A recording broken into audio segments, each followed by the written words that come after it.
Why did you want to do the podcast? I thought you were joking on your ult. When you said you wanted to be on an app. Oh, honestly, so I was told about it by Trevor Quack. Okay. Mm-hmm. He likes to like just listen to some of them. Like he'll just throw them on and listen to them because he's crippled right now, okay? So his hands don't really work. Mm-hmm. So he'll just be watching YouTube and stuff all day.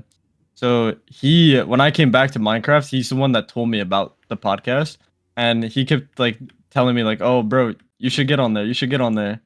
Kind of as a joke, but I was like, sure, why not? If I get like the opportunity to, I will.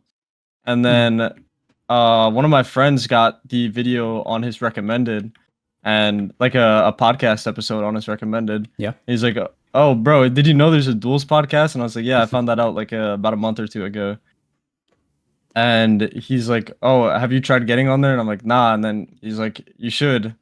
So that's kind of like I was like, like why not, bro? I've been around for so long. I know like so many random things and like You want to I share guess your like niche experience topics. with the So game? yeah. Yeah, so many niche topics, so it's like I mean I definitely could go on and like Mm-hmm. I have things to talk about, so Mm-hmm. It's a niche community as well. Even back then, yeah. when the game was alive, it was still like semi-dead. Yeah, I mean I remember so many different eras of the game because I also I took multiple breaks. Like I would quit for like a year or two at a time, come back, and like a lot of things would be different. Like one of the things I pretty vividly remember is I quit to go play Fortnite for like a year or two. I took a break. I wanted to try competing in Fortnite, and I was like working on getting good and shit like that. Mm-hmm. And I remember coming back, and it was like a guy that I was like friends with that I'd played bridge with a couple times was now like a YouTube rank, and he had blown up and inspired like a whole new like wave of like players to Mm-hmm. play bridge, and that was Cheetah. Okay, so I remember me and Cheetah had played a little bit of doubles right before I quit, and then I come back and he hit the algorithm. He's huge. I'm seeing his skin like everywhere.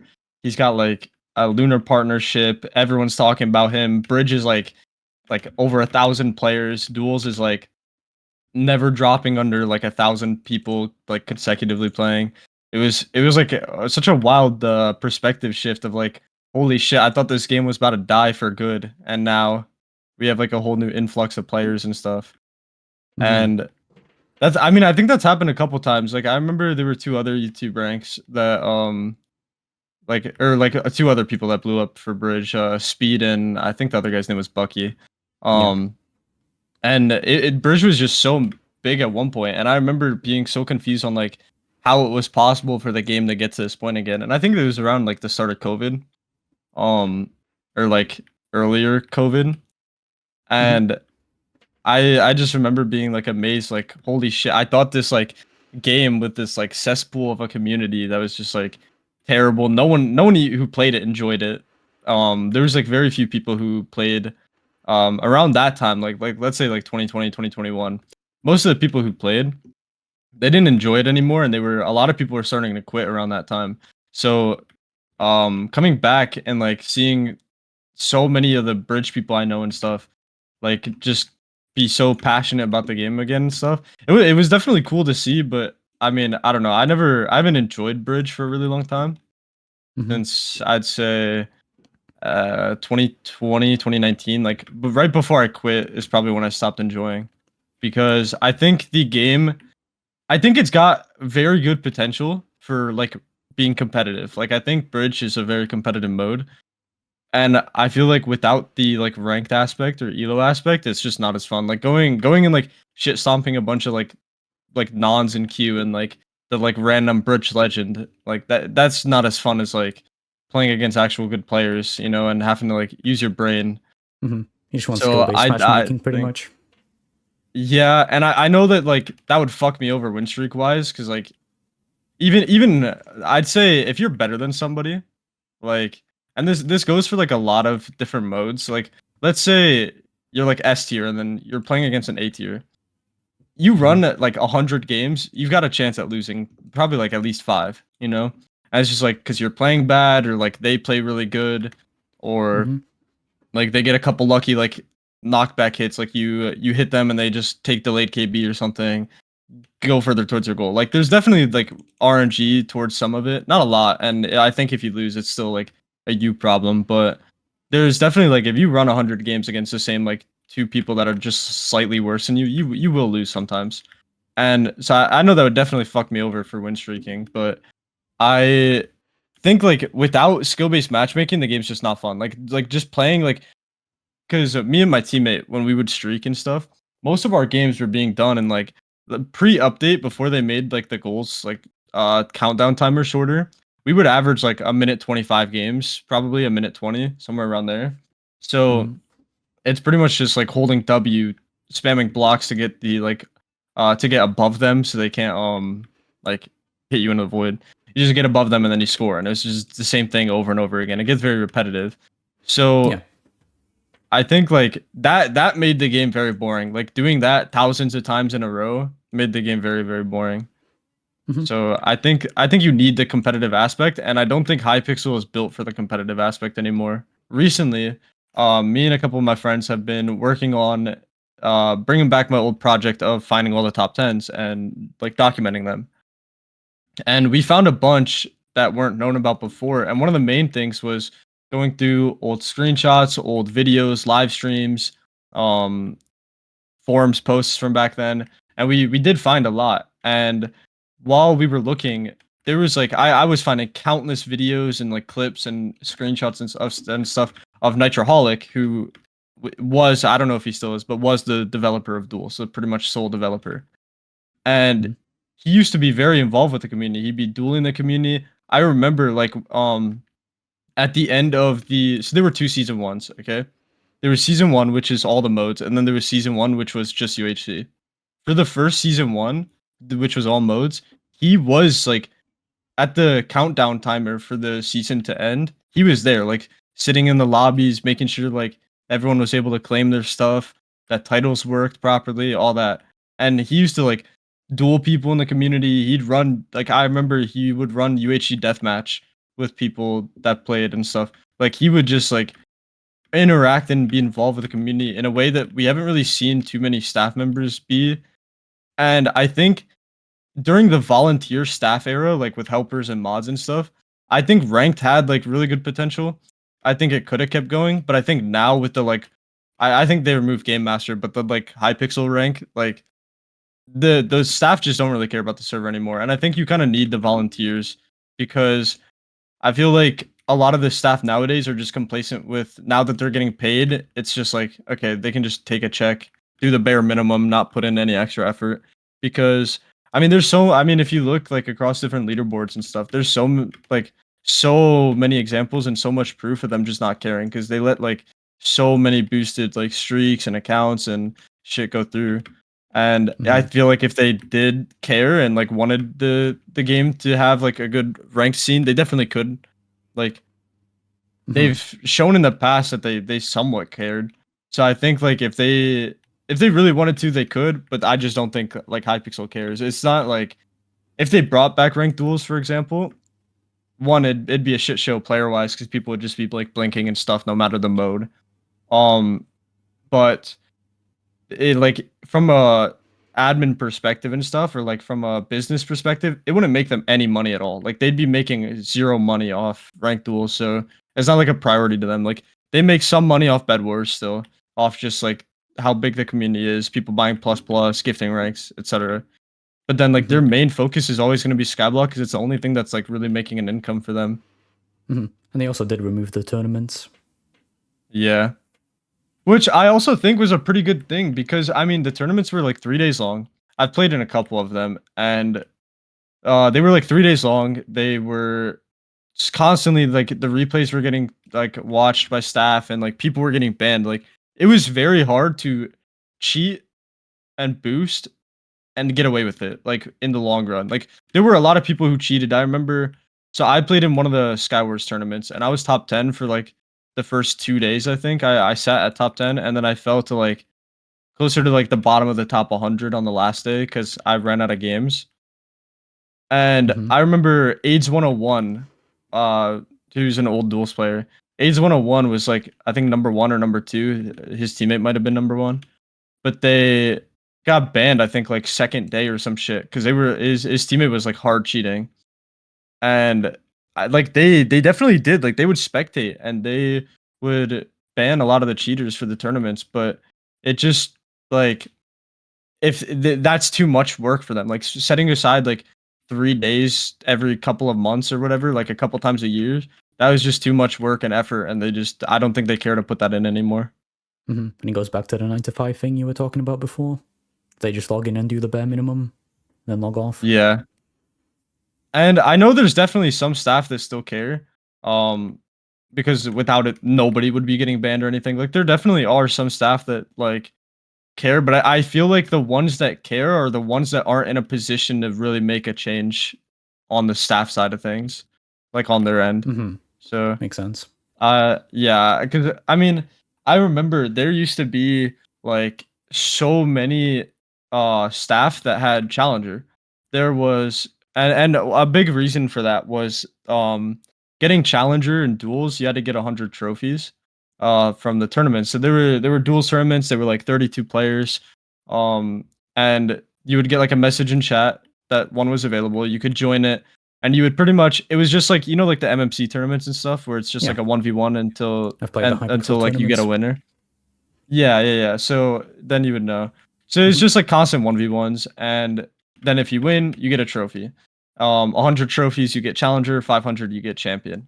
So for challenger, it was actually an achievement. Like there was a tiered achievement to get 100 trophies, which is why like a pretty big chunk of the people with challenger are old AP hunters, but there were a couple like ex like helpers and mods that had challenger and like would hang around the duel scene a little bit. Like I remember Detective Andrew, who's the owner of Foundation.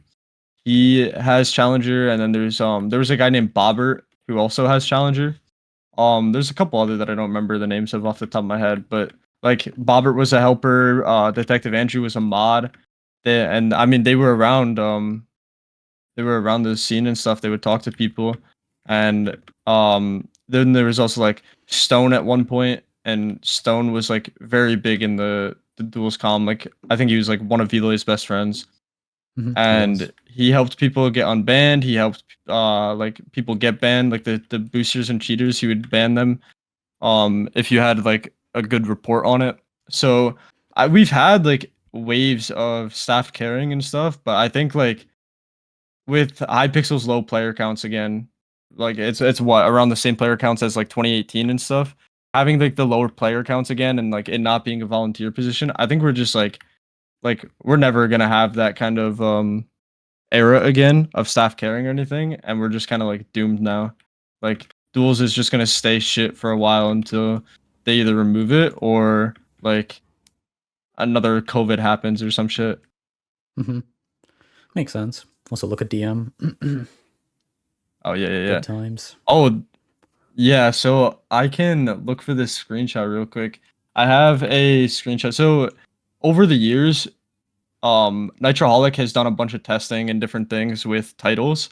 And when I was looking into finding some of the top 10s that were unknown about, I found this screenshot right here, which is him with the season 2 Skywars #1 title. This was on the same, like this was within the same hour of the season 1 titles being claimable. So there's not really much to speculate from this. I mean, I guess you could think like, oh, season 2 is supposed to be Skywars instead of OP, but then that season 2 ended up not even happening because they just redid season 1, but just made it for one mode, and then did a season 2 as the like third total season. But he used to test, like he was involved at, like I remember I had messaged him a couple times about ranked duels, and he had like all these different titles. There was one time where he had a title called Epic Gamer, which I can try to find the screenshot of. And then there was another time around like a little bit after I acquired my champion account. He was in a lobby because it was a little bit after the duels update from 2021. So he was in a lobby and he said, like, nice title. He understood how rare it was. And then he put my title on. He put champion on with the admin rank. And I have a screenshot somewhere that I can probably find through old DMs of the two of us having champion title on and just like talking in the lobby. and he was telling me that he wanted to implement some of the changes that they had just implemented for the 2021 update, which was like you could have like the different prefixes and the like number prefix and changing the color of the like champion title and stuff, like the rank titles, being able to change the color of them. So there definitely was a time where they cared, and where like ranked was a like kind of big focus of theirs. But I think with just Nitroholic and like no volunteers, and I also think Nitroholic's gotten pretty lazy, in my opinion. But I think like with him being one of the only ones that did care for so long, and then now that there's no volunteers, we are just kind of fucked. Nitro moved to Skyblock like a few years ago. I'm not sure when. Oh, did he? Yeah. Yeah, I mean, I'm not too surprised. That would make a lot of sense of like why the update was so delayed and stuff.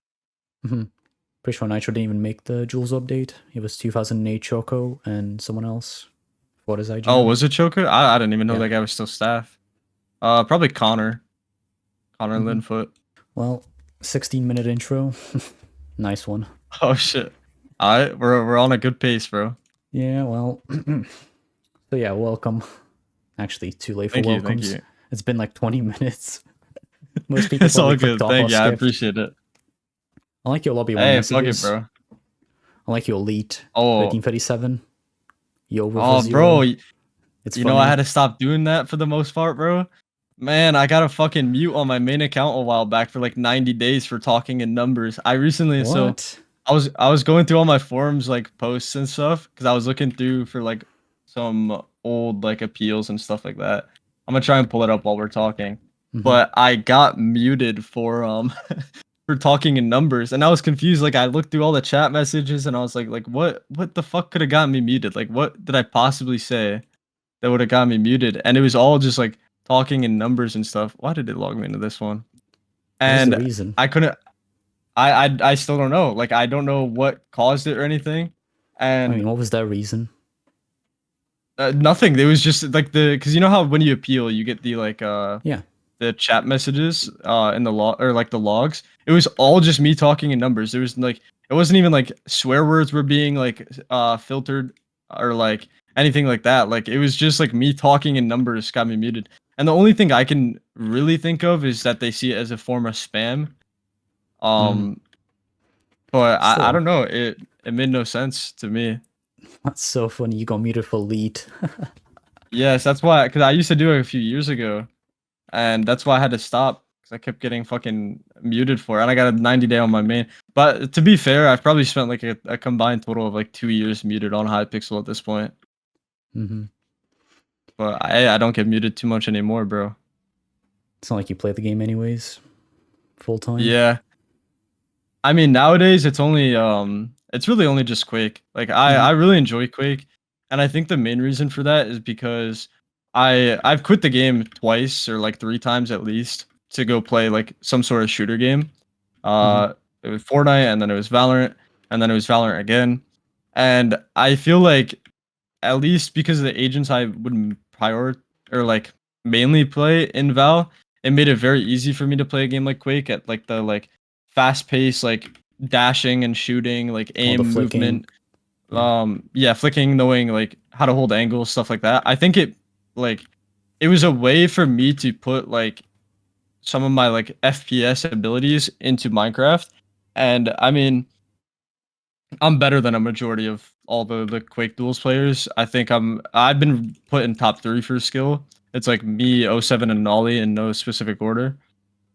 So I mean, I feel like it's pretty nice that like I'm able to just win a majority of my games, but at the same time, I just like that it's like fast paced, like shooting, aiming, being able to put something from other games into Minecraft, which I didn't really think I'd ever get to like do that. Like there's not really too many like very aim based modes. I'd say what like combo and maybe sumo, but neither of those are too like I don't really enjoy either of them too much, and I don't think either of them really have the greatest communities either.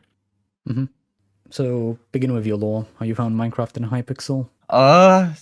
Yeah, I don't even remember how I found Hypixel. I remember because when I first found Hypixel, I think it was like 2013. If I checked the old login of one of my like original Minecraft accounts, I think it was like 2013 or 2014. I don't remember how I found it because I was really young back then. Uh, but I remember coming back to Minecraft and like Hypixel around the time that I think it was Skywars came out or something like that. I remember you had to queue Skywars through signs and stuff. There was no NPCs or anything. You would queue through like signs placed on a wall. The leaderboards were all signs on walls.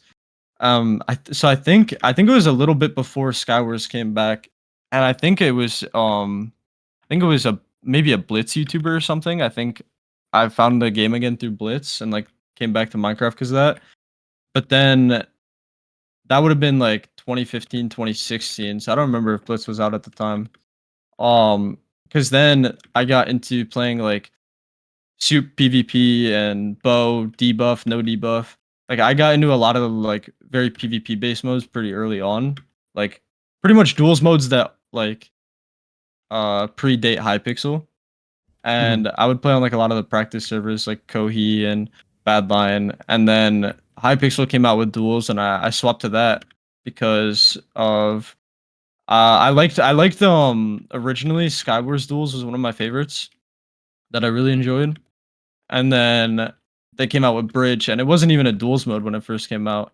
But then they came out with Bridge, and that kind of like sealed the deal for me because there was this realms. So I had a friend group at the time, and we would play on realms like and do like the mini games and stuff a bunch. And one of the realms maps is called Crafty Monkeys, and it came out before Hypixel came out with Bridge. But it's a very similar concept where it's a 1 block wide bridge, um, and it's very very long. It's way bigger than a like Hypixel bridge map. But there were like these little checkpoints. There were 5 checkpoints in total. You would spawn at the first, and the other team would spawn at like the fifth, like their first. And then the goal was to claim all 5 checkpoints, and you would respawn at whatever checkpoint you had claimed furthest. So I used to, and that was like 1.9 PvP, by the way. So it wasn't like it wasn't even 1.8, bro. It was pretty buns like PvP wise, but so I started playing that, and I remember I don't remember who it was, but there was someone that used to play Bridge heavily, who would play it with me, and then when Bridge came out, I remember like telling my friend group, I'm like, yo, like this is like just like crafting monkeys, like we gotta hop on this, and that's what got me into Bridge. And at the time, like I loved playing it. It was a very fun mode and stuff. So that's like kind of how I got into like a Hypixel community was just through having them release a mode that was really similar to like a game mode that I had enjoyed previously to Hypixel. Makes sense.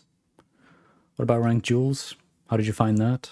So Ranked Duels came out, I'm pretty sure it was 2018 when it started. I think towards like I want to say March, but I could be wrong about that. And it was kind of just like back then, if you queued a duels mode, you were playing ranked. Like there was an elo system, and that's kind of like how I got into it was just by playing duels. I didn't play too many of the original like in season 1, I only have the bridge title. Like I only have season 1 bridge top 100. I played some of the other duels modes, but I never played enough to where like I would have claimed like another good title or anything, and I didn't even manually claim any other titles. I think I could have claimed Skywars top 1,000 and I think UHC top 1,000, but I never even claimed either of them. Because back then I was just like, oh, this is stupid. Like, why would I want like a bad title? So, yeah, you would kind of just like you queue up and it'd be ranked until when they came out with the second like season. That then when it was just like one mode, then that mode was just ranked, and that's kind of what got me into it. Was just that it was just whenever you played, you were playing ranked. Did you enjoy the competitive aspect of Minecraft PvP at the time? Oh, I think the competitive aspect is one of the only things that made the game fun for me. I am like I'm a pretty competitive person. I like being one of the best at whatever I do. So I think without like there have being ranked, would I have stayed in the community or like played much? Probably not. I probably would have gotten bored of Bridge at around like 1K, 2K wins. But there was ranked for a while, and then there was also the season 3 ranked, but I didn't come back to. I had already quit Minecraft for a little bit to go play Fortnite. when season 3 came out, and I remember hearing about it, but I didn't really care, so I didn't even come back to play it because I was already kind of bored of the game at the time. Mm-hmm. So I think like definitely I would need the competitive aspect for it.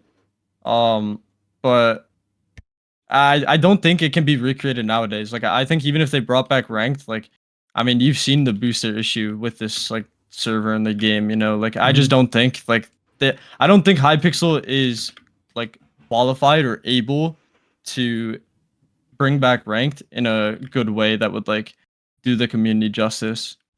Makes sense. What did you think about Godlike X? Oh, bro. I think honestly, I think that's cooler. Like that title is cooler than any of the titles we have now. I'm kind of biased. I think Divine is the nicest title. And I think Celestial is pretty good too. I think it's way better than like what was it like World Elite, World Master. Mm-hmm. Like World's that shit best. was ass. That was a fucking terrible update. But like I think like the Celestial, Divine, Ascendant, I think they're good titles, and I think Divine is the coolest out of all of them. Um, but I think Godlike X just was like I think maybe because I'm kind of a person that's not big on change. Like I don't really like when like things that don't need to be changed get changed. So I prefer Godlike X. And I had an account named Godlike X at one point that ended up being sold. But yeah, no, I think it was way cooler. But I might also be biased because it was purple and that's my favorite color. So Of course. What do you think about Ascended L being 590k wins? bro, I like. I gotta go to duels lobby real quick. So I'm sitting at 32,376 duels wins as of right now on my main, and I cannot like fathom playing that much duels in any mode. So like that's just insane. Like I don't. We've already got someone who's ascended L, don't we? Or like No, close to it. almost. Yeah, it was always with like Yeah, 42. yeah, and that's like insane. Like I think that's way too much Minecraft, and I've played a lot. Like I've probably spent way too much of my life on Minecraft. Mm-hmm. Um, because I mean I used to play it all the time as a kid. I was like fascinated by the game, but yeah, I don't know. I can never imagine playing that much, and I think I think it's a good thing because like in Skywars when they did the update like months back, the level cap was 500, and there were two people that were higher than level 500, but they couldn't get any higher. And then recently, I think they made the cap like 10,000, which will probably never be hit. Mm-hmm. So I think it's a good thing to make it so the titles can keep going, just like in Bed Wars. Like there's no cap to what star you can be; it just keeps going. I think it's a good thing for that, just for the people like Auras who played way too much. But I don't know, that's insane. Like I would have never thought we'd have anyone getting close to like 600,000 duels wins on one account. Mm-hmm. I mean, it's only like 3,000 or 4,000 hours in sumo. Same with classic if you're decent. Yeah, but that's still like that's just still insane, bro. That's so wild to me. CS is probably worse for playtime. Oh yeah, for sure. But I feel like at the end of the day, it's Minecraft, bro. I don't think it's a game meant to be taken too serious, which is why like I'm sure you can relate. I love like being in the lobby just rage baiting people, especially like the bridge people, because it's like one they just get so mad, but two like they care so much, and like I get it. I used to care about like the game I played and shit like that, but it's like I think I've grown up and just realized like, bro, it's just Minecraft. Like it's not even that big of a deal, man. So it's just fun like rage baiting people, getting reactions out of people, like and I'm sure you do it with the like the sumo people just like I do it with the bridge people, but I do it for everyone. it's I think it's healthy. I think the rage bait's healthy for the community, For the bro. comp. Yeah, I Of think it's a course. good thing. We need rage bait, bro. But I don't know, bro. It's too people take the game way too seriously. Like Yeah. it needs to be something that's still fun at the end of the day, and that's why like the only reason I'm playing. So I came back towards the start of the summer for Skyblock. A couple of my friends that I would play like Rust and CS and some other games with, they were like, "Yo, like let's run some Skyblock." And neither of them are like Hypixel players or anything like that. Like they never really grinded Hypixel modes or anything. So I was like, "Yeah, sure. Like why not? I'll play some Skyblock with you guys." So we started playing that, and then towards like right before the foraging update, I got pretty bored of the game. I had maxed out my mining, like mining 60 in like a month and a half or 2 months, and it was just very boring. I put like a lot of time into it because my Valorant was broken at the time. I couldn't play Val, and I didn't have my classes or anything. It was summer break, so I was like, why not? I'll dump like time into this. Mm-hmm. And then it was rumored that the Duels update was gonna come out, and I got bored of Skyblock. So then I started playing Quake because I was like, okay, Quake Duels is about to come out. I knew what Quake was, but I just had never really like played it that much. So I was like, fuck it, let me go play some Quake, get ready for Quake Duels.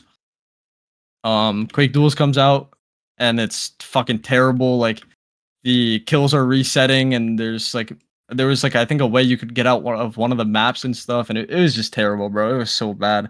Then I had to wait for it to get fixed. It gets fixed, and then I started playing it a little bit. And I think like I started playing Quake and Quake Duels, and I really enjoy it, which is like the reason why I'm still like around and MC and why I still play a little bit.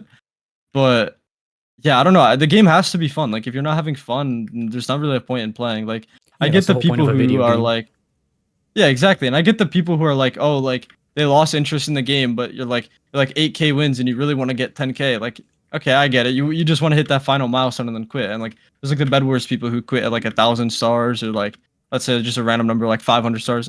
Understandable. Like you want to get that final milestone, but there's people who take like the game way too serious. Like there's people who play so much that it's like it's amazing. Like if they really do truly still enjoy the game, that like you should be like a case study. Like that's just insane. Like if you can still enjoy fucking playing like let's say classic or like UHC or OP or something after like fucking like over 50K games or some shit, like that's just wild to me, bro. Yeah, I I can't refuse to imagine believe doing that Spec is having much. fun in Classic when he's like a 2-1 loss ratio. Yeah, like bro, like dude, I don't know. Maybe I'm just too competitive and I care about my stats too much. But like, bro, when I start losing, I'm like, dude, this is not fun, bro. Yeah, exactly. Cause like I've dueled a lot of the like Quake Duels players, like just through slash duels and stuff. And like when you get to play, like especially one of my favorite people to duel is there's Nolly and then there's Quack. And Quack, he's an underdog, bro. He's actually underrated, very good player. But he is very fun to duel because we'll both just like take very aggressive aim fights and like be constantly dashing and stuff. No one's camping, anything like that. Mm-hmm. And like playing that, it's like, bro, I could not care less if I lose, bro. It's just so much fun, you know, just taking the fights and seeing who can win like the 50-50 stuff like that. Like that's really fun.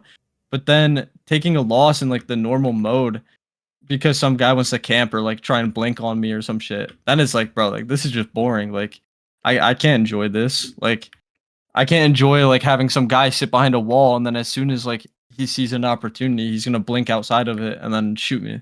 Like Mm-hmm. that's just not fun. So I don't even know how these people can play. Like ignoring how many wins they've grinded, like the amount of losses they've played. I just don't have that mentality for that, bro. I can't take that many losses and be like, oh yeah, like I'm having a blast, bro. I can't wait to play again. You should watch my Youthco montage.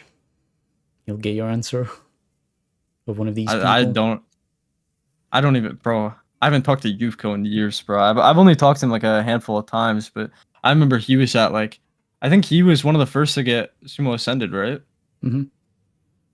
Yeah, and I remember like him being just Sumo Ascended one, and I remember seeing them like talk in lobbies and stuff, and I'm just like, holy shit, bro! Like I just recently botted 50K fucking Sumo wins on Big Boy Club, and like I can't even imagine like botting that much got boring, bro. Like having the bot just run in the background whenever I was sleeping and stuff, like that was boring to me, bro. I can't even imagine playing that manually. I was just like I couldn't fathom that, bro. Like it's so wild to me. There's also Sky, the 3-1 loss ratio, who has like 80,000 sumo losses. Oh my god, bro. Okay. I love Sky Steve Sparrow, okay? That's my goat, Mm-hmm. bro. I love that guy.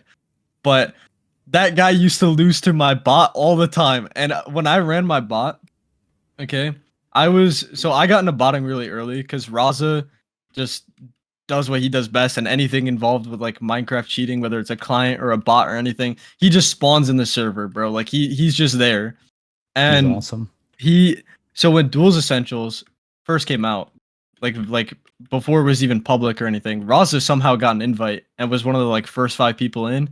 He invited me. I was one of the first 10 people in. I think I bought it for like $5 or like maybe $10 at Hypixel Gold or something. Like I got it for like stupid cheap. because I was so like early to it, and everyone was like running their bots with like 3.5 and like 4 block reach and stuff, velo, and I was like, these guys are eventually gonna get banned just for like cheating all day long in queue. So I was like talking to Roz and I'm like, you know what, bro? I'm just gonna have it so it dodges like I think I had it dodging like a 5 win loss plus or whatever, and that was like pretty much it. Like it just auto clicked because I mean it has to. It had aim assist because it has to, but I didn't run reach on it. I didn't run velo, no fences, no keep sprint, nothing like that. So besides like the auto clicker and aim assist, my bot was legit. Like it didn't have any like insane combat cheats or anything like that. And Mm-hmm. I mean, for a while, I was able to maintain like a 30 win loss, and then there was an update that made the bot a little worse, and then it was like a 20 win loss, and then the bot became terrible, and it was like a 4 win loss. And I remember like the fucking big boy club bot would just be sitting in queue, and I would check this screen every couple like hours or something, and I'd catch it fighting Sky Steve Sparrow, and he'd be getting like 3 tapped off the edge by the bot, bro. Yeah, this guy's funny.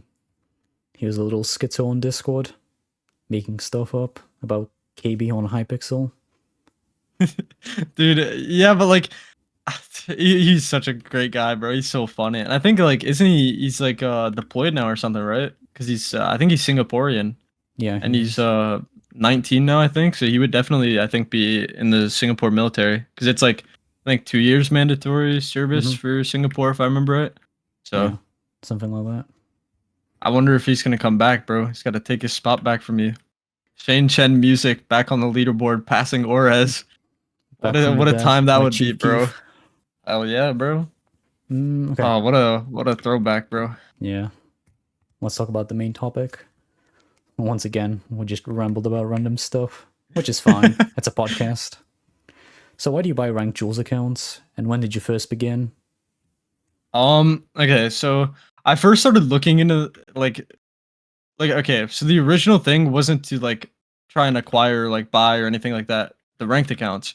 Originally, I just wanted to start an archive because I think Jackson had a project where he was trying to archive all the top tens. So then me and Vragan is like he was also around back then and stuff, but he has like an insane fucking memory. And me and him were just like trying to piece things together. He still had contact with Bloge for a while after Bloge quit. So he would message Bloge and stuff, and we were like piecing together a bunch of shit, finding a bunch of the top tens, and then we got to a point where we had found like a good majority of all the top tens, ones Jackson didn't know about from his list and stuff. So we were like contacting some of the people, just asking like, "Oh, do you have screenshots from back then? Do you have recordings, stuff like that? Anything that could help us find some of the missing top tens and stuff." And some of the people would just ask us like, "Oh, like, are you trying to buy my account or something?" And at first it was like, "No, like we weren't trying to buy the accounts or anything, just trying to collect some of the like data, information, find shit." And then it kept getting like accounts just kept getting like presented to us as like, "Oh, like I'm down to sell," like or like, "Oh, like yeah, I quit and I could use the money for like a car or I could use the money for like college or something like that, you know?" Because Yeah, a of lot of the course. players just got older, so they didn't mind selling. And then that's what kind of started. Is I was able to like grab a couple, but it was definitely not cheap by any means. I don't want to like name specific accounts of mine just because I know they could get locked. Hmm. But like the champion account, for example, that was 4,000. Like I spent 4,000 on that, Wow. and the season 8 bow number 1, and then season 4 classic number 5. It also had a master's claim, like a number 3 masters with 5.5k elo, which Hmm. is like an insanely high elo. That's I think one of the highest elo claims for ranked Skywars. That account was 850. I spent 850 on that. Like it definitely like a lot of the accounts were definitely not cheap, and I definitely paid way too much. Like looking back at it, I should not have spent 4k on the champion account, but like I just thought it was cool, and it's a one of two, so I was like, why not? And Hmm. then I shouldn't have spent 850 on the fucking other one. I definitely could have gotten the guy to sell for like 500 or less. But it was like, you know what? Like, why not? Why not like start collecting some of these, especially the like higher tier, like good ones.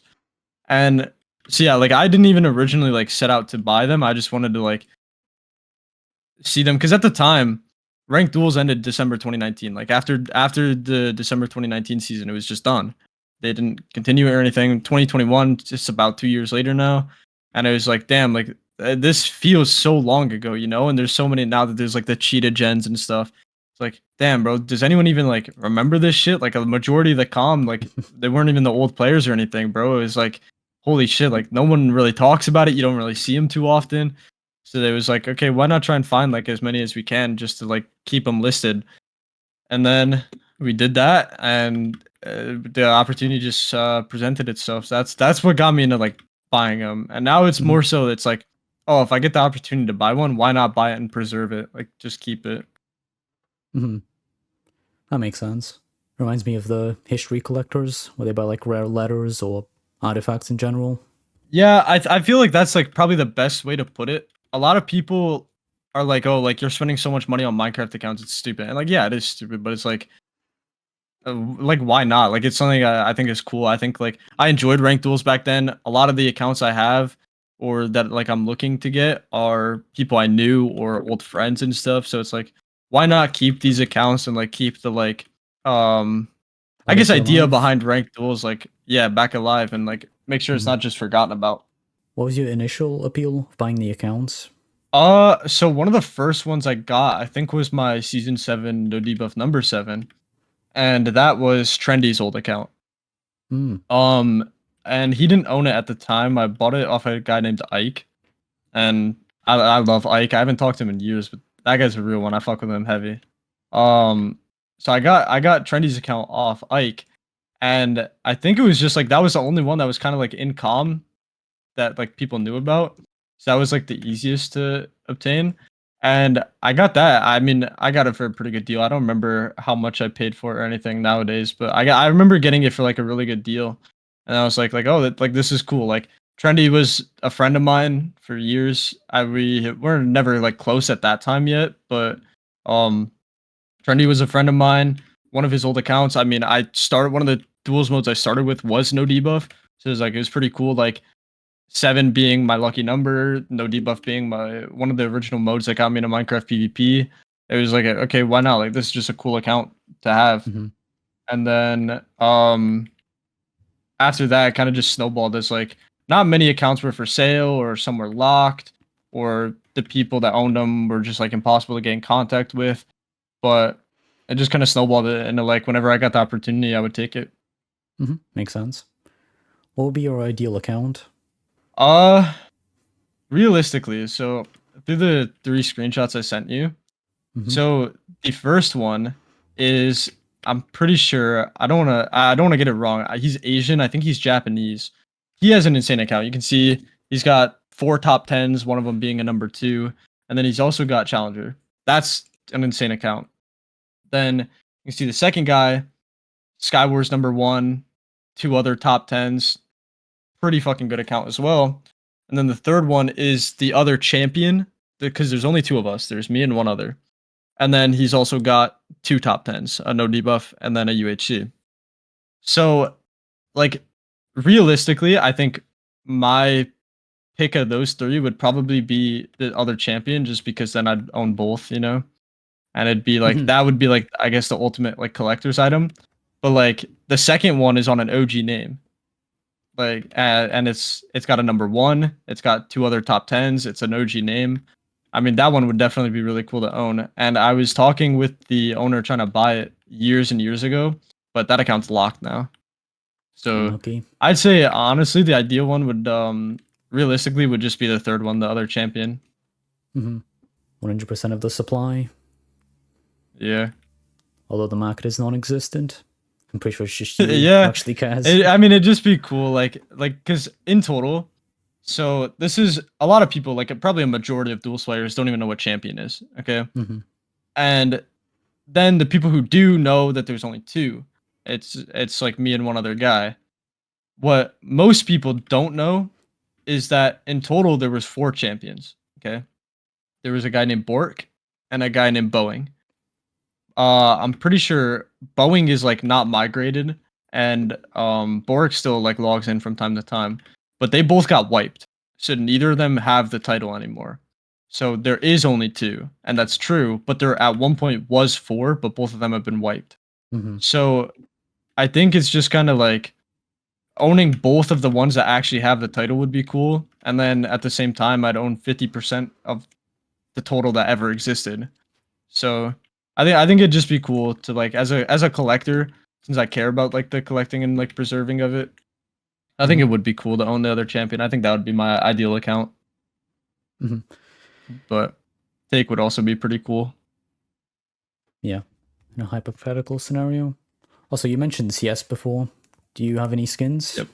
Any knives? A little bit. So my old inventory back because my first introduction to CS in a like playing way, not like a viewing way.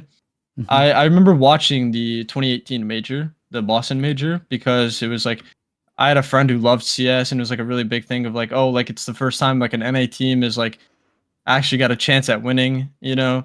Mm-hmm. So I remember watching it, but I never got into actually playing until I think it was around, let's say 2019. I think I had like done some surfing and stuff, and one of the old like skin sets that I had a I think it was a Bowie Tiger Tooth with I don't remember the gloves. It's orange gloves. I want to say it was the Tiger Strike, but I could be wrong about that. And I had a knife and gloves, and all I did was surf. I didn't play the game at all. I opened one of the knives and I bought one of the pair of gloves off the Steam market, and Lucky. that was that. And then I've had some different stuff over the years. Like I used to have earlier this year, I had a tier 2 blue gem for the survival knife case harden. Mm-hmm. I lost that though. I don't have that anymore. Now I think I'd have to pull up my Steam, but right now I'm sitting on I think a Blackland Bowie knife and then some unhinged gloves. Pretty cool. And then my AK. I have two AKs, but the main one I use is a Redline with for 2015 stickers on it for different teams. And then I have so my name's Kendrick, but my nickname's Kenny, and I have a Sun and Leo op with a Kenny S sticker as well from the same like tournament that my AK stickers are from, the 2015. So that's kind of my inventory right now. I don't play too much anymore, so I don't care too much about my inventory at the moment. I got my knife and gloves, I got my AK, got my op, my like M4. I have like that stuff, but I don't really have any like high tier skins anymore, or even like mid tier. I mean, makes sense since you don't even play the real game. You just play on the surfing stuff. Well, I play like now. blue I play gems? more now. I just like when I first started, it was just surfing. That's how I got into it. Okay. And that was like my first like knife and glove. Did you find surfing from the commentary videos from people like Leafy? yeah. So Of course. Leafy, I forgot who I mainly watched. I forgot his name. There was another big like surfing YouTuber back then, and I would watch him more than Leafy. But mainly when I watched Leafy, I didn't care about like what he was yapping about. It was just like the surfing, and he wasn't even that great at surfing. But it was just back then. It was something that it was just so like fascinating to watch. It was just like wow, this is such a like cool skill to have. It's like Rocket League, you know, like well, it's just such a fun thing to watch. Like it's very like visually pleasing. So yeah. Do you like blue gems? Yeah, I think okay, so I've collected a bunch of different like skins and like accounts and stuff on different games. Like I had a pretty good account on Fortnite at one point. I've got my like ranked duel stuff on Minecraft. I've had like everything imaginable on Valorant. So I like skins and stuff in different games and like things to collect. And I think CS is like probably the coolest like skin concept with the whole like patterns and stuff like that. I think that's like it's such a sick concept, and considering like how old it is and stuff, like they really nailed it off the bat. But I know I think blue gems are amazing, and there's also like there's like the white gems on like urban mask stuff and shit. I think that's all like sick. $1 billion market, by the way. Yeah, crazy that it's coming from a fucking video game, man. Quick question, although this isn't even relevant to Minecraft.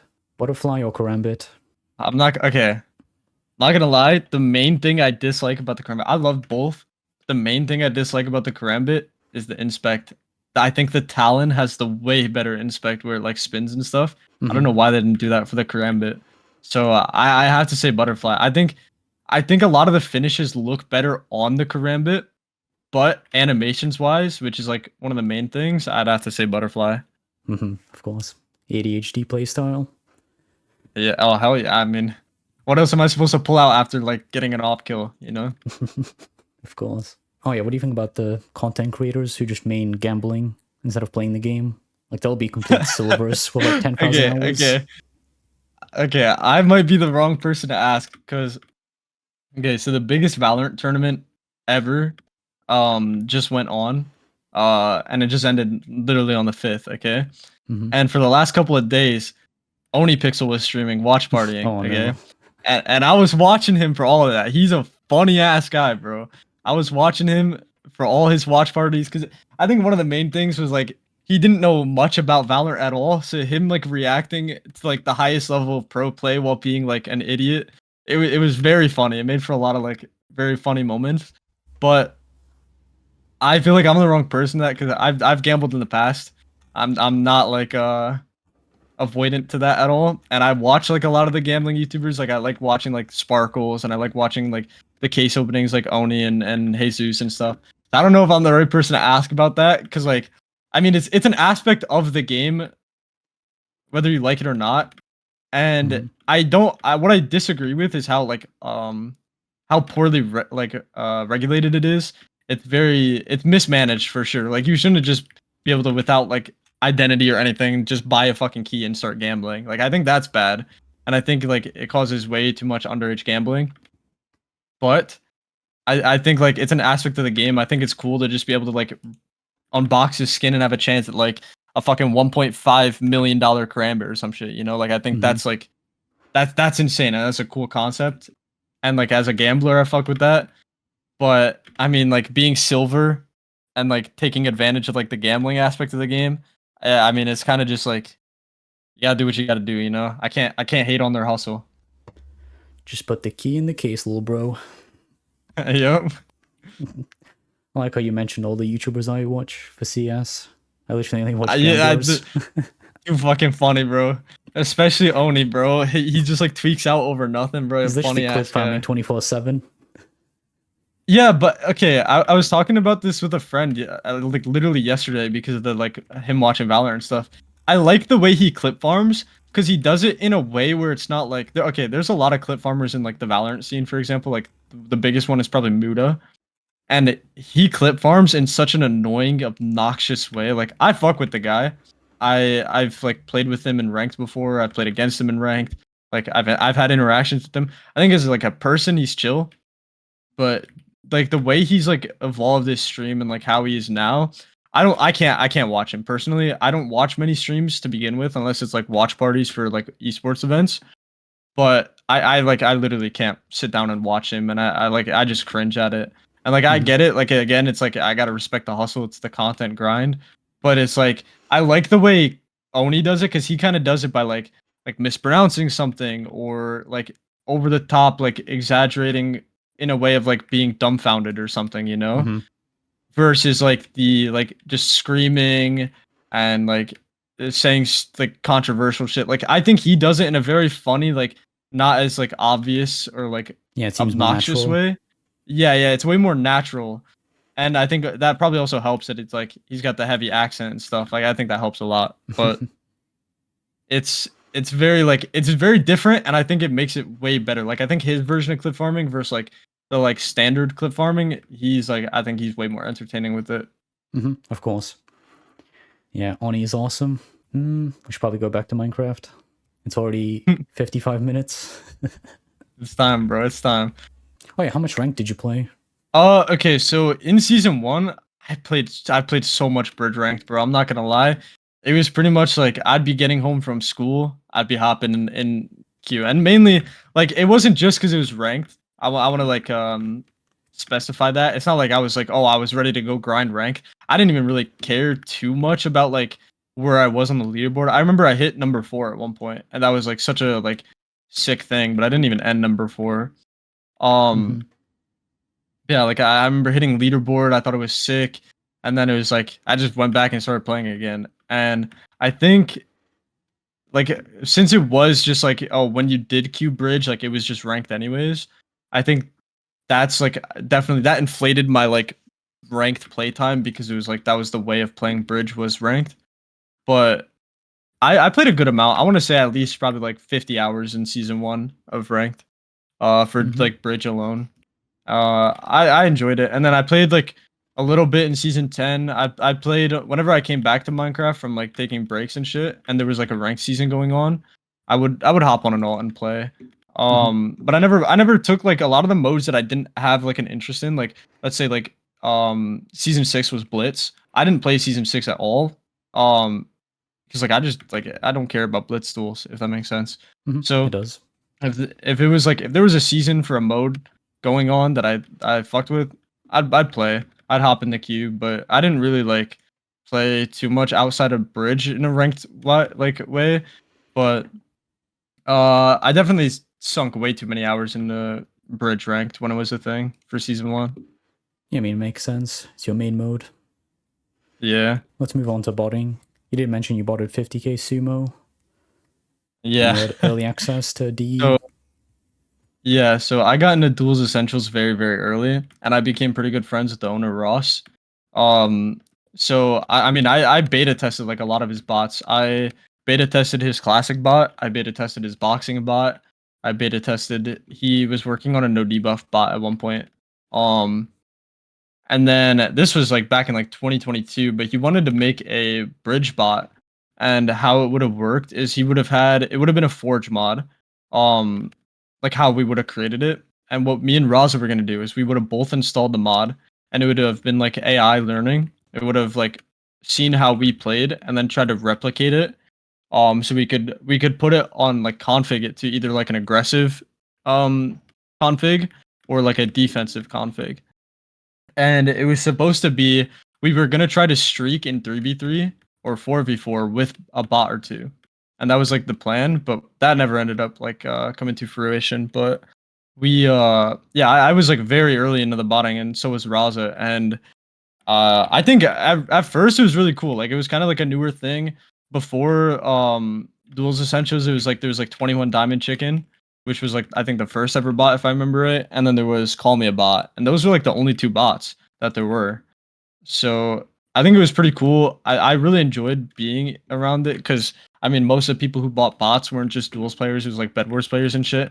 And dude, I used to be such a dickhead in the fucking Duels Essentials server. I would always be rage baiting people and stuff and like just like fucking calling people's bots shit if they were like talking about other bots. So I would like constantly be rage baiting in there. So I thought it was really fun, bro, because I've always loved rage baiting.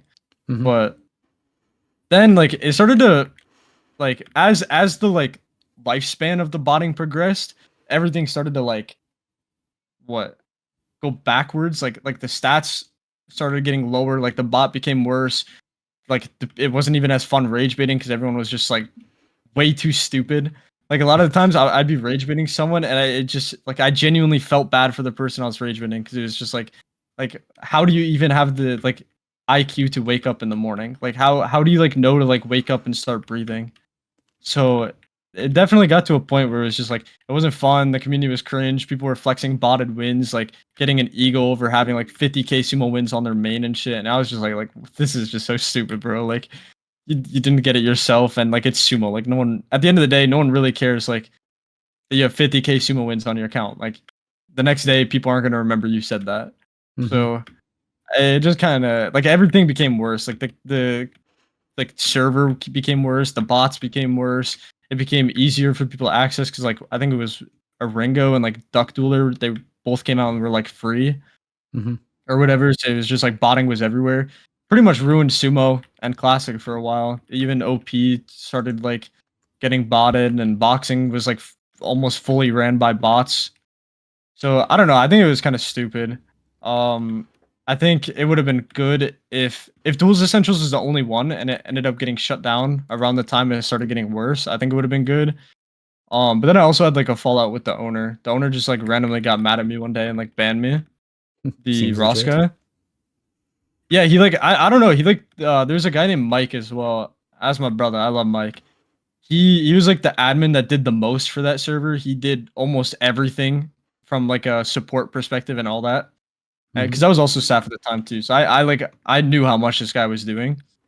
and this guy was answering tickets all the time, doing technical support, all that shit. And then randomly, like Ross just like fucking demoted him one day, banned me, started shit talking me after he banned me, stuff like that. And, like a falling out just kind of happened, and botting was kind of dead at that point, anyways. But it was like wow, like everything kind of just like went to shit in this community, and it's like it wasn't even just duels players anymore. It was like Skyblock players, fucking Bed Wars players, Sky Wars players. There was like arcade games players from like modes you've never even heard about that were like coming in to start botting. So I don't know. All It the just became immigrants too came big in. and like too yeah, yeah, exactly, bro. They invaded my shit, bro. It's like the UK with the fucking Afghans. Yeah, I got fucking botting got colonized, man. What do you think about botting from a outside perspective as a competitive player? Do you think it ruins the Oh, game? I think it's fucking terrible. But then again, if you're good enough and you can beat the bot, I mean, it's kind of just free wins, I guess. Mhm. But like from a competitive way, like if you're good and you're competitive, then you probably don't mind the bots because it's just like, okay, you now got an account, you can just farm in queue for a little bit. But from like, let's say you're like the average like 0.5 win loss, like non or like VIP that's watching like fucking rice farmer videos or like mine manor videos. It's probably very not fun going up against like a bot in queue that's just gonna kick your ass every time. But I don't know. From an outside perspective, it's terrible. From my perspective, I think botting is like sucks now, anyways. And I don't even I haven't botted since like 2022. Big Boy Club was like one of the only accounts I botted on, and I botted like I think 55k total sumo wins and then like 5k total classic wins, and that was it. Like I even after like I got like number 4 on the leaderboard when I was like 50k wins, and I have a screenshot somewhere of that in my image host. And then it was like I didn't even care to keep botting, bro. Like it was just boring, like running my PC all night long during the day, just letting the bot run. I was like, man, like not even doing anything. I'm just like sitting farming wins. Like it's kind of boring. So I don't know. From my perspective, like from being so like heavily involved in it early on, and then also like not really caring for it when it was pretty big still, I can see why it's not fun for like legit players, like for sure. But like it wasn't even fun for me when I was doing it. So I don't know. It's just like I think the most fun I had through botting was the rage baiting in the server, and then the fact that like Big Boy Club was a non. So I would just like talk in broken English with the chat cooldown and like be rage baiting people in lobby. I genuinely think that was like what made it good for me. It's just like being able to like rage bait people on a non account with broken English. So I don't know. I think it's pretty sucky. I loved sumo bots because I just kept crashing them with 4 macros, like accuracy messages. Oh my god. So Yeah, I was I just remember like that AFKing the queue shit. fapping. So I remember there was the well, because I was an admin, so I was dealing with support tickets. I remember when that shit got discovered that you could crash the bots. There were so many fucking support tickets coming in, and I would look at some of them. I would never like really do anything with the tickets because I just didn't care enough. But I would look at some of them and I'd just be laughing. Like there was like probably 30 tickets on the first day of people just like spamming like, why does my bot keep crashing? Why does it keep like leaving queue? Why like, and it was just the funniest shit ever, bro. Like why are people like re-queuing me into the next game without me doing anything? Like there were so many tickets, bro. And you probably like you yourself, since you played a lot, you probably caused so many of those tickets, bro. I believe I did And then Mike 1,000 had to be daily the one wins, dealing with them. and I got like Yeah, 200 Mike crashed was the wins a one that had day. to deal with all of them, bro. Sorry. It was too much fun. I was just fapping in the queue pretty much. Cookie clicker at home.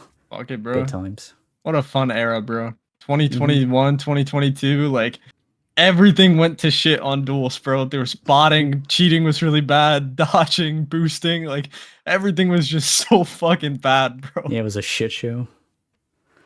Yeah. Yeah, I always find it funny when people like make Hypixel competitive in terms of PvP, like making sumo competitive. You got a jump reset, bro. Reality, just crash the bots and look at your second monitor. Dude, W tapping was the biggest rage fate ever, bro. I'd be on Big Boy Club and like there'd be like the noobs that were like so like oblivious and like ignorant to what was going on. They wouldn't even know it was a bot. And they'd be asking like, "Oh, how are you so good at sumo?" And I'd Oh my always God, I just still say see W that. tapping, bro. I still Yeah, see that for it's the always weekly just stuff. W tapping, bro. Bro, you grinded so hard.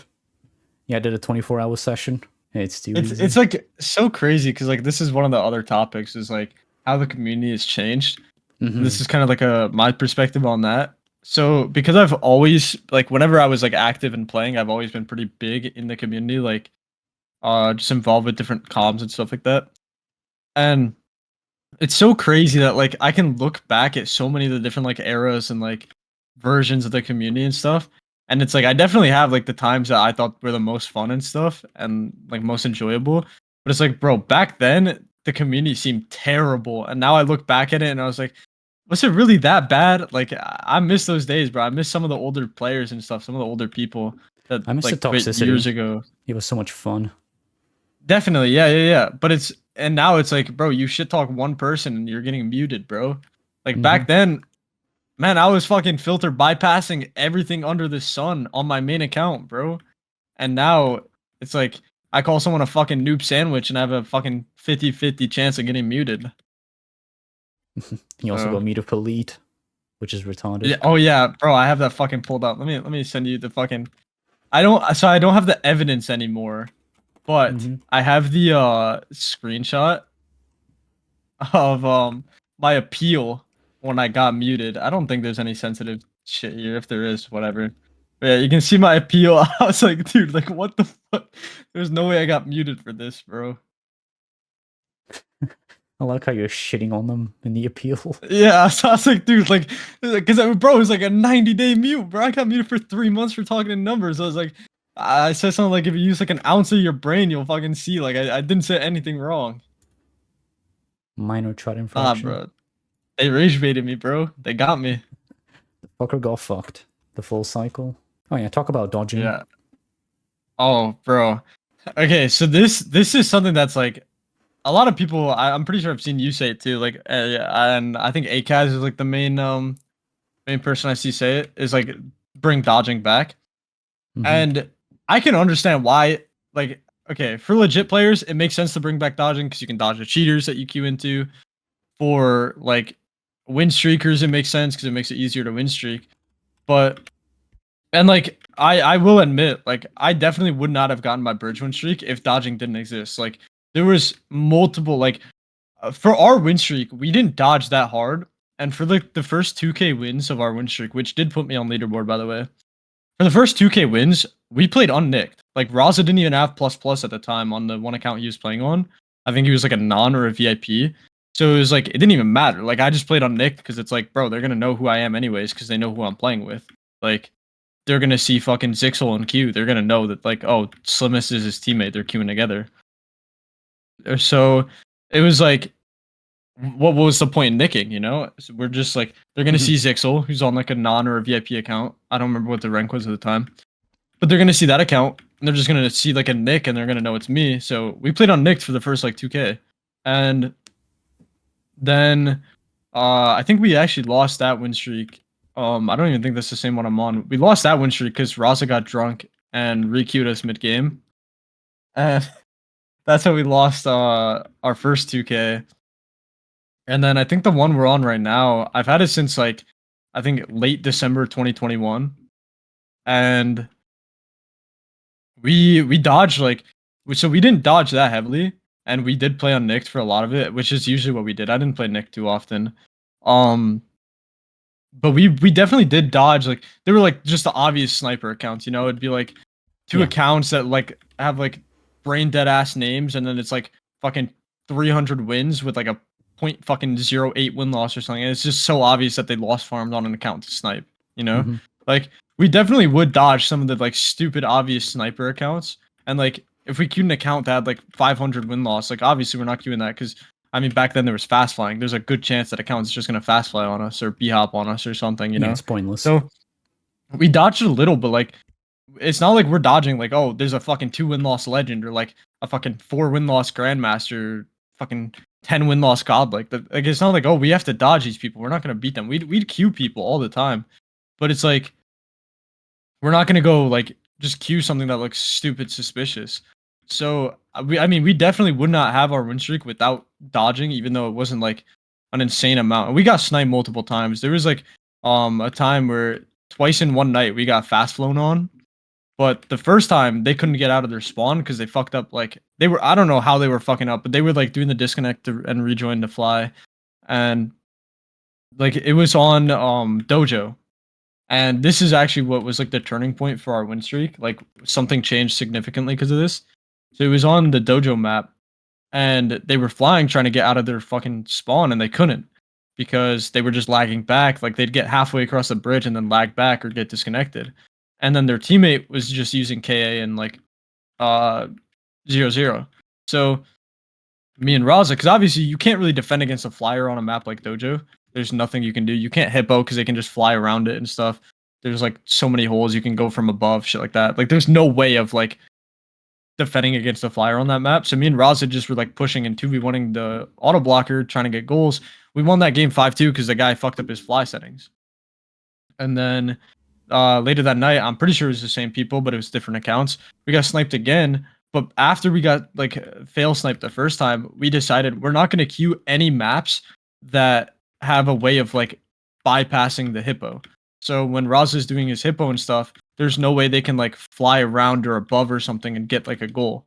So we queued into the flyers again, and even though they had like their fly settings correct this time, they couldn't do anything because Raz was just able to kill them as soon as they flew over. They couldn't get past the hippo or anything. And then after we won that game, we got out of queue, and I remember that. But from that point on, and like still to this day, like whenever we do occasionally play to up the win streak, like we don't play on any maps that have like a potential like bypass through like you only hippo wing and maps. stuff.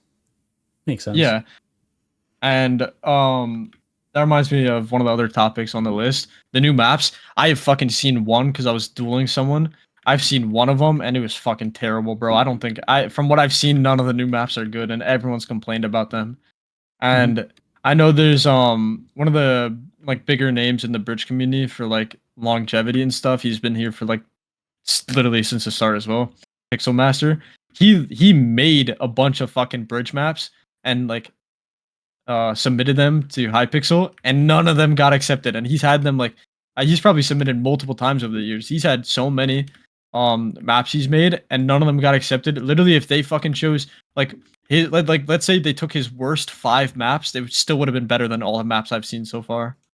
So I don't think any of the new maps are good. I think some of them look cool, but like there's like aspects of it that are bad, like the way you can hippo on it is bad, or like the area you spawn in is bad, shit like that. Like a lot of them are just terrible.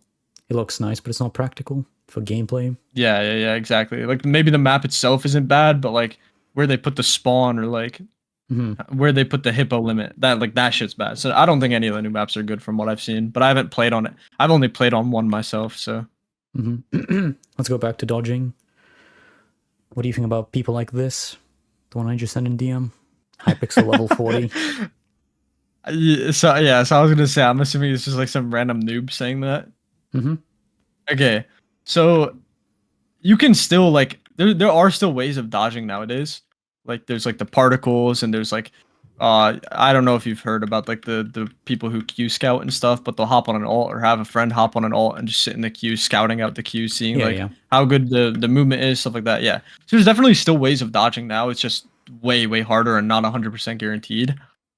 But that kind of aspect of it of like, oh, I see a decent player, I'm gonna dodge, is very annoying because like I mentioned earlier, I'm very good at the Quake Duels, and there are times where like it'll be 5, 4, 3, 2 dodge, and I'll just get constantly dodged, and they'll just lock me in a queue dodging over and over again, so I can't get games. It's so frustrating, bro. It's really fucking annoying because the queue for Quake especially is already so dead, and it's probably different in Sumo, but for Quake, bro, it's like I'm sitting in the queue waiting for people most of the time. Like there is no like instant queuing into a game unless it's like peak hours, and even then it's just like you're not guaranteed to get a game. So it's like bro, the dodging is so annoying. And I know there's like a private method right now of dodging, and I know there's like at least 2 people that have it. I don't know who, but there's at least 2 different people who have it, and it's been very annoying sitting in Quake queue just getting dodged over and over. So I can only imagine like you with your like high win count and stuff, people like a random noob seeing like, oh, you have like fucking how many wins? 200,000, 300,000 sumo wins. 400. Oh, you have so many sumo wins. Like I'm gonna dodge this guy because there's no way I can beat him. So I I can vaguely imagine how that's gotta feel. So I'm sure it feels nice not having that like being used against you now, but it's probably also not as fun sitting in queue against like the random fucking cheater that you're gonna queue into 5 times in a row. Yeah. So I mean, I think these it's are the good and next. bad. Like there's aspects that Mhm. are good, there's aspects that are bad, and it's just like you can't like fully not everyone's gonna be happy either way. Like if dodging comes back, a lot of people will be happy, a lot of people will be mad, and vice versa. Like if it stays removed, a lot of people will be happy, a lot of people will be mad. So I think like there's definitely like an argument to be made as to why it should exist, and then an argument to be made why it shouldn't. And there's like definitely positives to both, but I personally don't mind. Like I was still able to get my Quake win streak without the dodging, and like I definitely couldn't recreate this bridge win streak without the dodging now. Cause I mean, I'm not too liked in the bridge comps. I would just get sniped very very often. Mhm. But like for Quake, for example, something that I'm just like way too good at for it to like really matter if there's dodging or not. I think it's okay that it's gone. My preference. I don't mind that it's gone. Mhm. But the opinion really like switched up. Like whenever Lilith was in its prime in terms of popularity, everyone was fine with it. But nowadays, everyone's against dodging or it being back. Yeah, and I can understand that. I see the thing is like I'm kind of like impartial. Like I don't really care. Hmm. And it's probably for me personally, it's probably better if it doesn't stay because I mean I'm like I've been boosted past so much on the bridge leaderboard. I think Netty is the only like person on the leaderboard now besides me that has played the games manually and not like fucking boosted. I think I'm like ninth now. He's eighth, and there's like fucking 7 accounts above us that are just hard boosted. Like probably 0 goals, 0 blocks placed, 0 kills, 0 bow shots, etc. And so it's probably better for me now that there's no dodging because I'm less likely to get passed. Because now it's just like pretty much boosters that can pass me. But I don't know. I'm impartial. Like I wouldn't be mad if they brought it back. I wouldn't like be mad if they didn't. So Of course. I think I definitely used Lilith back then, especially with like the bot. Well, the bot had its own like Lilith equivalent. But I definitely used the Dodgers back then, especially with like the botting. Like my bot would dodge like 5+1 loss, or like I think it was seven, maybe Hmm. 7+1 loss. But like nowadays, like it just doesn't really bother me. I also just don't think I care about like duels enough or like anything like that to really give a shit whether it comes back or not. Hmm. I mean, it's essential in some modes, like combo and sumo, especially. Yeah. I agree. There's definitely like a more practical use in some modes, like because in combo, I mean, I guess I guess it doesn't matter as much in combo because I mean, there's the pearl outs in combo that just allow you to get out of the map. So like you fight a Hmm. cheater if they don't know the pearl outs, you're just good. Like, and most cheaters don't know the pearl outs. So I guess like in combo it's not as heavy, but yeah, I can definitely see like why like in sumo like there's like every single day there's probably someone with a 200 plus daily win streak who's just like hard cheating. And I Hmm. remember like not too long ago, there was this guy who got like what 3K daily or 4K daily, just hard Oh cheating. yeah, it was just a Yeah, bot. Kiro or whatever. Yeah, and his bot would like blink to the center and shit like that. Hmm. So it's like, yeah, like no one wants to fucking queue that. Like that's just not even funny. You're not winning against a bot that's like fucking crazy velocity, like the blinking towards the center, shit like that. Like you're just not gonna win against that. So I understand like in sumo, especially as a legit player, it's gotta be so fucking like painful to queue without dodging. But I think Hmm. like for a lot of the modes, it's like it doesn't really matter too much. Like classic, whatever, you just can like just requeue, bro. Like classic is alive enough to where like you're not necessarily gonna queue in the same person over and over again. So you can just keep requeuing. Quake, it's like it's just not really needed, at least not for me. I think some of the other modes like bridge, you don't really need it, especially in queue. Most of the people in queue are terrible anyways, even the bridge mains. So I think it just like I think your skill versus like the player base versus like the cheater ratio of the player base. I think that's like really what matters and like determines if it's needed or not. But there's not really a way of making it like allowed in one mode and not allowed in the other. Hmm. It Of just works course. or it doesn't. So Going back to the com, do you want to talk about wins? Since before, back in the day, only Yusei was actually oh my grinding the god, game. bro. Yeah. I was about to say you say axe, I say thanks. I remember he was like the first person at 100K. And that was like, dude, that was insane. Like I remember everyone was talking about it the day he got it. It was like, holy shit, this guy's a fucking loser, bro. This guy from like Greece or whatever just grinded this much, like really. And I remember that was like an insane amount. And now there's like, I wonder how many like individual mode ascendants there are, excluding the bots. Like there's so many people who have hit 100k plus now in just one mode alone. And that's just like, that's insane. Like I'm like a third of the way there after how long has those been out? 7-8 years, bro. I'm never hitting 100k, bro. So I don't know. It's just it's definitely wild seeing how high the numbers have been. Like when I quit and then came back, I don't even think Ores was playing or like started playing when I quit in like mid 2023 or whenever I quit. And then I came back and this guy's like #1 duels wins, fucking 500k sumo wins on his main or whatever, and then like 100k on an alt, and it's like holy shit, bro. How do you play that much in like a 1 to 2 year period? Mm-hmm. Going back to your point, there's 5 bow ascendants, I believe, or 4, which is crazy in bow. That's just like, dude, especially in bow, because bow was like dead for a long while Yeah. too. Like having, because like if you compare like bow, which used to be very dead, I think it queues like somewhat frequently now. Like you can get like probably a 100, 200, 300 daily. But then you compare like something with how dead bow used to be and how dead combo used to be, and obviously like the games versus noobs are like you can get pretty fast, but then like the games against good players are going to take longer. But it's like, bro, you compare the leaderboards. There's people with hundreds of thousands in fucking bow, and then there's like Quack is like #1 with like 50k. I don't even think he's at 51k, and it's like, holy shit, bro. They're how are people grinding these dead modes so much and like enjoying it? Yeah. It's like so they in boxing, 50k plus wins. Isn't the Soli person like #1 in 2 modes for wins? Like I think Yeah. Mega Walls and boxing. Yeah. Yeah, that's insane, bro. I like, bro. So I think I'm like number 95 for at least unbanned accounts. I'm like number 95 for bridge wins, and I'm at like 15k. And that's like, dude, I like know for a fact I played way too much bridge, and like I could never imagine. Like I think I was like the 30th godlike or 35th, something like that.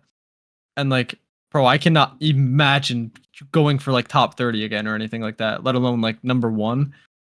And like even if I tried, like let's say I'm ACAS, okay, and I have all these like bridge wins, I'm #1 by a pretty solid lead.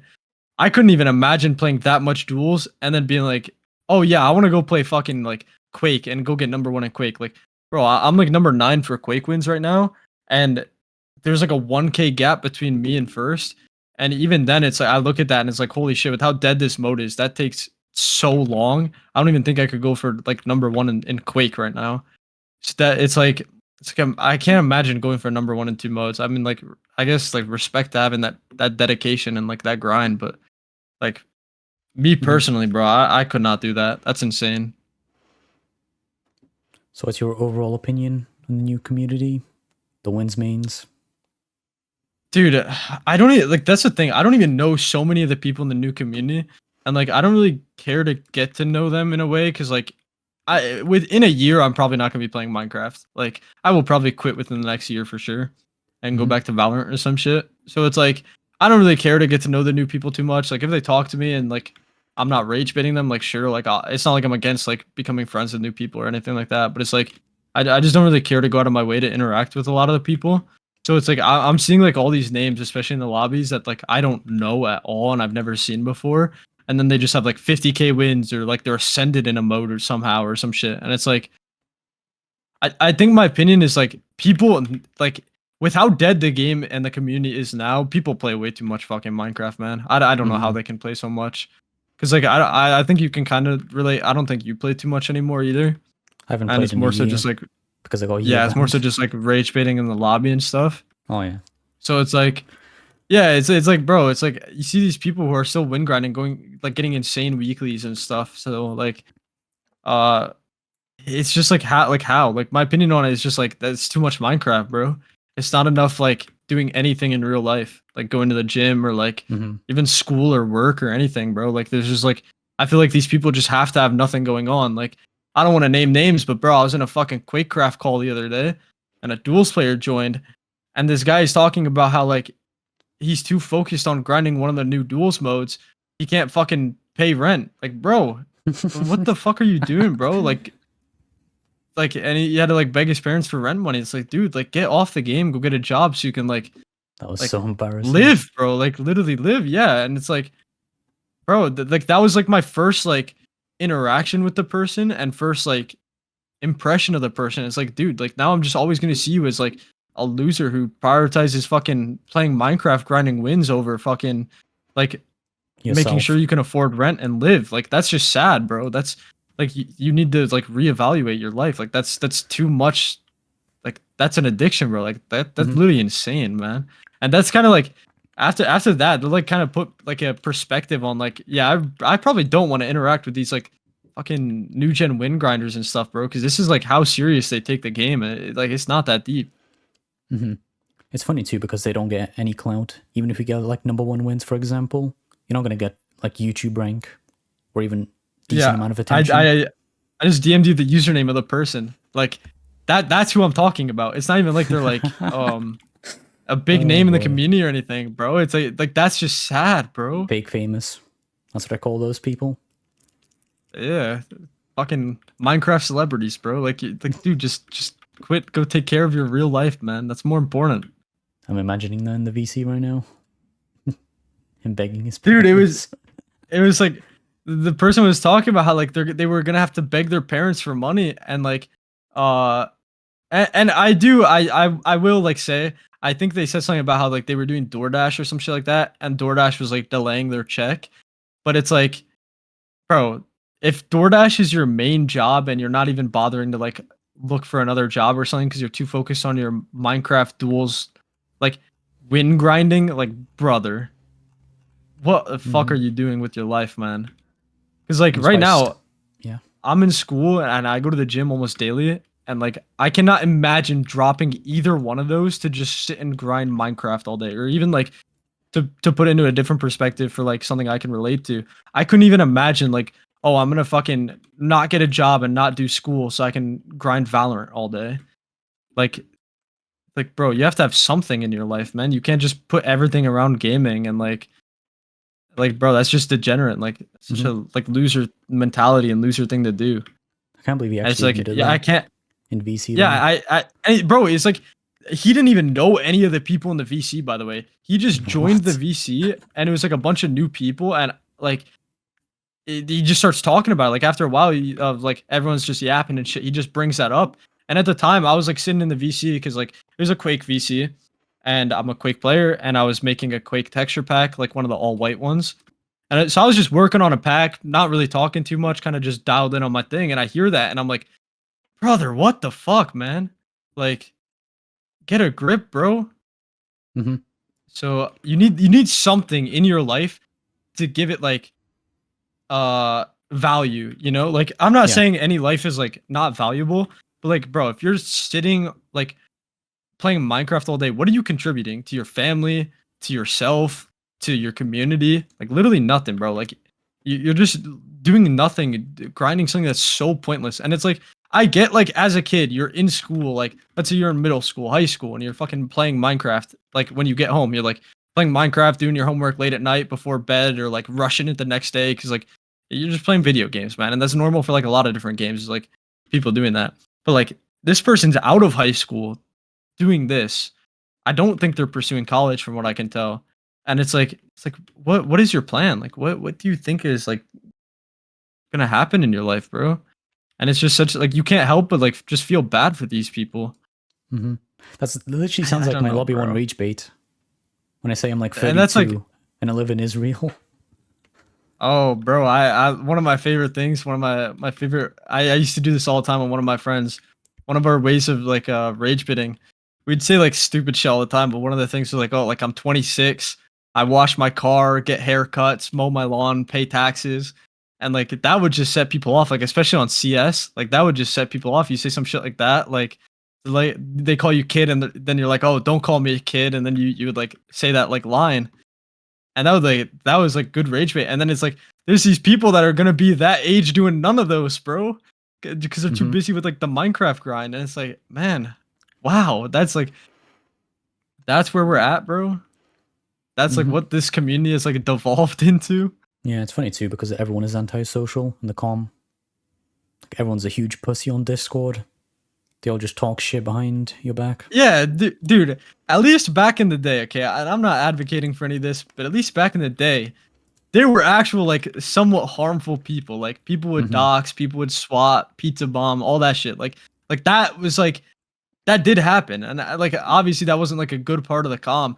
But like nowadays, it's just people larping, like acting like they can do those things, and then having an ego. Like, bro, like there's okay. I joined like some random VC yesterday because I DM'd you and I was like, oh yeah, like I might have to delay like us recording this until today because I was like fixing my PC, getting everything set up because I just reinstalled Windows and like I had to reinstall a bunch of stuff, like apps and shit like that. And I Mm-hmm. was in VC yesterday with Raza and he had invited me to a server because Raza's the guy that helped me reinstall my Windows. He's a tech wizard, bro.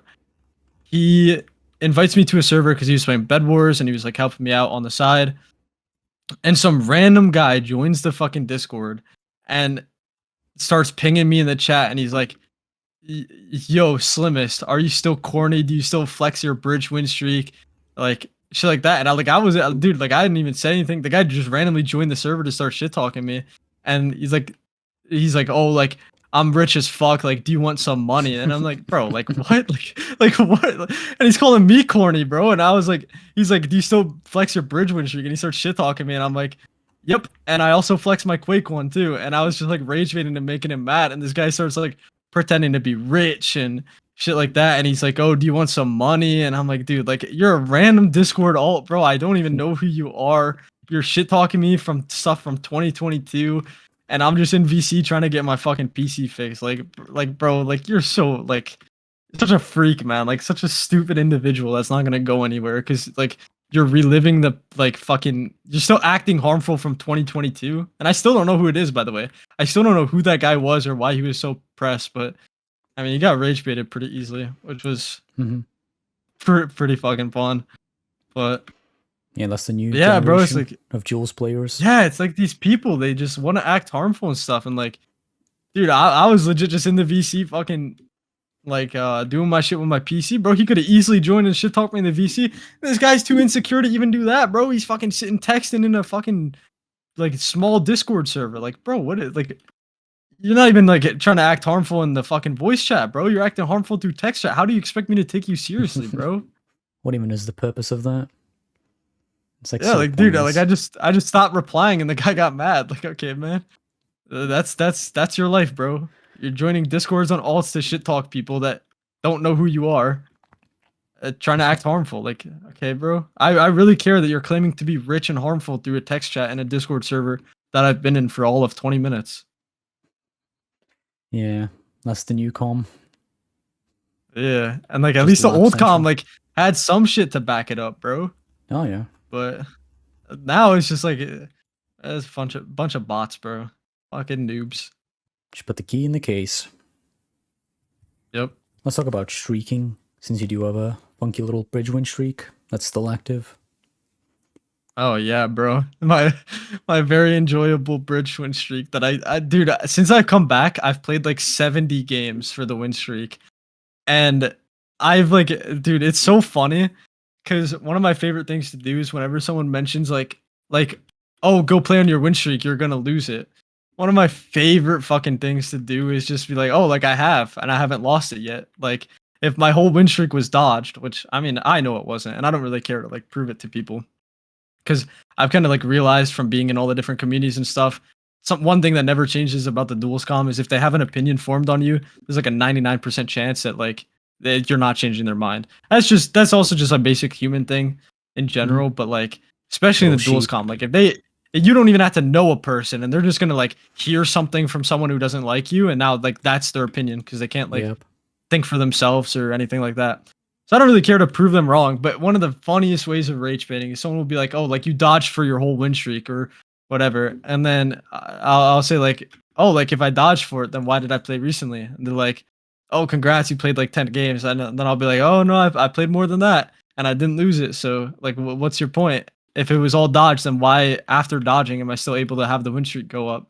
That's like one of the funniest ways to make like the bridge community mad is just like saying like, oh yeah, it still can go up without dodging. Why can't yours? Mm-hmm. So I don't know. Streaking was kind of just like it's the only reason I ever continued playing bridge after rank got removed. And with that, like one of the notes I had wrote right before this was how I got into it and how I met my teammate. So what pretty much the only person I've played bridge with um for like ever since I started streaking is Raza. And the way I met Raza was one day we were just in a lobby and I think at the time he was like working on getting on like sumo Winstreak leaderboard or some shit on like one of his accounts. And there was some like random kid shit talking me, and I was just like trolling them. And then Roz is in the lobby, and he starts shit talking this guy, and then this guy ends up leaving, and then it's just like me and Roz are just in like some random like let's say it was like Duels Lobby 8 or some shit back when like all the lobbies would fill and it wasn't just like the first like 4 or 5 or whatever. Mm-hmm. We were just in like some dead lobby, and then he like brings up he's like talking to me about fucking bridge, and he's like talking about how he wanted to start streaking in it, but he didn't know how to play or anything. So I was like oh, I'll teach you. And then I had him on Discord. We talked for like a day, don't talk for like a month, and then randomly like we get into playing. And he had like a 3K overall win streak at the time in sumo. And then we started playing bridge, and I think we lost. I think the number was like 3,124 or some shit. It was the castle map in Bridge. I think it's called like Urban or some shit like that. We queued like a castle map, and we get these two scaffolders and bee hoppers. And they scaffold around the sides and like around the hippo, and they then bee hop on their scaffold after and just win the game like 5-1 or some shit. And we lost like Roz's 3K overall. Our like it was it's so low, but like at like 100 something wins, we lost our fucking bridge win streak as well. And I was like, dude, like no way we got sniped this early on, bro. Like this soon. And like it was definitely just because like people don't like me, and Raza had like a high win streak, so like it made sense as to why we got sniped. We got sniped so early on, and then like I think a few days later we were playing like some random 4v4 game with like two kids we found in a lobby, and we ended up queuing like fucking GG Gaho and a couple other people he was playing with, and we lost to them. And I remember like I think for years that they thought they like ended our win streak, but it was like a couple days after we had lost it. And I remember like I kept trying to tell them like you guys beat us, but like we had already lost our win streak. And like I remember trying to like because back then I actually like somewhat cared about like what people thought of me. I was like a kid, so I like cared about people's opinions on me in a way. And I was like, no, like you guys did. I like tried to convince them, like you guys didn't like end our win streak or anything, bro. Like we already lost that shit to two scaffolders a few days ago, and I don't know. They just didn't really believe us or anything. They thought they beat our win streak. I think Gigi had like a video on it on his channel. You might still have it up, but he had like a video of like ending our win streak, and it was like no one believed us, bro. But like we lost that shit. It was like embarrassing, bro. We lost like after only like 100 something wins, and then I was like telling Raza, I'm like, bro, like this is not how we're not gonna quit after this. Like we got to get a new one. So we got like a 1K, and then due to like some unsober minds, we lost that win streak. And then I think we got like 1,500, lost that to server disconnect. Then we got like I think the next one was like our 2K, and then Raza requeued us mid game while drunk, and then now the like 3.3 or whatever I'm on now. And so technically we haven't really lost a game in like over 5K, and I'd be on like a 5.7 or some shit like that right now if I didn't get requeued by Raza.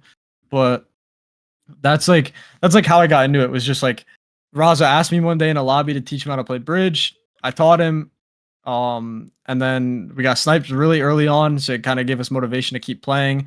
And then stupid shit kept happening, for like we would lose our streak in stupid ways, so we just kept going until we got like a good one. And then we finally passed like Trash Client and Ray Dragonfly.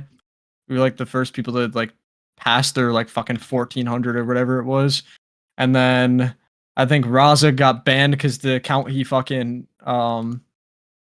streaked on was Zixel, and that was like his sumo botting account. So then he got banned for botting or some shit like that. So then we had to do it again, and then that's the win streak we're on now. Interesting journey. I assume streaking for you is just number go up equals me happy. Yeah, I mean, it's gonna sound so stupid, but the original reason why we started like going for a win streak after like when he requeued us mid game, we were already on the leaderboard, but I don't think we either of us were number one anymore.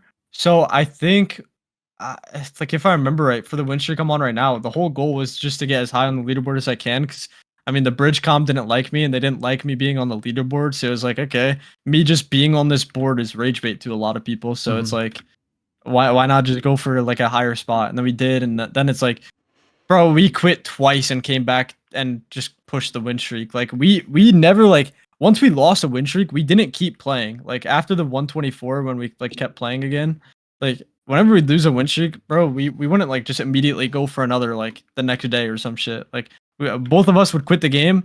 One of us would come back, message the other, we'd streak a little bit and then quit again. And like the streak I'm on right now, I've quit and come back like twice while on this win streak. So it's not like I don't know. I don't enjoy bridge enough to really grind and try and get like a high win streak.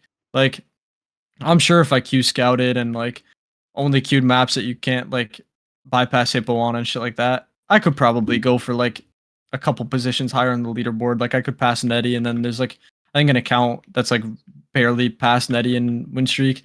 So I could probably pass those and take like fucking seventh back or some shit. But I just don't care for that anymore.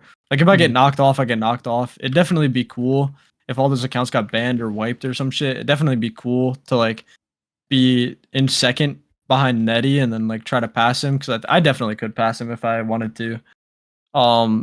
But it'd be cool to like go for number one and just be number one. But like I don't see like those accounts realistically getting wiped or anything like that. So it's just like I don't even care if I get knocked off. I get knocked off. I still have it. I could always try and get back on it, but I just don't even think I'm ever gonna care about it that much again. So I guess it was kind of like a dopamine thing, but to me it was just like, bro, if I'm on there, people are gonna be mad. I like when people are mad, especially over something so like trivial and like stupid. So that's at Makes least my sense. bridge streaking. For Quake, it's a little different. I didn't mean like okay. So for Quake, I just wouldn't really lose much. So it was like my first win streak, like my 175, which put me at like I think second on the leaderboard behind Rackles, who had like a 340. Uh, I got like a 175 on accident, bro. Like I wasn't going for a win streak or anything. I was just queuing and got it, and then I lost it, and then bro, I was cursed for a while. I kept losing at 165, 170, 173, and 174. I lost at 175, tied with my best. Like I was cursed, bro. Every time I got to like 160 or higher, I was just fucking losing the win streak to some stupid shit or another. And then I got like a 175. I was like, you know what? I'm a lock in for the next like 25 games, get it to 200, make it a little harder for me to get knocked off.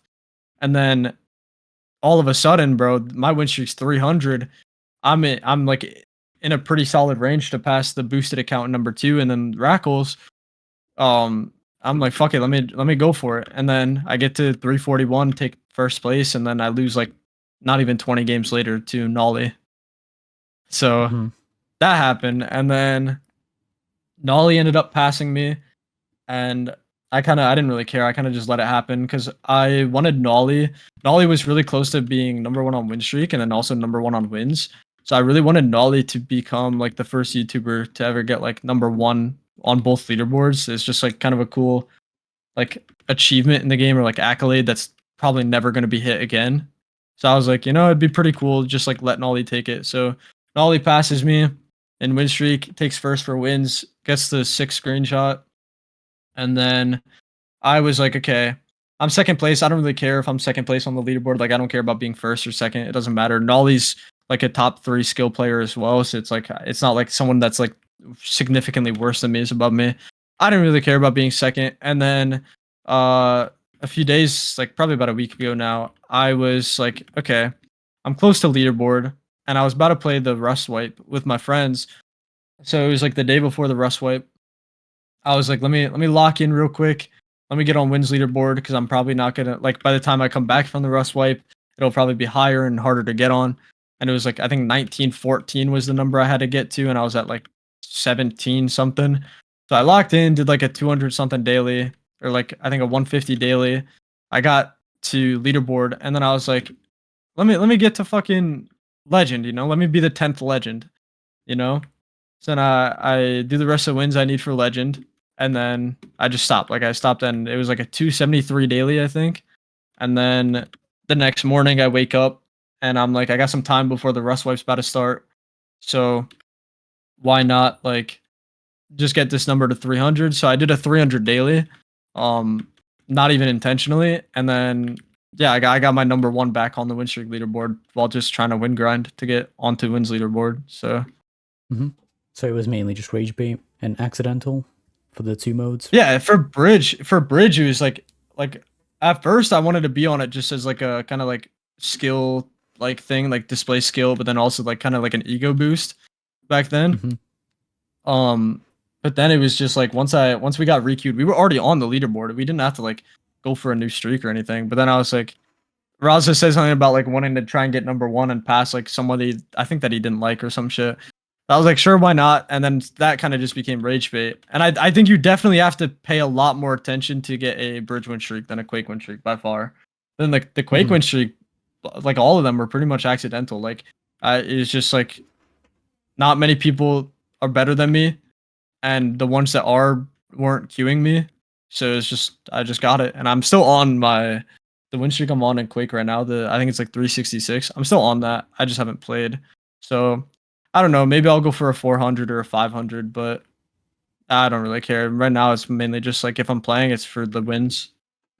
Why does the bridge com hate you? I assume it's partially because of dodging. Oh, no. I've been hated for a very long time. And like, yeah. So I've been hated since I was like fucking 12 or 13, bro. For one, I was a fucking dickhead. Like, I'm not saying I'm not a dickhead now, but I was way more of like a just annoying, toxic prick back then.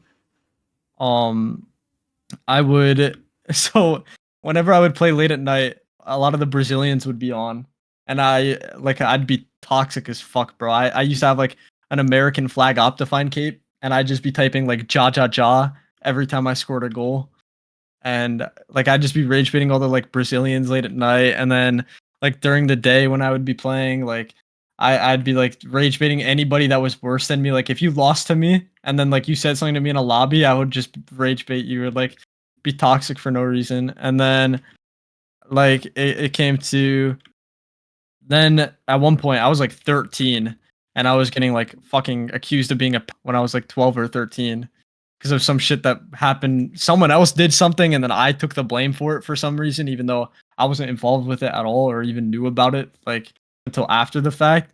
So then I started getting accused of being a pedo, and then for some reason I don't even know how this happened. People like thought I was like a swatter and shit, and that I like it was like doxing people and swatting. And so then I got like a reputation for being like a swatting pretty much. And then when I quit for Fortnite, someone randomly like started saying someone posted a dox on me, which isn't even real. Like it's not even me, and it's like you don't even have to put in like too much like brain power to realize it's not me. Like still to this day, people will like copy and paste that dox thinking it's me, and try and like act harmful towards me. But then like the person that doxed me says something about me getting like kicked out of Boy Scouts or some shit, and like I was never even in Boy Scouts. Like the Boy Scouts like in my area was like 40 minutes away, and I remember like I would have had to like wake up really early, and on top of like doing soccer and like boxing and shit, like my mom just didn't want to like drive me early in the morning to like Boy Scouts. So I remember wanting to do Boy Scouts as a kid but not being able to. And then it's like then all of a sudden I was in Boy Scouts and I got kicked out and I'm a swatting file and stuff, and that shit just came out of nowhere. So dude, it was like insane. Like I just got like all these like reputations for being things that I'm not. Like I get people not liking me because I was toxic, and like I'm not gonna like act like I was like a saint or an angel or anything like that, nor am I today. But like, bro, I was getting like all these reputations. Like I met Quack in 2023, and it's a crazy story on how we met or whatever. But he told me like the day after we met or whatever that he like didn't like want to be around me ever or anything because he thought I was a swatting pedophile. And now he's like, that's my brother. But like that's like what these people's like perception of me and like impression of me was that like I was just like a swatting file. And like man, I'm fucking barely even of age, bro. And I've been getting called a pet for like 6-7 years, some shit like that, 7-8 years. So I don't know, bro. It's just like everyone has their own reason to dislike me, and I'm not gonna try and get people to like me or anything like that. Nor do I really care about like some random bridge kid liking me. But yeah, no, bridge comments pretty much always hated me, bro. I was toxic back then. Then I was apparently a pal, and then I apparently swatted people. Then I apparently doxed people, and it's just, bro. I got reputations for all sort of things, and like I've never swatted anyone in my life. I don't dox. Like that's just not my kind of thing, bro. I'm like a rage baiter, not like I'm not harmful in any way, and I don't try to pretend to be. So I don't know how I got that like reputation, but that's kind of shit that I mean, still to this day, people like bring that shit up. So Yeah, that's it goes whatever. back. I don't care too much. Goes back to the people being sheep. Like one guy hates you and starts making up lies, and then everyone else believes him. Yeah, the whole Boy Scouts thing, bro. That have I had a guild at the time. I owned a guild, and I said in my guild Discord and like to a couple of my friends that weren't in this Discord and shit. I told people like, oh, I was quitting. I wanted to go compete in Fortnite and stuff. And then I like made a new Discord account, so I wasn't even logging into my old one or anything. I made a new one for like the Fortnite community and shit like that. And then like all of a sudden I come back like 2 years later or like a year later, and apparently I like got kicked out of Boy Scouts. Apparently I was doxxed. Apparently I'm a swatting title. Like I don't even know, bro. It just all came out of nowhere to me. But that was just so many people like thought that way of me. So that's pretty much why I'm disliking the bridge comment. I don't care. People can believe it or not. Like I really don't give a shit. I know who I am. My friends know who I am. My family knows who I am. It doesn't matter. Like Oh, of some random course. kid who spent way too much time playing bridge or duels or Minecraft in general. Like I don't care what they think of me. So it doesn't really matter. And like anyone who brings that shit up to me, I usually just rage bait them anyways, or I just ignore them. So it's not a big deal to me, any of that. So that's why a lot of people dislike me. So, and I'm not trying to act like I definitely the toxicity stuff for sure. Like I've given people reasons to dislike me, but like the Nothing pet that. stuff, the swatting, the harmful, yeah, like that shit doesn't matter, bro. Like that shit's not real. So if they want to believe that, there's nothing I can do to change their mind. So it's just like okay, whatever. Like be a moron. It's all good. Yeah, I'm surprised you have like actually nothing against you. That's valid. It's just being annoying on the side. Oh That's no, it. no, I used to be toxic, bro. Like I'm not gonna like Yeah, but deny that. I still, you was can still toxic, bro. block. I was a You can fucking still be blocked, yeah. and that's it. I was a It's not dickhead, that but big of a like, deal. bro, It's I Minecraft. did definitely Everyone's get like toxic. as a kid in general, I definitely got so much hate that was just like unwarranted. But like I don't know, I'm not gonna complain about it. I am who I am today because of all the Still, things that everyone's have happened in my toxic. life. Yeah, and I'm not gonna like complain about what got me. I'm happy where I am in life right now, and I'm not gonna complain about what I'm the got me same. here. So I kind of try to have like the good mindset or like philosophy about it of like just not caring, let people think what they want to think. I am who I am. Nothing's gonna change that based off what someone else says. So I kind of try to keep that mentality. But no, I definitely did give people reasons to hate me. But like there was no reason for It's me not to ever get valid. called a pedophile or a swatter, like dox or like harmful in any way. Like I'm not harmful, bro. I'm like the like I'm a pussy, bro. Yeah, as I was saying, not valid. Everyone's toxic. Everyone used to be toxic at least as a child. Yeah, but It's not valid. I'm not gonna hold it against someone if they dislike me because I was toxic back then or toxic now. Like that's whatever. Like that's fair. That's justified. But Yeah, of I'm not course. gonna try to change people's minds. Like it's whatever, bro. It's all good to me. Of course. Well, let's move on to Bridge, since you just rambled about the com. So what's the appeal Yeah. of Bridge for you? Initially and now? Uh. Unless it didn't change.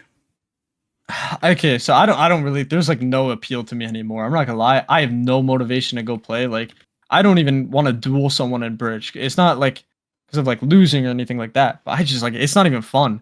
Like dueling someone and now I'm gonna have a 15-minute duel because we're both gonna like play hippo or play like stupid aggressive and like we're gonna be trading top bridge. Like back then I would have had fun doing that, you know? But like now it's like, dude, like I just holy fuck, I cannot stand playing that game. And maybe it's just because I find so many other like games fun, not just on Minecraft, but like outside of Minecraft. I find so many other things fun, but now bridge is just like it's like a form of torture for me to go play like a game of bridge. So I don't know. There's not really any appeal anymore, but like I kind of guess like looping back to what we had talked about earlier is like the appeal back then was like it was ranked. It was something similar to a mode I played before Hypixel came out, like the Realms map. and like I was good at it, so I enjoyed playing against other good players and improving and like just being competitive and then like rage baiting people I was better than. Like that was my kind of like appeal, like all those factors combined. But also, I mean, it was kind of a new like idea. Like it wasn't a PvP mode really. It wasn't like necessarily like in Bed Wars, you gotta break their bed, which is like the equivalent of scoring a goal. But then you have to go kill them as well after. Like you gotta get the final.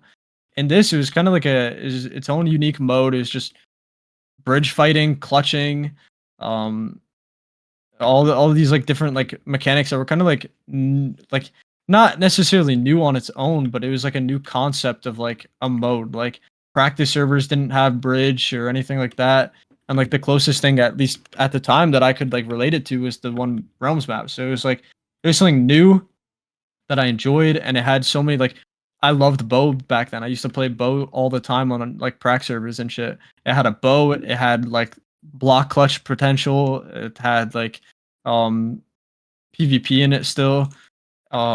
It had strategy in it. I think in my opinion it's one of the most strategic duels modes. So it's like I think like it was just it was a combination of so many different like mechanics and like factors that was the appeal to me, that it was like all that plus it was ranked, and like that's what made it really fun. But then it was like then streaking was fun for me because it's just a way of like proving I'm better than a lot of people, proving I can like get high win streaks, stuff like that. And then it just became like a rage bait ego thing. So So you enjoyed the that was skill the appeal aspect back of then bridge? versus now. Oh yeah, for sure. And I still think like there's probably so many like, because I'm not in any of the scrim servers. I haven't played scrims in like a very long time. Like probably since like I think 2019, 2020, somewhere around there. But like there's probably scrims players that I don't even know about who are just fucking demons at the game, and they probably still enjoy it, you know, and like kudos to them if like you enjoy it and play it. But like yeah, I don't know, bro. I can't. That's not for me anymore. I assume you don't care too much, but what do you think about the new little mini update where the titles got halved in terms of requirements? Oh, bro. Okay, I got mixed feelings about this. All right, because I went from Bridge Godlike 2 with like 500 wins off Godlike 3, and I was like kind of had the idea in my head that if I ever did play Bridge again, like I'd maybe go for Godlike 3 because I think Godlike 3 and 4 are the coolest in my opinion. So I was like, maybe I'll go for Godlike 3 just to get rid of Godlike 2. And I wasn't that far off, so I could streak there probably. But then I got switched to Celestial 2. And I'm at the start of Celestial 2. I'm nowhere near Celestial 3. So I got taken from I think okay. I think Celestial is a cooler title. I think Godlike's got the better color. But I went from being close to a potential 3 to now stuck. I'm never getting Celestial 3. That's just not happening, okay? And now I'm stuck so far away from like a good looking numbers. I dislike it for that. I think it's stupid. I think the rewards should have been lower, not the titles. I think it takes away like the like accolade or like prestige of like hitting a certain title. When it's like when you're grinding that mode, like oh now a fucking legend is like someone who has 1k wins and they have a bolded title. Like that, it's stupid. It feels like I said earlier, I'm not like I don't really think when things don't need to be changed, I don't really see a reason in changing them if it's not necessarily like an improvement. And I don't think this is like an improvement in any way. So, dude, I think it's ridiculous. I think it's cool to have a celestial title because I would have never gotten one before. But like, man, it's fucking stupid, man. I'm nowhere near celestial 3. I'm never hitting that shit. Man, fuck the devs for changing it. What do you think about the rewards for bridge? Bro, I gotta go to a duels lobby real quick. I honestly couldn't tell you what any of them are besides the scheme. I don't know what these cages or hats are. The light purple color is pretty cool for hitting 1k wins. I don't know what the rainbow bridge victory dance is. I don't know what the carpet factory bridge cage is, or I mean the flipper icon's cool, I guess, but like I'm never getting that. That's 50k wins. And then picturesque firework prefix scheme, blue, white, and red. I mean, that's pretty cool. 25k wins, so I'm not getting that either. I don't know. I think okay. I do like the fact that all the modes have like their own cosmetics for each like big milestone. but I don't think they just should have lowered it. Like honestly, they just should have lowered the amount for getting the rewards, not actually like lowering the titles. I still think that's just such a stupid idea. Mm-hmm. It I think absolutely the is. title should be consistent against or like throughout all the modes. And like if like the ones that take longer and like for example, we don't have a bridge ascended. There's no combo ascended. There's not even a combo divine 2. Like no debuff doesn't have a divine, I don't think. Like these modes don't need to be halved, and like it makes no sense. Why is combo not halved but bridges when there's people with more bridge wins than there are combo wins, you know? Like that doesn't really make sense. But it's like I don't think they should be halved. Like realistically, like the rewards definitely should have been or like modified in some way. Maybe not specifically halved, maybe more than halved, maybe less. I'm not really the judge of that, but like the title shouldn't have been halved. I think that's kind of stupid, in my Mm-hmm. opinion. I think it was just an unnecessary change to just add something to like, oh yeah, we updated duels. This is what we did. Yeah, this entire update is unnecessary. Like, we only wanted bug fixes, I believe. And obviously a Yeah, few I more think there are cosmetics. some cool changes. But I think like another thing that I find pretty stupid is the fact that you can change the number for title. So like if I wanted to, I could literally put on like my season 1 bridge title and then have like my fucking number 9 for Quake wins right next to it. That's so stupid, bro. Like it'd be cool if they made it so like let's say I finished 52nd for the season 1 bridge. I was number 52 at the very end. Let's say they made it so like it said like season 1 bridge number 52. Okay, that could have been cool. Or like let's say the prefix was 52 because that's what I ended in season 1. But like that's not how it works. So it is kind of dumb in my opinion. But I mean, I hope they fix that, but it is really cool that like I like what they did with the prefix schemes and stuff. A lot of them are ugly, but a lot of them are really cool. But overall, I don't think the update was terrible. I think at first the update was terrible. There were too many bugs. There was no way most of this shit was play tested. Like they like fucked up. They made the armor and combo like unbreakable. Like there were so many things. It was like it's just so clear that they didn't test so many things. But I think overall, at least now, the update's not bad. I still think some changes need to be made, but staff have been made aware of a lot of them. In Duels Archive, we have a channel where we're able to have direct contact with some staff. So it's like staff have definitely been made aware of some of the like bugs and stuff, and it's just gonna be a while before we get a fix, most likely. But I hope what they do is they revert this like halving title thing, but then like uh, okay, with where the rewards are at right now, with the title halving, they should keep it like that, but they should make the titles revert. And then they need to fix this like prefix thing where like you can put any number on any title. Like you shouldn't be able to do like number 1 fucking UHC rookie or some shit. Like that's just stupid. So I think Yeah, they and need of to course. revert that. I think they need to revert the halving of the titles, but otherwise, I mean, update's not bad. A couple new modes, which is cool. I think they should fix the what's it called? The Spleef versus TNT. Like I'm glad they made it separate titles, but they should make it its own title. Like you shouldn't be able to have like 10k wins in fucking Spleef and then put on TNT Godlike when you're not TNT Godlike. Like I think that's kind of stupid too, but I mean that doesn't really affect me at all, so I Want to talk about the think the bridge update's maps? okay. I don't even know what to say, bro. They're all terrible. Pixel Master should have been put on the build team.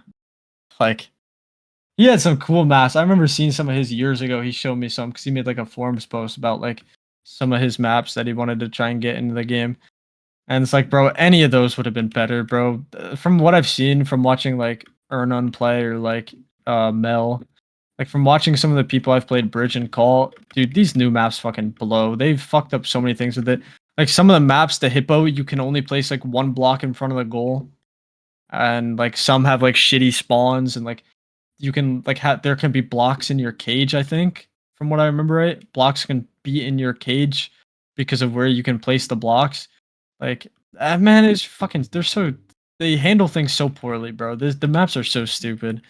I'm probably like if I ever like try to streak again, I don't think I'm queuing any of the new maps. Yeah, it's because they're not tested before. They just half-ass it Yeah. and rush it. Yeah. And like I don't even blame the build team by the way cuz I don't know if the build team is the one that's in charge of like setting where the blocks are like where the block limit is and shit like that. I don't want to like hate on the build team. The maps themselves aren't terrible. It's just how they're like designed mechanically, like where you can place blocks and where you spawn shit like that. I think that shit's just dumb. And man, that should just they need to have opinions from, and this goes for all modes, updates with all modes, including map changes and shit. They need to actually have like opinions from at least like 5 to 10 people that are like actively playing those modes or like top players on the leaderboard or some shit. Like they need to like get some sort of opinion from a third party and not just like, oh yeah, this looks good. Let's implement this with terrible fucking like settings. I feel like a lot of people just wanted bug fixes. Although you did mention that the update was half decent in your eyes. I feel like it was just slop. They just copied Murder Mystery and Sky Wars in terms of like the little cosmetic tree, but obviously without the tree.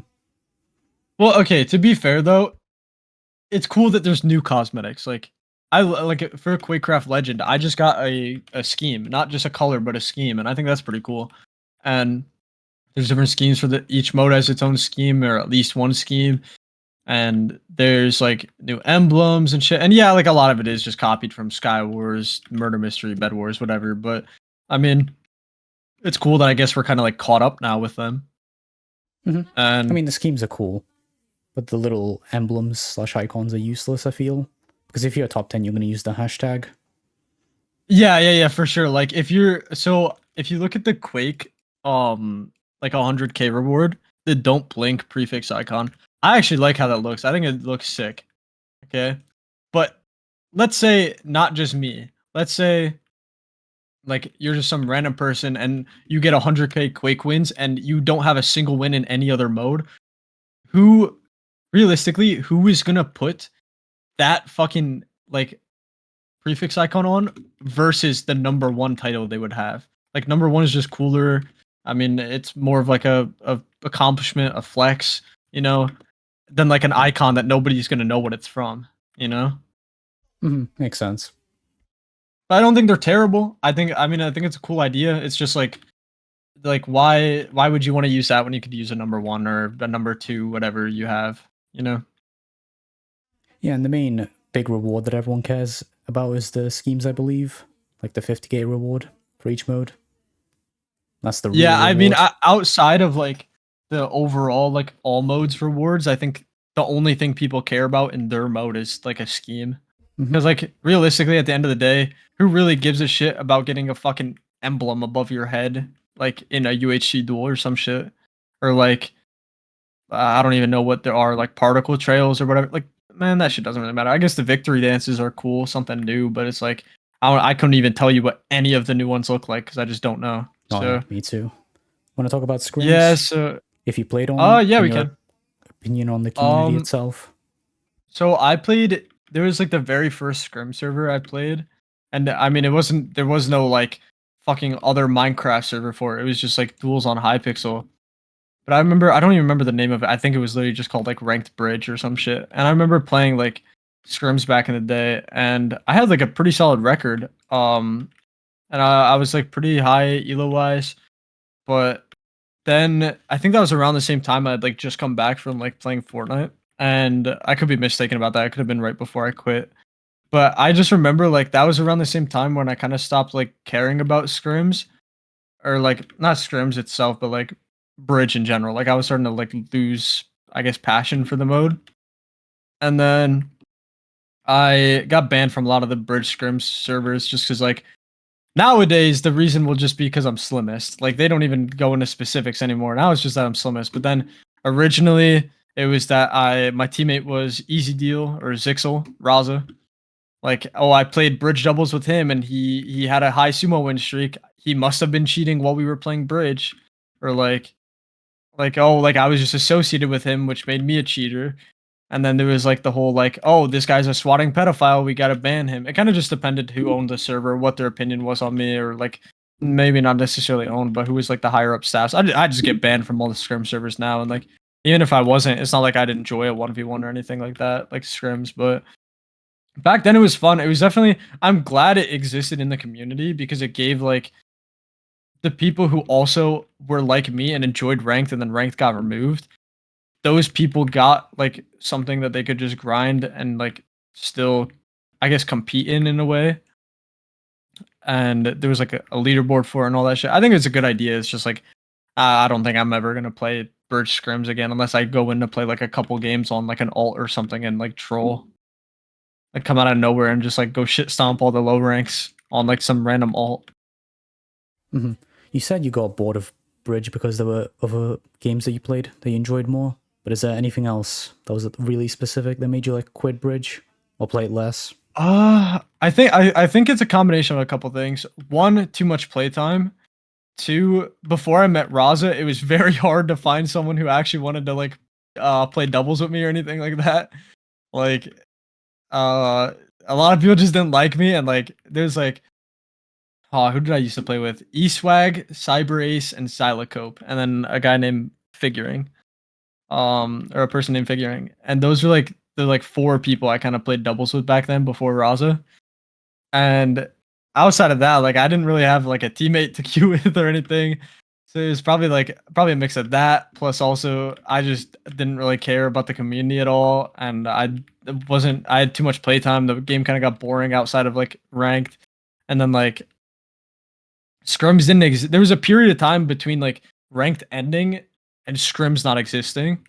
And then like that was just fucking like there was no like ranked sense. And then like I'd played other games like Fortnite and H1Z1 and shit like that, and like I was like surfing in CS and stuff, and it was like bridge just really isn't that fun at the end of the day for me anymore.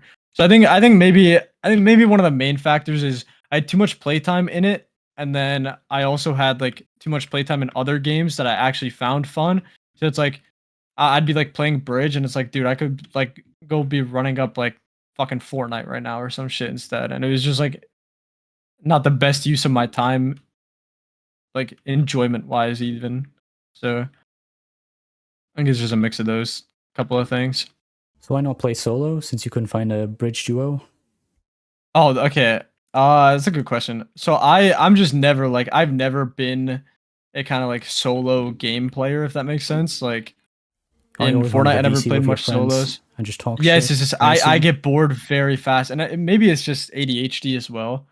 But I get bored very, very fast when I'm like just sitting playing a game on my own. So like, for example, if I solo queue in Val, at least I got my teammates to talk to or whatever. Or like I'd be sitting in a call screen sharing to someone while fucking solo queuing ranked Val. Or for Fortnite, I would be like, let's say there was like a cup going on or a tournament. I'd be in a VC with some of my friends and we'd all be playing the solo tournament at the same time, just talking to one another. You know, so I never like, even when I was playing things solo, I wasn't really solo, if that makes sense. And like, if you look at my bridge wins, I think I have around like 3K solo wins, and a majority of that probably came from ranked. Like, Hmm. I never just played much solo. Like, if it was ranked, like, yeah, sure, that's a little bit different because there was no ranked doubles, but like, I mean, solo was just never my thing. Like even when I was a kid, I was never big into like single player stuff or anything like that. Like I think one of the only like single player games I've played in recent time was Red Dead Redemption 2. I played that, and that's my favorite game of all time. Like story mode wise, that's an incredible game. But like It's even that, beautiful like I too. sat in a call with someone playing. Yeah, it is beautiful. But like I sat in a call screen sharing that game to someone the whole time I was playing it. Like, bro, I can't do the solo stuff. It's too boring to me, and I get like very like I don't know if burnt out is the right like way of phrasing it, but like bored very quickly. I do get very very bored, and just like I'll be like, okay, I'm gonna go do something else, or I'm gonna go ask someone else to play. So like for Quake, for example, when I was doing my daily, I was sitting in call with people like the whole time. Like I was sitting in call with Ernon. At one point, I think Nolly joined, Aiden joined, like Trevor was in there, Quack. Like a bunch of people were just in there, like, and I was just talking to people pretty much the whole day. And that's pretty much what I do every time I play Quake, unless it's like late at night, no one's up, then I just throw on like Hulu or Netflix or something. Mhm. And Minecraft is definitely one of those games where like if you have two monitors, you can watch something very easily, you know? But then you go to like something like Valorant or Fortnite, and you're not gonna be like watching something in the middle of playing one of those games. It takes way more like constant focus and shit. So I think that's why like maybe for Quake is a little different. I'm able to do it even if I'm not in a VC. But like for other games and stuff, I just can't play solo, bro. It's too boring to me. I don't know if it's really ADHD. It sounds like you're just a social person in general. I don't know if it's ADHD necessarily, but I think like being in a call helps my ADHD because it's like it's so hard for me. I hyperfixate on things, and a lot of times when I'm playing, like let's say I'm playing Quake or something, I'm not even focused on it, bro. Like I'm just autopiloting. But like Mhm. when I'm in a call talking to someone, it's very like right now, for example, we're talking. It's like it's very easy for me to stay like focused on like let's say I was playing Quake right now. It'd be very easy for me to stay focused on this because I'm like hyper fixated on something else. Yeah. So I think maybe that would like help. But I can't like it's very hard for me. I can't control what I'm hyper fixated on, obviously. So Mhm. it's like just being in call definitely does help with me to be focused in a game. Even though like that kind of sounds like so dumb, like oh, like you're talking to someone, you're doing something else. How can you stay focused on like both things? But for me, it really does help. So I think maybe that might be a factor. But I do think it's just boredom and like being a social person. Yeah, honestly, the autopilot thing is applicable to me too. Every time I queued sumo, I just couldn't pay attention because it was too easy. But still, even in other Yeah, modes, it's I just think it's something just where it's like Minecraft. it's I think it's you just shut your Minecraft brain itself. off and you just queue. Yeah, Yeah, Minecraft is just slop. Fake oh, I agree competitive. 100%. So It's like yeah, cookie clicker, hell literally. yeah, bro. What a fun ass game, bro. I Hmm. used to fucking have, dude. I've played so many randoms games. So I used to compete in Val before my game broke, and I'm planning on hopefully getting back into it soon. Now that I fixed my game as of the other night, but I used to compete and like I'd be scrimming and stuff like 3 4 hours a day at least. I'd have scrims for like 6 out of 7 days of the week. I had some form of scrims, VOD review, theory crafting, server work, something. Like we had something 6 out of 7 days of the week. And in between scrims, like while we were waiting for the next team to show up, or like while we were taking a break, while like let's say we scrim the same team, we're taking a break while we were waiting, people are going to the bathroom, shit. I'd pull up like Cookie Clicker or Tetris or fucking like the fruit game. I think it's called like Suica or something. Yeah, Bro, yeah. I'd just be pulling up all these like random ass games, playing it in between scrims and stuff. Hmm. So Cookie Clicker was one, bro. I was a fucking grinder for that shit, bro. It's a fun game. It is. Another thing that you can just like autopilot, not pay attention to. Hmm. Want to move on to Quake Duels? Although you do kind of briefly touch on it in the other topics. Uh, so I think I have like a very like unique perspective on it because I started playing Quake like 2 weeks before fucking uh Quake Duels came out, and it's called the community calls it Queuels. But I started playing Quake like right before Queuels came out. Okay, I think I have like such a unique perspective because I have experience in an FPS prior to playing Quake, and then I have experience playing Quake prior to Queuels. Okay, Quake Duels. So when I was playing for those like 2 weeks, I was like grinding Quake. Like I think I was number one weekly 2 weeks in a row or whatever for both weeks. Like I was like playing a shit ton, like working on like learning the game and learning the dashing and practicing aiming because it's a lot of it is pre-firing because of how the hitboxes work and stuff. A lot of it is pre-firing, so it's not just like direct like point and click. So it's just like a kind of new style of aiming to get used to. So I was playing it and I remember thinking like there are some Quake beasts. Some of the best players in Quakecraft that I've played against that like cuz I would win most of my games that I played for Quake. It was like even against a lot of the Quake mains, I would just like some of them would be close, but even when they had better like triggers and dash speeds and stuff, like I'd just be winning. And some of the players that I would always struggle to win against is like Palmed. He's insane. So is Sapphire Geek. Rackles is pretty good. There's a guy named Platina Knife, and I those were like the people I played with during that like 2 week period, or not with, but against. And it was like, yeah, like these guys are insane. And then I remember like thinking like, oh, when this Quake Duels mode comes out, like these guys are gonna be insane, you know? And I was like, I was just convinced, like, bro, I'm not gonna beat fucking Platina. This guy's gonna kick my ass. And like same with Geek and like Palmed and shit. And then Quake Duels comes out, and I realized like, holy shit, this mode is actually so much different than actual Quake itself. And like even the Quakecraft mains, they like a lot of them don't like it because kind of going back to what we said previously with like Minecraft being a very autopilot game in Quakecraft, it's a kill race, first to 25 kills. If you die, it doesn't matter, you know? Like you don't there's like no weight to your life in Quakecraft. But in Quake Duels, it's first to 6 kills, so you only really get 5 deaths, you know? And there's way more like value and like weight to each like life. So you don't want to just throw them all away. So you have to there's times where you have to hold angles, there's times where you have to play like high ground on some of the maps, there's times where you have to like just spam dash shots and stuff. It's so much different because it's like it's literally a dueling thing and not like a kill race to 25. So because they're so different, a lot of the like Quakecraft mains that I thought would be insane are just like, yeah, they're still alright, they're still good, but they're not as good as I thought they'd be, you know? Like, I think the person I thought would be the best, who's actually like good, um, I'd say Sapphire Geek and Rackles, they are both very good at Quake Duels. I think it's like you'd be dumb not to put them in the top 10 for skill. But one of the guys that I didn't have any experience with facing in Quakecraft because he wasn't playing when I was playing is this guy named 07. And that guy, he's number one in skill. He does not miss shots. He has incredible aim. He's a fucking beast. And for a while, like before he started playing Quake Duels, it was like I was number one, and there wasn't really like many people close to me. Like I would just win all my games. I'd say like me and Rackles were like the closest in skill, and then I had this like really annoying playstyle. People started picking up on it, and then Nolly starts playing, and Nolly became a beast. Nolly was sitting in queue because Nolly's a YouTuber, manages a bunch of channels, stuff like that. So Nolly would be in queue all day, and then most of the night too, or like all night and most of the day, and he'd just be editing YouTube videos while waiting for games to start. Like he, yeah, he multitasks and stuff, and it's respectable. But he played so much, so consistently in such a short amount of time. He like skyrocketed. Like he was like I wouldn't have even put him in the top 10 at first, and then he became top 5 very fast, and then like now he's top 30 for sure. It's like me, him, and oh 07, and it is just out of nowhere. Like he just became a beast.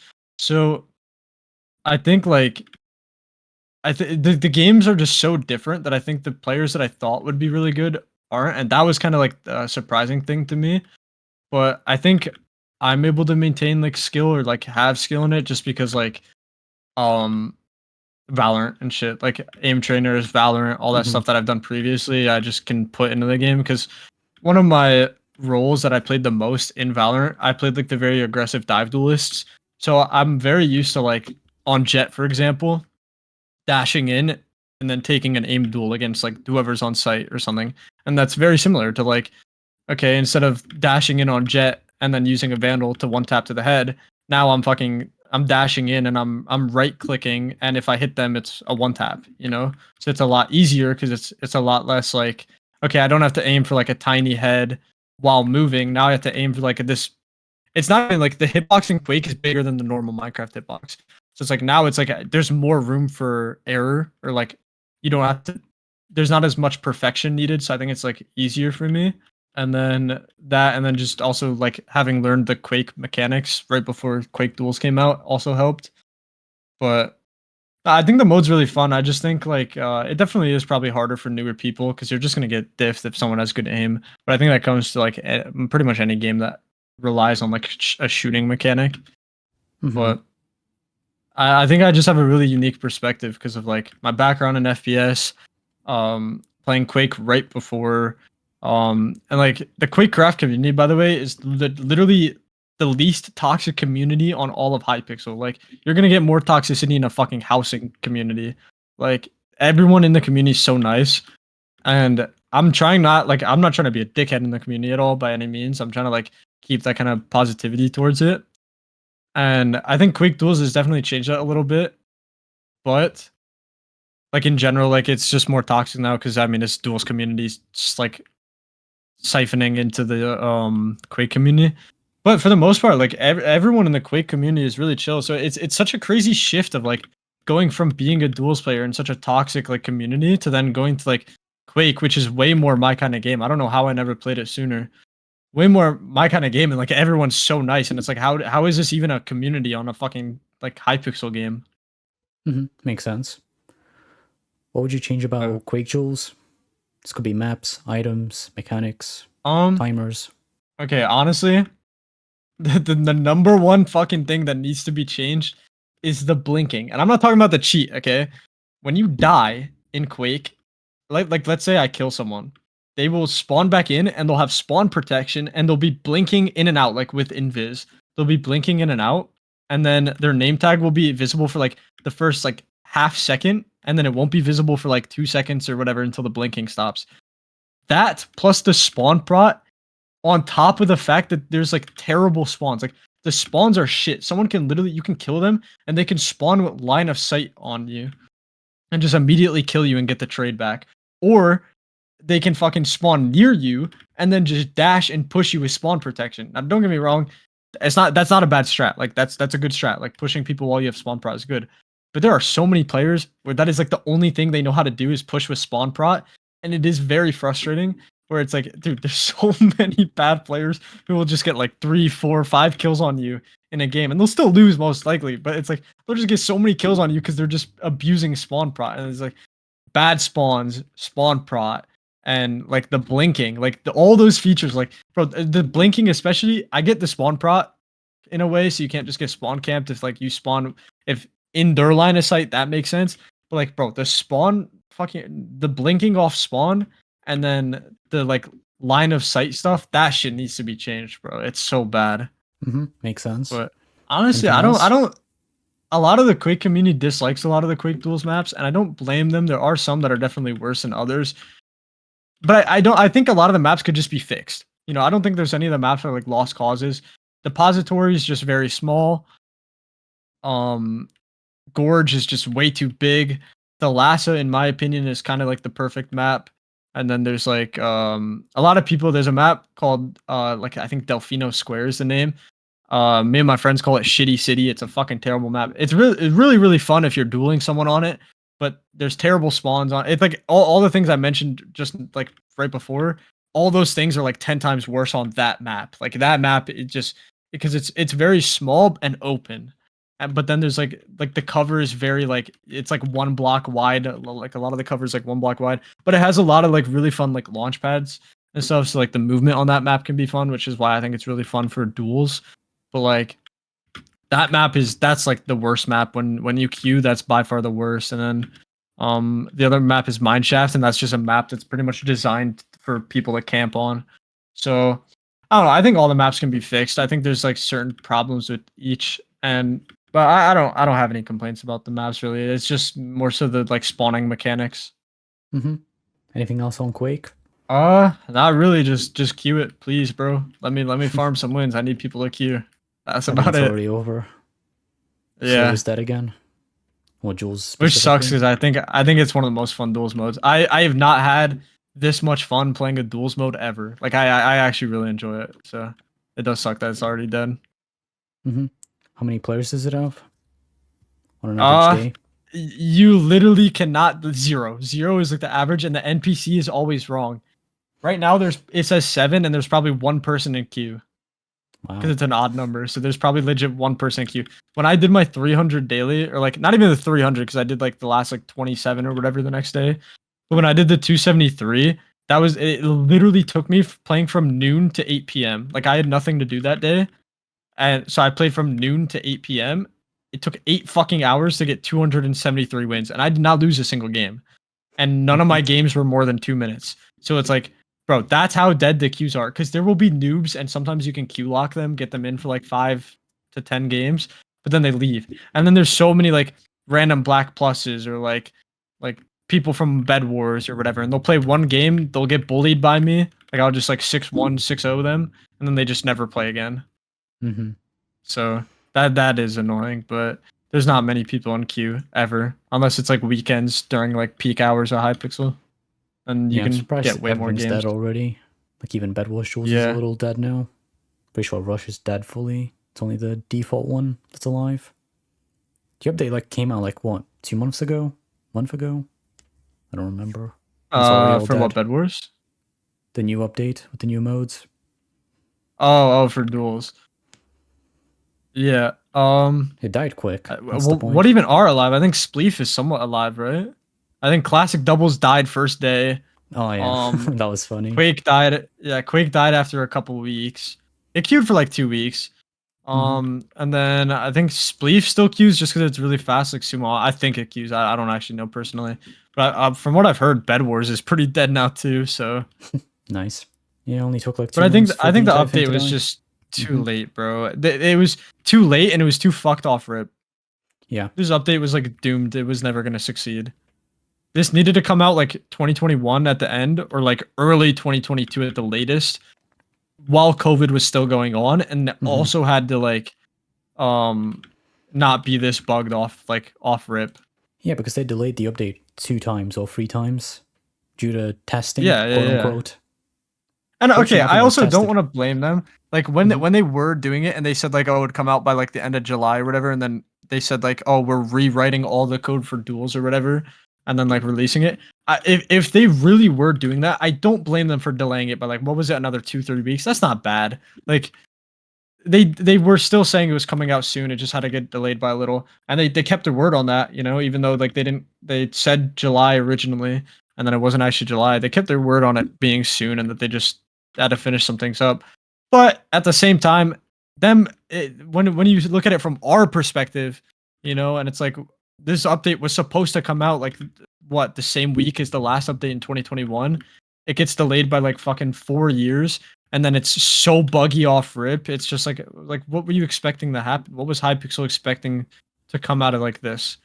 Yeah, that's the I main think the point. only way they really could have like fixed it is if they didn't have all those bugs. And obviously, updates are gonna come with bugs. Like that is just a given, you know. But it was bugs that you could tell they didn't test anything, which is like the real disappointment.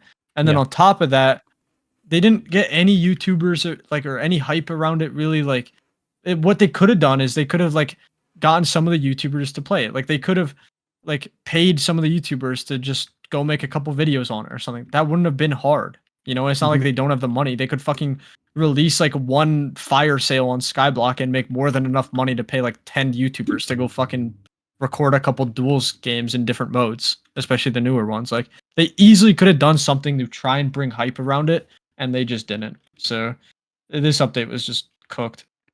Yeah, I mean, the Bed Wars tools were unenchanted on day 1, which was a little funky. Yeah, I don't know. They just need to give me staff, bro, so I can ban everyone. I would ban legit people if I got staff, I think. I'd rage bait someone and then ban them for getting rage baited. Ban them for larping. It's in the rules now. Yeah. Dude, fuck, bro. You know, this is such a stupid thing, but I wish you could send Discord stickers on Minecraft, bro. If I could send like the Wumpus stickers, like him fucking wagging his finger and shit, dude, that'd be so perfect. Of course. Want to talk about OGs and the capes?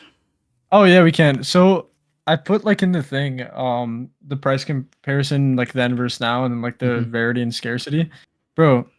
One thing that I've noticed lately, and I don't know if you've noticed it too, it feels like there are so many like OGs now. Like back then, yeah. I was like kind of rare to run into one, and then like now, like there's like almost every OG ever's in the com now, and that was like not something like back then. Like let's say like 2021, you were not seeing an OG like whenever you went into like fucking Bed Wars Lobby 1. Like the only place you would really see like OGs is like fucking TNT tag. And it was just like it wasn't like something that is as common as like it is now. And it's like it's insane because you can go to like different lobbies throughout Hypixel and you can pretty much find like some OG name or like 2-letter or something just lobby sitting at any given moment. It's insane how like it feels way more common now, but the prices for OGs are still like either the same. It's like, I mean, high tier OGs back then obviously are not as expensive as the high tiers are now, but like still like 2,000 for an OG or like 1,000 for an OG, that hasn't really changed, you know. Like you can still get an OG name in that price range, but then you look at like the actual like amount of OGs, and that it's just insane. And then like I feel like nowadays I'm seeing like way more like caped accounts than back then. Even bro, in like 2019 2020, you could still, I'm pretty sure, redeem the 2016 Minecon codes, and I'm still seeing more capes nowadays than back then. And it feels like it's just like they were so much more rare, and you wouldn't like ever actually see them back then. Now it's like constantly like what an insane like shift. Like the prices go up even though like the amount goes like up. Mhm. Like there's even more, but the prices are still raising. Yeah, that's the first thing I noticed after my year ban. I thought like half the Yeah, I com mean, got beamed or something. Or someone just yeah, found a yeah, new yeah, method. and that's probably like probably a good majority of these OGs are beamed.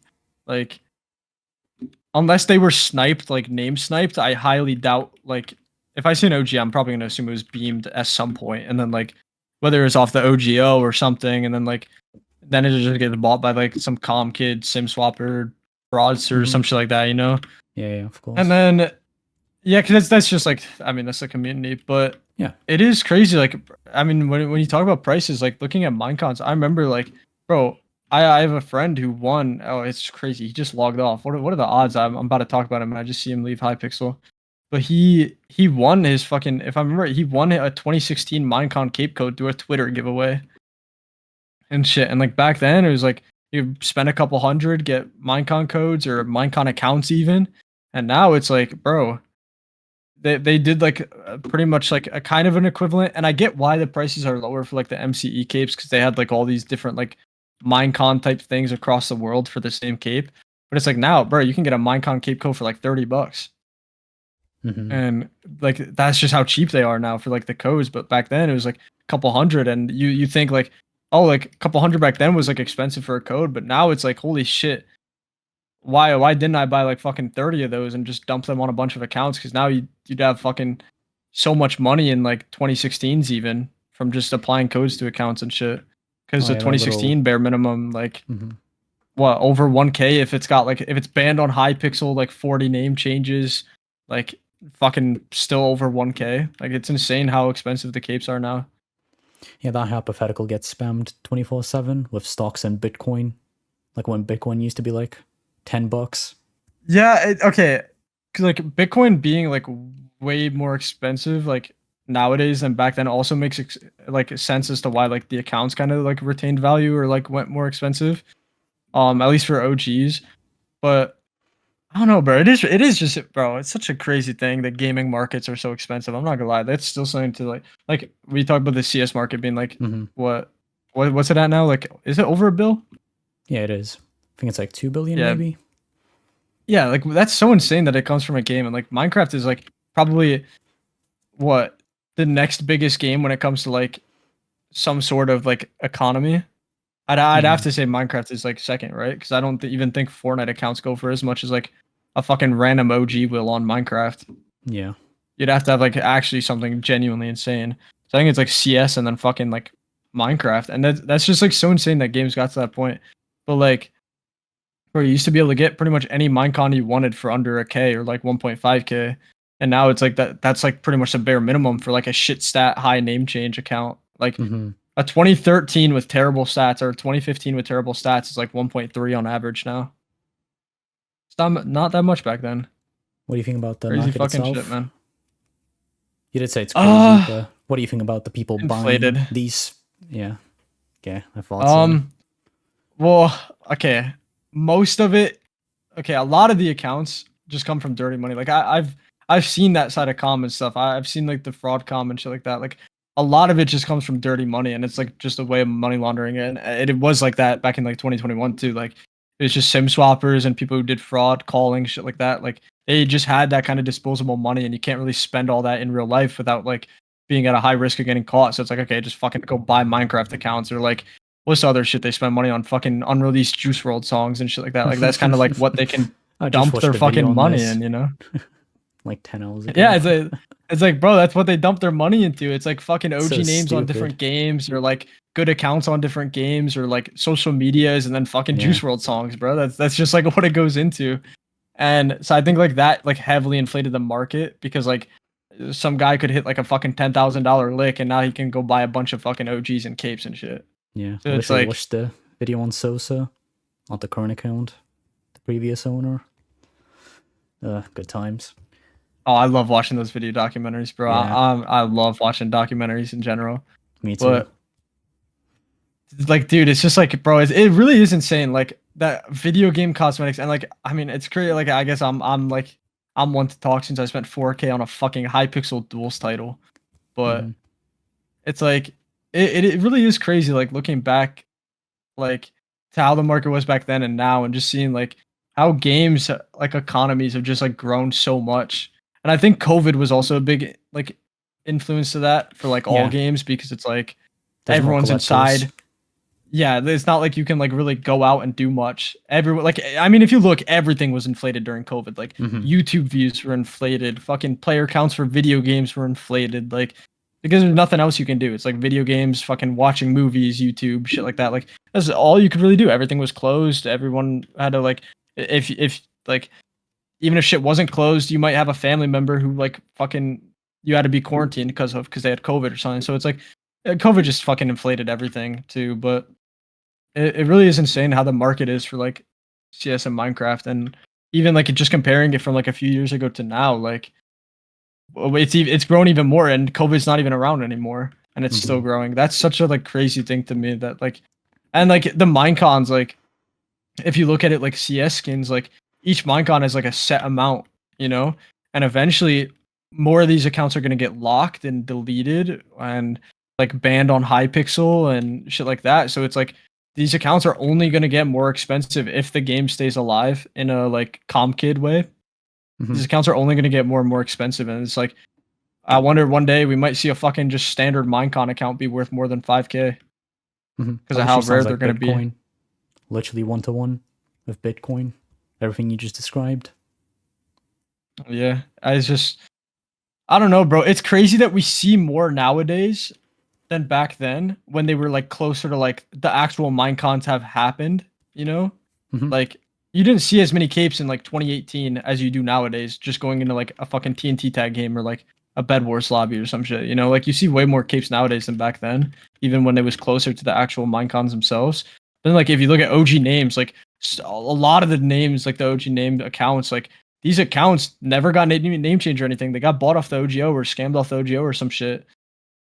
Hmm. And then it's like, but you see way more of them now. And it's not like there weren't people contacting OGOs back then either. Like people were buying Minecons off OGOs and OG names off OGOs, but you see so much more now, even though like the community's more dead and stuff, and the price maintaining, like the accounts maintaining value are only going up in value, even though it seems like there's like more and more by the year.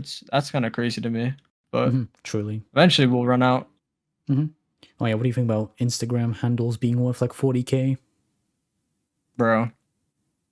Bro, especially because at least from what I've like seen happen to like friends personally and stuff, bro, social media is when you buy like handles and stuff, unless you swap them to like one of your accounts, they get locked pretty easily on like a lot of things. Like Twitter accounts get suspended a lot, fucking Instagram accounts get suspended a lot. I know Telegram doesn't, like Telegram doesn't like almost ever get suspended for being bought, I don't think.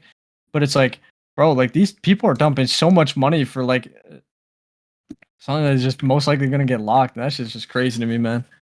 I'd rather have my duels titles, bro. Hmm.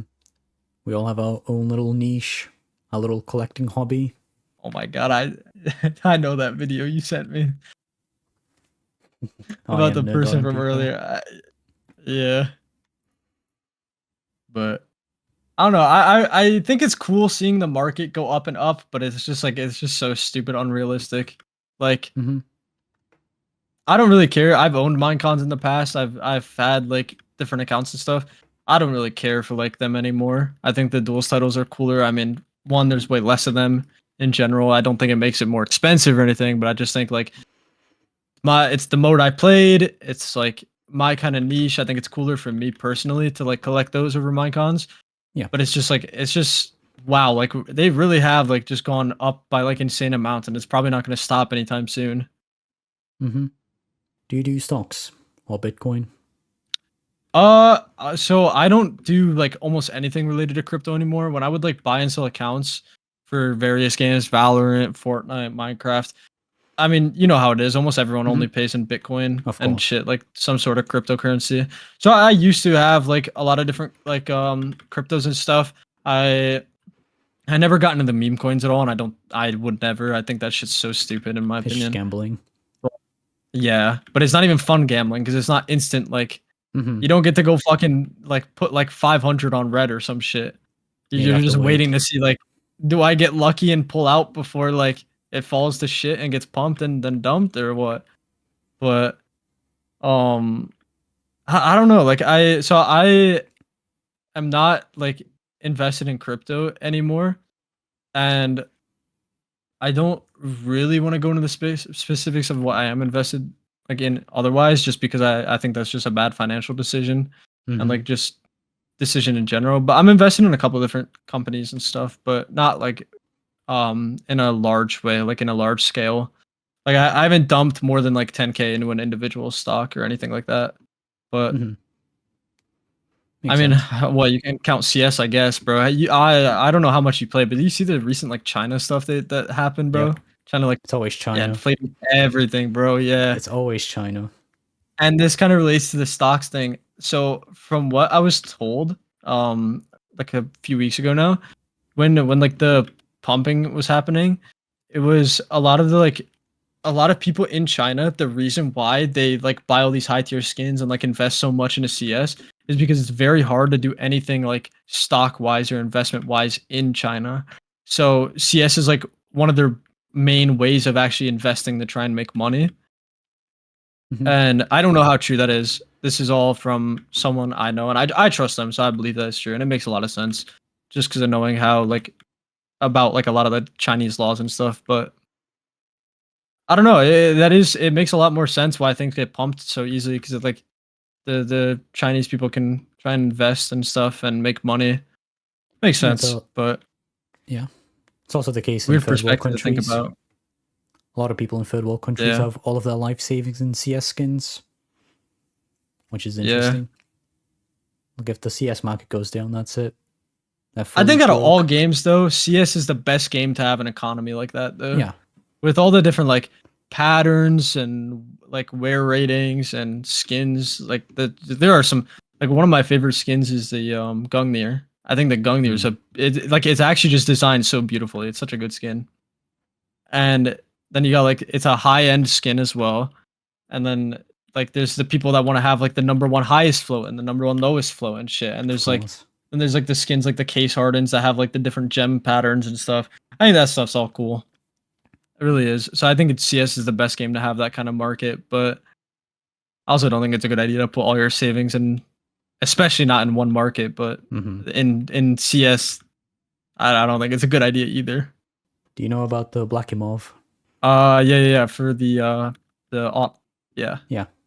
High float equals black scope. bro, those are sick. Same with the I think the op prince is the same way. And the desert hydra, those also have I think black scopes as well. Really sick. I think the Op Prince is one of the most underrated skins, and I think my prediction is soon, like within the next year or two, that skin is gonna go up in price by an insane amount because it's one of the rarest out of all the like high end op skins. It's one of the rarest, and I just don't think China has like realized that yet. Nice little prediction. Come on, guys, invest in CS. Go, go, go, go, go, go. Bitcoin Bro, to the I think the moon. Op Medusa is the most overrated garbage ever. I think the what is it, the Atheurus or whatever, the like snake one. Yeah, That's yeah. like a $10 skin or whatever. That skin's so much better than the Medusa. The Medusa's so bad, bro. I'm not gonna lie. For like compared to the other high end off skins, like I don't think it's a terrible design or anything. I just think like, bro, you got the Gungnir, Desert Hydra, Prince. Like even if you consider like the Onitashi, like all those skins are significantly better. Yet the Medusa's like still really expensive. So stupid, bro. Medusa's mid, overrated. So is the Dragon Lore. Whoa, not the D-Law. It's cool. It's cool. Don't get me wrong, and I like that it's like such a unique color scheme. But like, bro, like I can't believe anyone when they say like the Dragon Lore looks cooler than like the Gungnir or like the Prince. Like I just can't believe you can actually have that as an opinion. Like that's just so wrong, bro. Welcome to the internet. If it's not my opinion, it's wrong. That's how I view it. For CS skins, at least. Factory new 13k. Ooh. He went up a little. Which one? Funky. D-Law. 13k for factory new. It's a little spicy. And then, like, I wonder what the souvenir field tested is.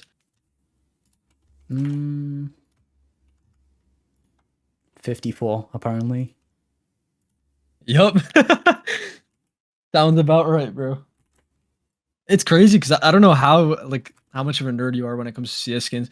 Isn't there like only like I think 2 souvenir fucking factory new dragon lores that have like a signature sticker on the scope? It's like 2 Yeah, and like something like that. one is gone forever because it's in like a gambling website owner's like account that's like trade banned or whatever. Mm-hmm. That's fucking insane. They like thing because obviously it's insane to open a fucking factory new souvenir dragon lore. Like that's insane anyways. But then it's like, damn, there really is only one that got the signature on the scope. Mm-hmm. Or like 2, I guess. Holy shit, bro. Go 50-50 on the 282,000 one. Yeah, remember it's a 50-50 if you get a gold. Either you do or you don't. See, that's a mentality, bro. What people don't understand is you're 100% like gonna get a gold if you keep going. Like, yeah, it's not even 50-50. It's literally 100%. But they Yeah, just yeah. don't have the mindset, bro. I can't believe we geeked about fucking CS again in a Minecraft Dude, podcast. it's the It's so thing much is fun. it's so much fun to talk about. I genuinely love talking about the CS skins and stuff. Like, I don't even like play the game as much as like any of the other games I've taken seriously, like Fortnite, Valorant. Like even if you fucking put Minecraft in there, because of how long I've played it and how like much time, like I just, my CS is nowhere near it. Like even if you Mhm. added all my old surfing hours plus my like AFK hours and my actual playing hours, I've got maybe 2K in the game max. So it's like, but then like the skins, bro, the amount of time I've spent looking at skins and like researching all the like rare patterns and stuff, like I love doing that and I enjoy doing that. But like, bro, actually playing the game fucking sucks. I'm not gonna lie, especially Yeah. CS2. Actually playing the game, it fucking blows. Like the skins feature is so sick, bro. You literally sound like me. That's funny. I also don't play the game. I played Wingman for a bit, but too many cheaters at the higher Bro, ranks. I fucking love Wingman, bro. But It's my so friends that nice. I play CS with, none of them like it, bro. None of them fucking Oh, like it. So I never get to play Wingman. I'm not solo queuing and getting some like fucking handless dog on my team against like 2 kids sitting in a Discord call trying way too hard. I'm not solo queuing that shit. But that shit, like duos for like well, it is duos, but like Wingman is so much fun. I love that mode. mm-hmm. And it's like the closest thing you can get to like the short matches from CS:GO. Oh yeah, yeah. I also enjoy that. Fuck, bro. Time to make a CS podcast. Lock in, bro. Something going to be about CS is going to be about the gambling aspect. Yeah, opening cases, bro. Gold, gold, gold. You gotta do it, Gaben. Bass. Okay. I'm gonna send you some of the Oni clips later from when he was reacting to the fucking VCT shit, bro. It's too I've funny, probably seen man. all of it. You'd enjoy it. Yeah, he's so funny, bro. I genuinely hope he watch parties another Valorant event in the future because He's awesome. it was golden, bro. It was golden. Well, final topic. Your favorite game, Valorant. Oh my god, bro. Dude, I think the first thing to state is that I thought the whole like e-dating was very bad when it came to Minecraft. It is so much more like prevalent and worse in Valorant, bro. Like I queued a fucking game the other day and my teammate's name is Slutty Femboy. And like I'm just like running into these people all the time. Femboy in the name, gooning in the name, fucking matching names like fucking paint and eye finger paint and shit like that. Like, dude, it's like, bro, you play a game of casual and you've got like a fucking 40% chance of running into at least one of the 2 e-daters, like from the matching names. Like you're gonna run into at least one of them. It's like every fucking game, you got like a 30-40% chance for casual. And then even in ranked, bro, if you're in like low immortal, like ascended to immortal, which is like in between like the top 5 to like let's say 0.5% of players. If you're in that range, just because like from right now, for example, I think Immortal 1 at the moment because I haven't played in months because my game was broken and I just got it fixed. So I haven't climbed to like the higher like rank yet, but I still have good MMR to where I'm getting in those higher elo lobbies. But when I was doing my placements, I'm like running into these like e couples and it's like I there's like an Ascendant 2 e boy and like an Ascendant 3 e girl or some shit. And it's like, bro, like they both turned comms off. They didn't even want to fucking like type to us to give comms. They were like fucking just playing together the whole time, dropping each other's skins. And it's like, bro, I'm just trying to play the game, man. I'm just trying to get my placements over with. Like, can y'all lock in, bro? And it's insane, bro. Like Valorant's got fucking so much more than Minecraft. Minecraft has nothing on Val, bro. Find like more E-daters in one Swift play game than in 5 TNT tag games, bro. Too true. But I don't know. So I played in beta, and because I got lucky and I got a key in like the second or third day, and I played in beta for a little bit, and then I didn't really find it too fun. I thought it was okay, but I think there weren't enough characters or anything at the time. It was too new. So then I stopped playing like right after beta ended. Like during the first season, I stopped playing. Like I started playing like in beta and then stopped in like the first season. And then I came back. I want to say it's season 3, like very late season 2, or not season, sorry, episode. So very late episode 2, like I think episode 2 act 3, or like episode 3 act 1. And I would just troll. I'd go in spike rush, rage bait, troll, shit like that. And then I think around episode 5 is when I started playing ranked again.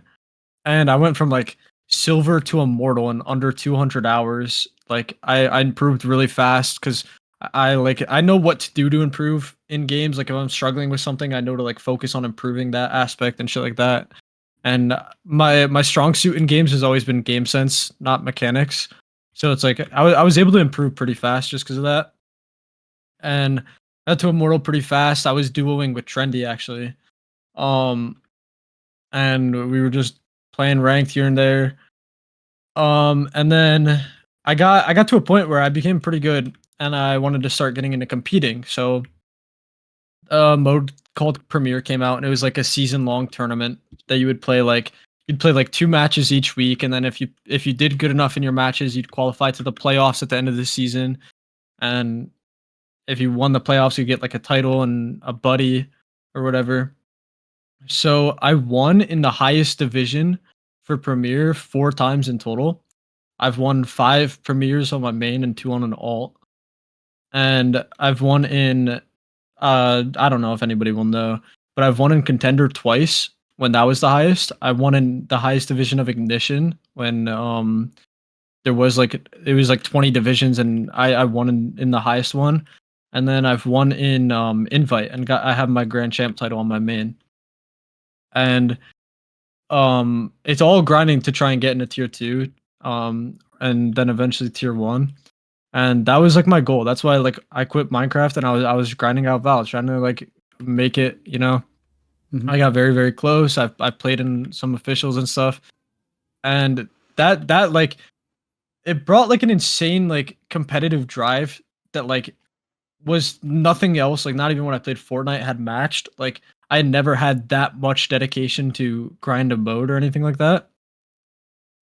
So when I got the opportunity to compete, I was taking it, and then like I got opportunities to start coaching, and I'm actually, as of a couple days ago, coaching again. There's a scene called Game Changers for like women and marginalized genders, and I'm now coaching in that again as of like 2 days ago. And I don't want to name names because I don't know if they want to be named, but one of the players on the team, the one that actually asked me to coach their team, is an old duels player. And she asked me to coach their team. Yeah. And I know there's a couple other Hypixel players that are also in that scene now. But so I'm returning to coaching now, and I'm gonna be trying to compete on the side as well. And it's just a game where it's like, in a competitive aspect, it's so much fun. I don't really enjoy grinding ranked. I was never a big ranked grinder. I've hit Radiant. I peaked number 17. I've grinded ranked, but I never like I've played ranked, but I never like hard grinded. I didn't care to go for rank 1. I don't even know if I could, like, but I never cared about that. It was more so just like getting into scrims and all that, and especially like when you play scrims, okay, you're playing with 4 other people, and you've got like most likely a coach, and all of you want to improve and want to win like matches together and stuff, you know. And then you go into ranked, and like let's say you're solo queue or duo queue, bro, you're playing with fucking a bunch of idiots, bro. None of them care. They're all acting nonchalant, oh, this game doesn't matter to me. Yet I have 5K hours in ranked, and like, but I don't care about this game at all, you know. And then they just like Mhm. throw round one and shit. It's like you go from like scrimming and like it's just such different environments. Like you got people who want to win, and then you go to ranked. You got people who don't want to win. And so especially once I started scrimming, ranked became just like such a like holy fuck, this is like a cancerous environment to be in, you know. But Mhm. the competing aspect, I love it, and like I love coaching. The only thing I dislike about coaching is like I watch these people play and it makes me want to play, you know, like. Yeah. But I have like an insane drive, and like I want to get back into competing for Val. And if I do get serious about competing again, I would definitely quit Minecraft again. But yeah. So I think Valorant is far better game than Minecraft. I think it takes more skill. I don't think there's a single thing in like all of Minecraft that takes more skill than being like a like competitive Val or even CS player, you know, like either of the games. Like I think it just takes so much more skill and Mhm. like talent to do good in either of those. And I like that. I like being challenged more and like being put under more pressure and like stress and stuff. I enjoy that.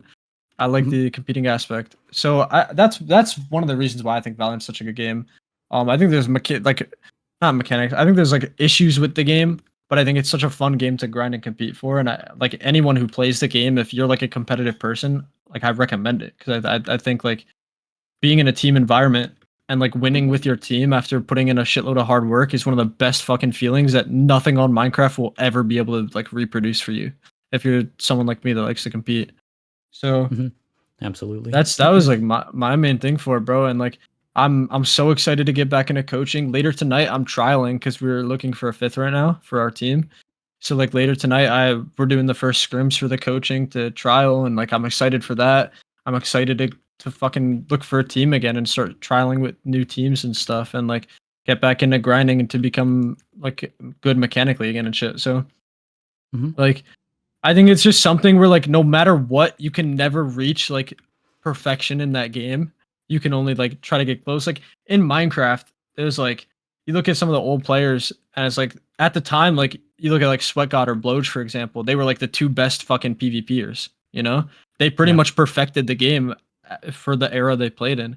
And it's like, okay, what else is there to do? Like you did perfect the game. And then it's like you look at Valorant, and even at the top, like the number one skill player, Osbos, he's only ever won one tournament internationally, and then you look at the guy who's won the most, and yeah, he's one of the best on his role, but there's definitely ways he could improve. Like he could always win more clutches. He could always like use util better, calm better. Like there's so many aspects that you can never become perfect in, and I think that's such a like uh a good thing for someone like me who in a lot of the things I do, I am a perfectionist.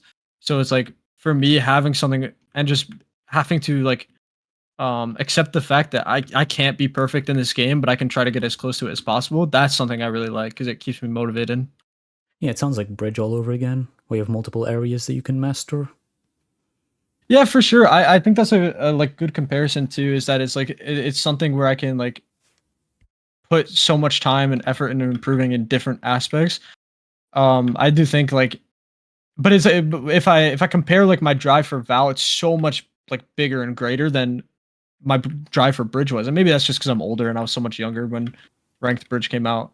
But it's like it's when I won any if you take any of the premieres I won, even when I played on an alt with in I played on an alt in Elite 2 with a bunch of like Plat Diamond friends of mine, and we were going up against Ascendant Immortals and like X Radiance, and I carried them all the way through the playoffs. And even that win felt amazing. Like in the third game, we were down, I think like 11-3 or some shit like that. And we won. And we were literally playing against a cheater.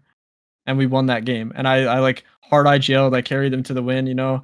And Hmm. that feeling, like winning with those guys, especially while being down, that was such a surreal like experience. And that like nothing has ever like come close to that on Minecraft. And like any of the premieres, if I take any of the premieres I won in the playoffs for, or even the ones I lost, like those feelings of like being around people that want it just as badly as you, and like making the comebacks and even when you stomp, it's like it's such a great feeling, like being around the like-minded individuals and like winning or even having the close games. They're still fun, even when you lose. Like, yeah, it's very sad at first, but it's like it's kind of thing where it's like, okay, we put up a good fight against a really good team, you know, and it's just something I don't think Minecraft could ever recreate for me. So I think that's why I'd always like go back to Valorant, or like even if I quit Valorant and play like a different game, I'd always prefer that over Minecraft because like, bro, that feeling is just it's a high that you want to chase over and over again.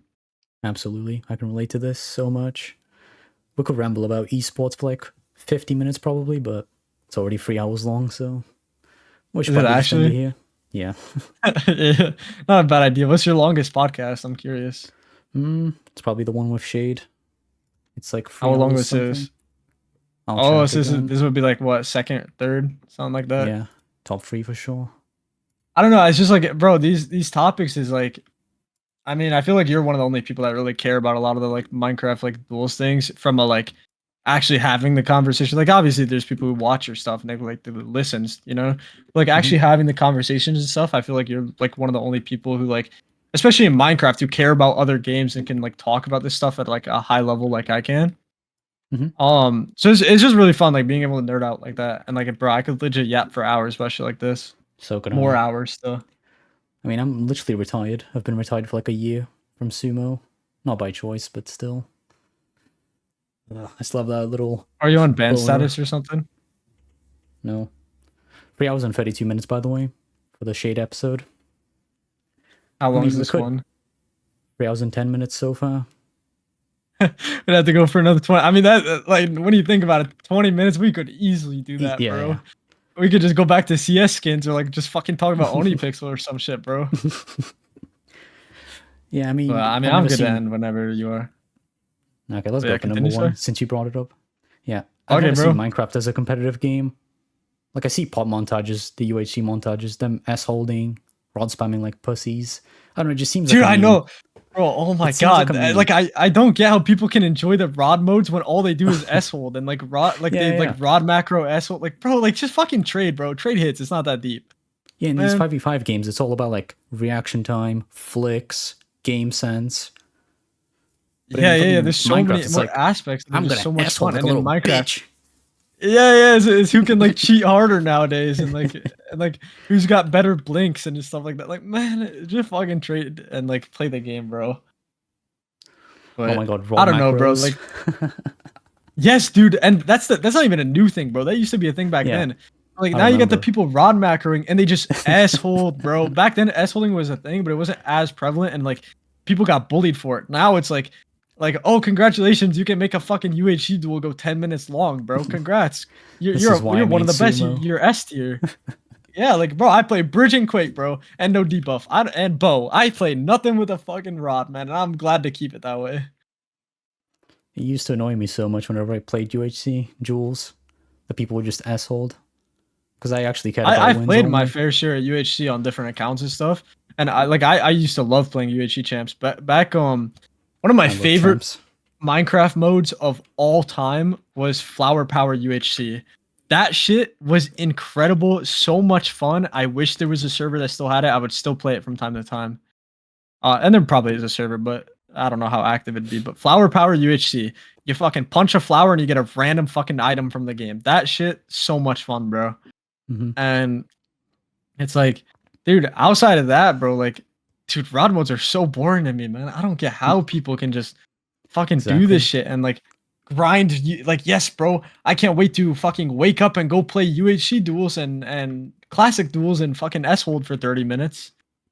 Like, at least in OP, you get the speed, so it's hard for them to like run and like Hmm. just uh like S hold rod spam as much. Because I mean, you do have to be way more skilled in with a rod in OP because of the speed. But dude, holy fuck, man, those modes, I can't stand Hmm. them, bro. I'll stick to my non-rod modes. I don't care, bro. If people say it's a skill issue, whatever, bro. Fuck those Yeah. modes. It's boring as shit. I don't want to fucking be running into a rod for 10 minutes just to either die or get a kill. Yeah, I hate these patient games. Like every game I play, I'm always aggro. CS, PUBG. Like I always just want to rush and get kills. Yeah. I think the only game the two games I can play patient is is Bridge and fucking Quake. And it's like, I think that's just because like I'm so used to win streaking and having to be patient. Like, and well, in Bridge, it's not really patience. It's just like, bro, you got to get used to the 15-minute games against cheaters and shit. And like, bro, the amount of fucking times me and Raza have been put on separate teams because of how shit the spaghetti code is for Hypixel. Like, we'll be put on opposite teams and then we have to like bully one another's teammate and make sure the game draws out for 15 minutes and we have the same score. Bro, like it happens so many fucking times, bro. And then in Quake, I have like I think a fucking 35 win loss or like 40 win loss on like that in Quake, which is insanely high. Like there's only a couple boosters and like one ult that's above me. And so I'm used to like, if I have to fucking sit in a corner because some dude's fucking ESPing or some shit, I will. I don't like doing it, but I will. Usually I tend to play very aggressive and I just rarely take deaths, but there are a lot of times like, especially when I was going for my 175 originally, I was getting sniped by like random duels kids who thought they were like gonna just pick up the mode first game and beat me. And they just fucking sit in corners trying to out camp me and stuff. And I just wait out the 8-minute time limit. Thank God it's only 8 though. Yeah, but I mean, it was really fun. I got, I don't want to name names because I'm not trying to start drama, but there's this guy who I have added on Hypixel who I thought I was chill with and everything. He accused me while nicked and then starts shit talking me, bringing up how he has multiple houses and shit. And I like, dude, it was so funny. And I know it was him too, because he had his fucking Mega Walls title on with a emblem that no one else had on in the Mega Walls. Because I'm like pretty good at denicking people if they type or like based off what cosmetics they have. So I denicked him like while we were in the middle of the game, and I was like, dude, there's no. I legit have this guy on my friends list. He taught me how to play a mode that I got. Because in August I went for Masters in Arena Brawl and Turbo Kart Racers. I had like never played either, pretty much. Besides like when I was a kid, I maybe played like a few games of each. And I got Masters in both in my first season ever playing either. And I was sitting in the Turbo Kart queues all day long trying to get games so I could grind for Masters. Because Masters in that is top 3, Arena Brawl is top 10. I got like, I ended number 2 for TKR and number 5, I think, for Arena Brawl. And it was like, the guy literally taught me, like before I started playing. He didn't teach me when I started playing, but he told me like what perks and like abilities to use and shit like that, you know? Like against good players use this, against bad players use this. Like the nons just use this shit. Against good players you use something called, I think it's like FSHS or some shit like that. And yeah, so bro, he like taught me that. I thought we were chilling and everything. Then he fucking accused me while nicked in Quake, probably going for the AP or whatever, because I think he's an AP hunter. And he started shit talking me, trying to brag about his fucking houses and shit. And it's like, dude, bro. Like, I mean, I got to rage bait him, and we were just camping, waiting out the time limit. But like, bro, this guy is down by 2 points trying to camp against me. Like, what? You're gonna lose, bro. Because how it works in Quake is like, if you're up in points, okay, if you're tied, like let's say you and me are like playing and we both have 3 and we camp and wait out the time limit. I don't know what it goes off of. It might just be full random, but it'll just give one person the win. Okay. But if I have like 5 points and you have 3, I'm gonna get the win. This guy was down by 2 and was just camp. It was like fucking 3-1, I think, and he was just camping. I was like, bro, like what? I'm gonna get the win anyways. Like, just fight me, bro. But it's like, okay, like I'm not gonna complain. I'll gladly sit against the wall, get the free win while you're like getting rage baited in chat, shit talking me. But this I is don't know, why man. mates, Like, you can all be around. yeah, it's like, bro, what is with these people and their playstyles? They just love camping, bro. It's just rat gaming. It's you have to be very good at movement to be able to camp on a lot of the maps. But it was on the map, like pretty much designed for camping. It was on Mineshaft. That map is so like, bro, it's got literal tunnels, bro. You can just fucking run through the tunnels and like dash through the tunnel. It's so fucking hard. If someone's ESPing and they're like, they have like above like 20 IQ, they can just spam left click and like run away from you and camp and shit. And that's the map I got him on. So it's like, it's so hard to be able to catch up to him because it's like a map with like essentially 4 corners. So it's like he sits on one corner across from me, and then I try to chase him, and he's just gonna fucking go to the other corner, and we're just gonna be like ring around the rosy. So it's like, bro, like I just have to have an 8-minute game now while I'm gonna win anyways. And I don't even know if he knew I was about to win. I thought he just thought it would fucking draw or something. But it's like, dude, just fucking play the game, man. It I is like playing literally Rat aggressive. I Gaming. like taking aim duels. Literally Rat Gaming. He's in the tunnels like a little rat. Yeah, and like here, real quick, I'll show you my stats for the mode, and you can see like that's insane. And then Mhm. this is the guy that wanted to camp against me.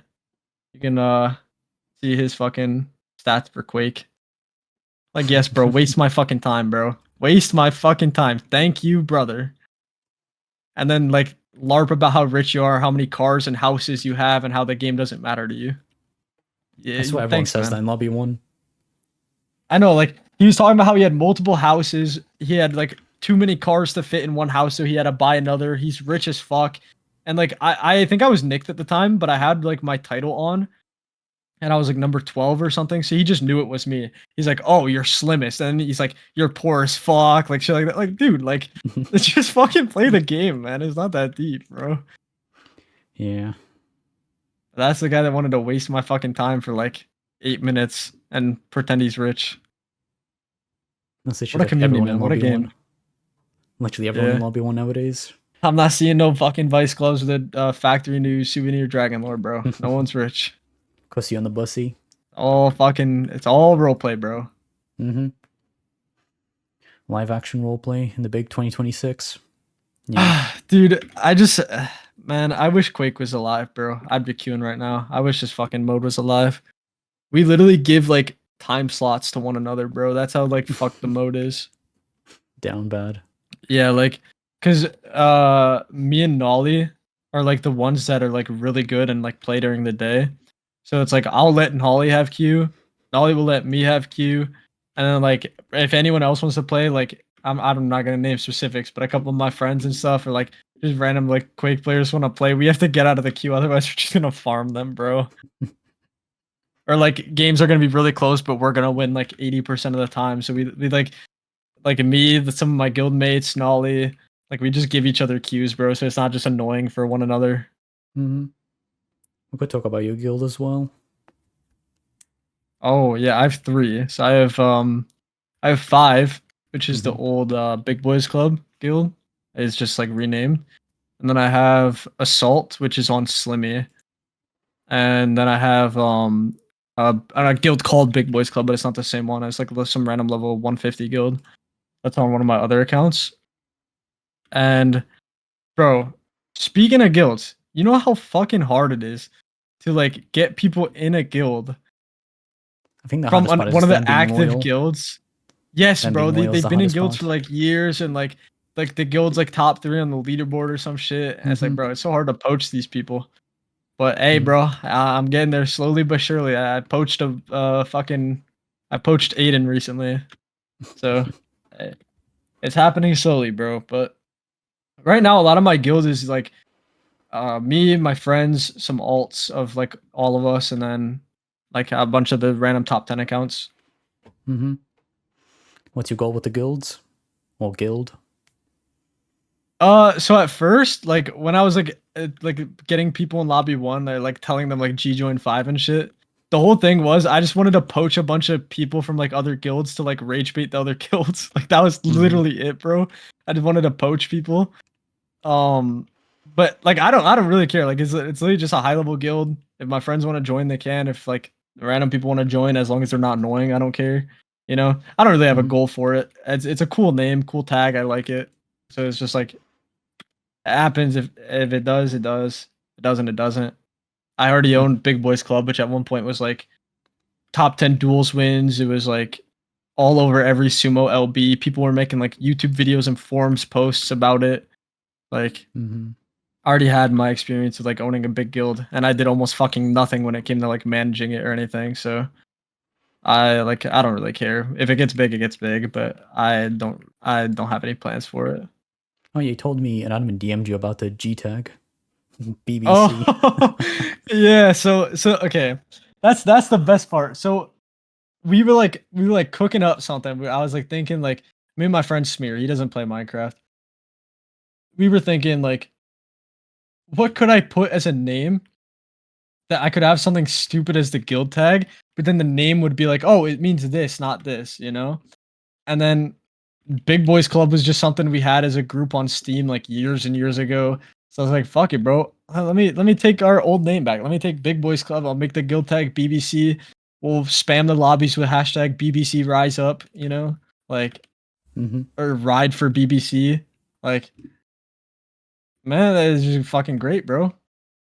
And then eventually, instead of the admins doing anything about it being like a huge botting guild or anything, I had an admin reach out to me and they're like, yo, like you've got like 48 hours. You need to change the guild tag to something else so it's not like inappropriate or whatever. If you don't, like, we're just either gonna change it ourselves or like fucking like take away the guild tag. And I was like, all right, I'll change it. And then I never changed it and nothing happened. So yeah, bro. I like we got contacted by an admin. I directly got contacted by an admin to change the guild tag and I never did. So So number one, nothing ever happens. yeah, I mean, dude, it was Hypixel staff. I was just wondering what they're gonna do.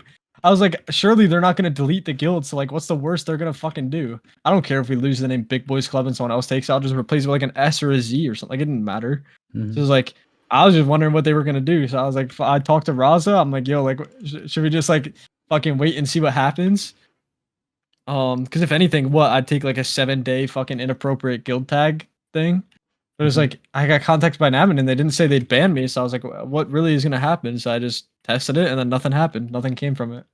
That was so stupid of them to do. It takes like 2 seconds to remove a G tag.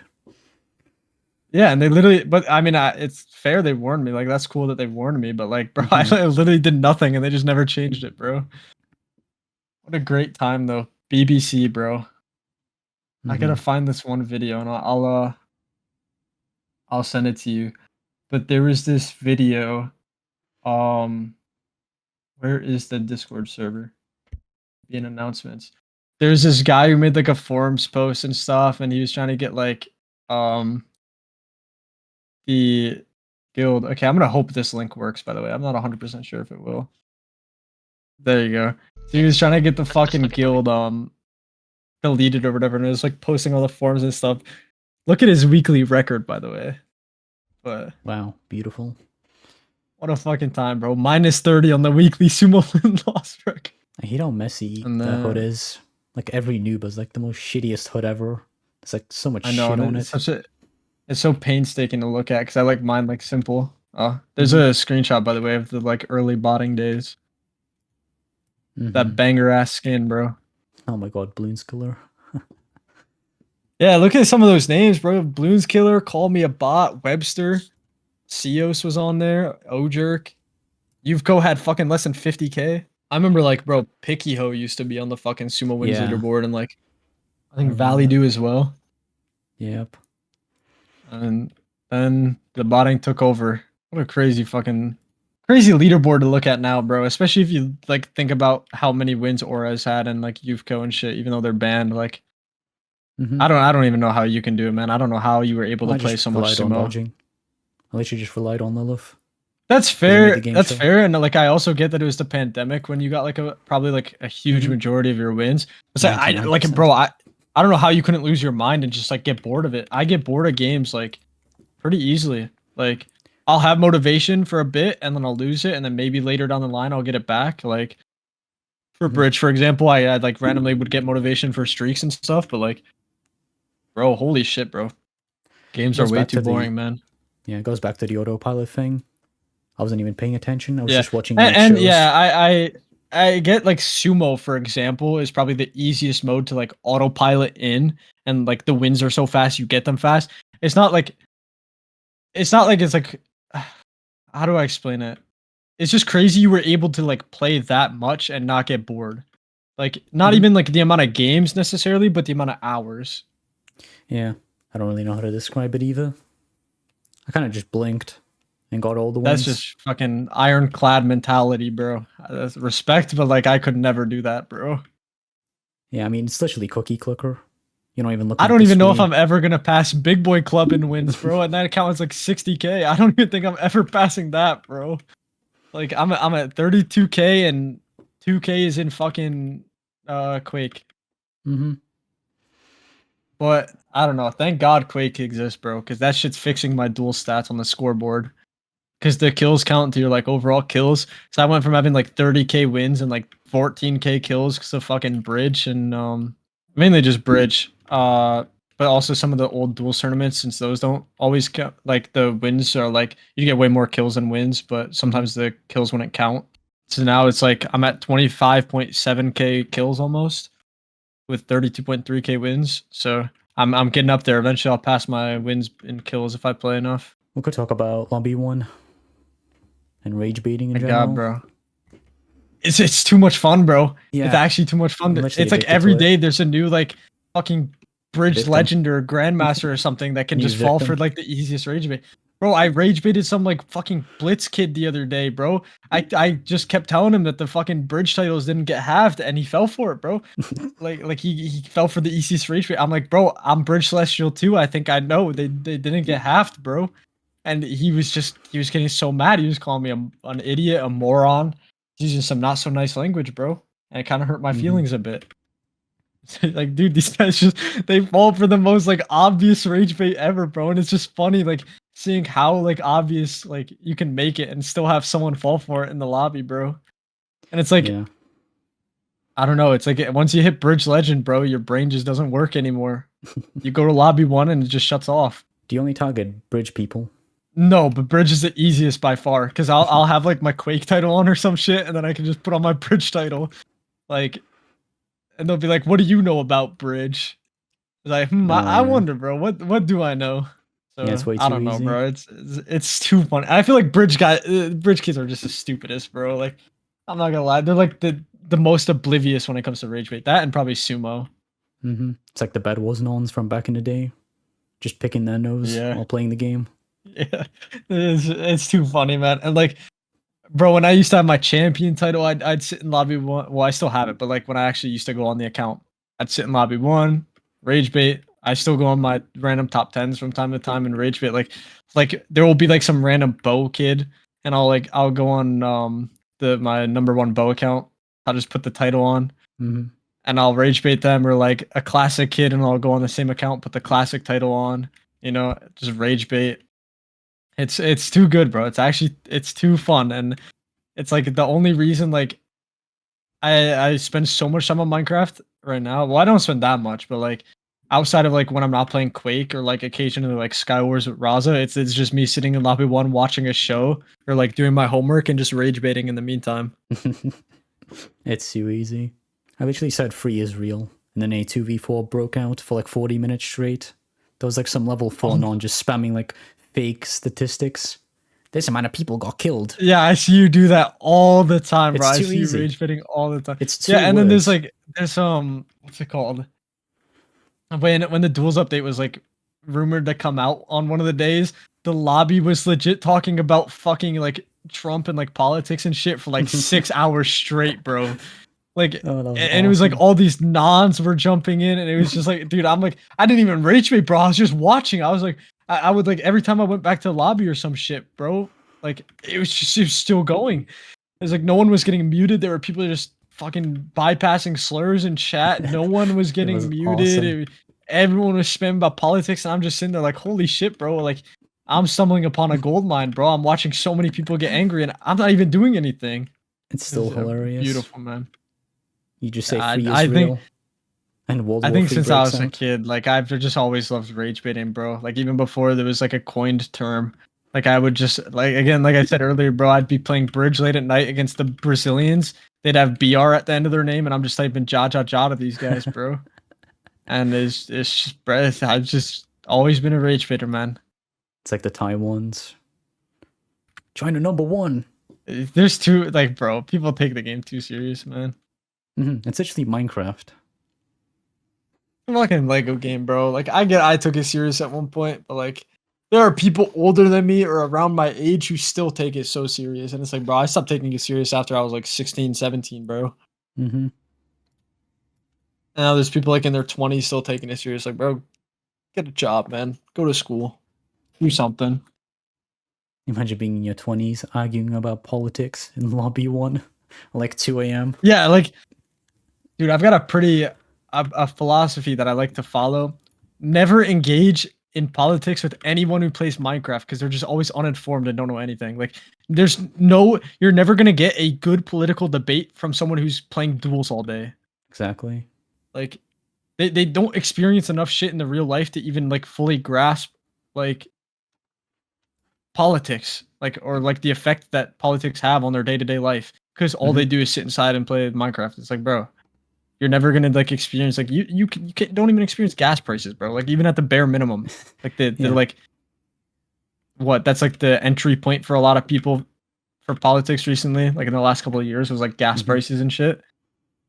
Bro, they you don't even experience that. You don't have a car, you don't go anywhere, like you don't even get like fucking driven anywhere. Like, bro, you just sit inside playing Minecraft all day. Like the like most advanced politics you're ever gonna be able to grasp is like Avengers Infinity War, bro. It's like, why am I gonna argue about politics or like who's our president or some shit with some random kid in lobby 1 that knows nothing about like anything, bro?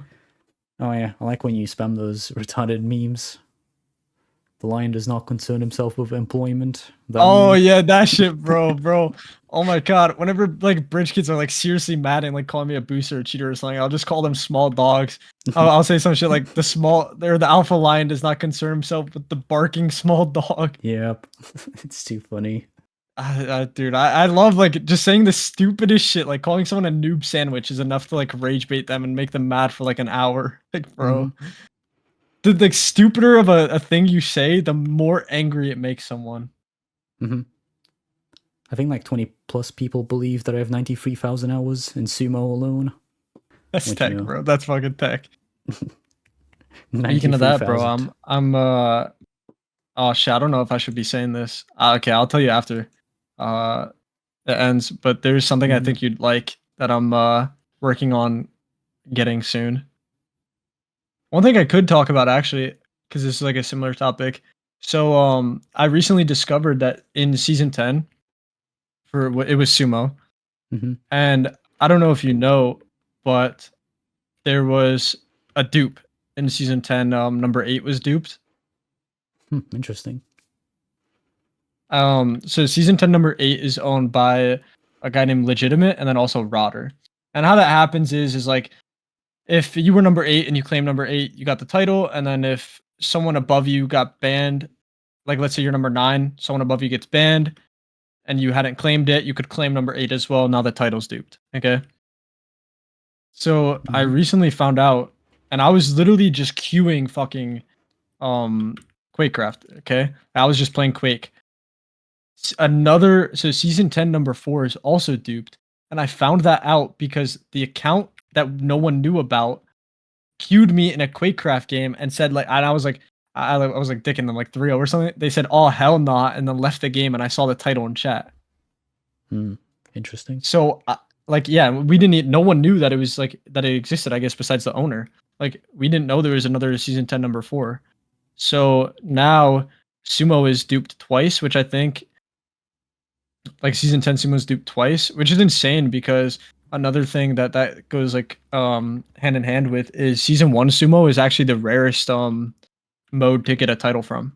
There's, to my knowledge, so in season 1 that was all modes. You would only get a number if you were top 3. So like 1, 2, and 3 got a number in their title, and then 4 through 10 didn't get a number. They just got a top 10 title.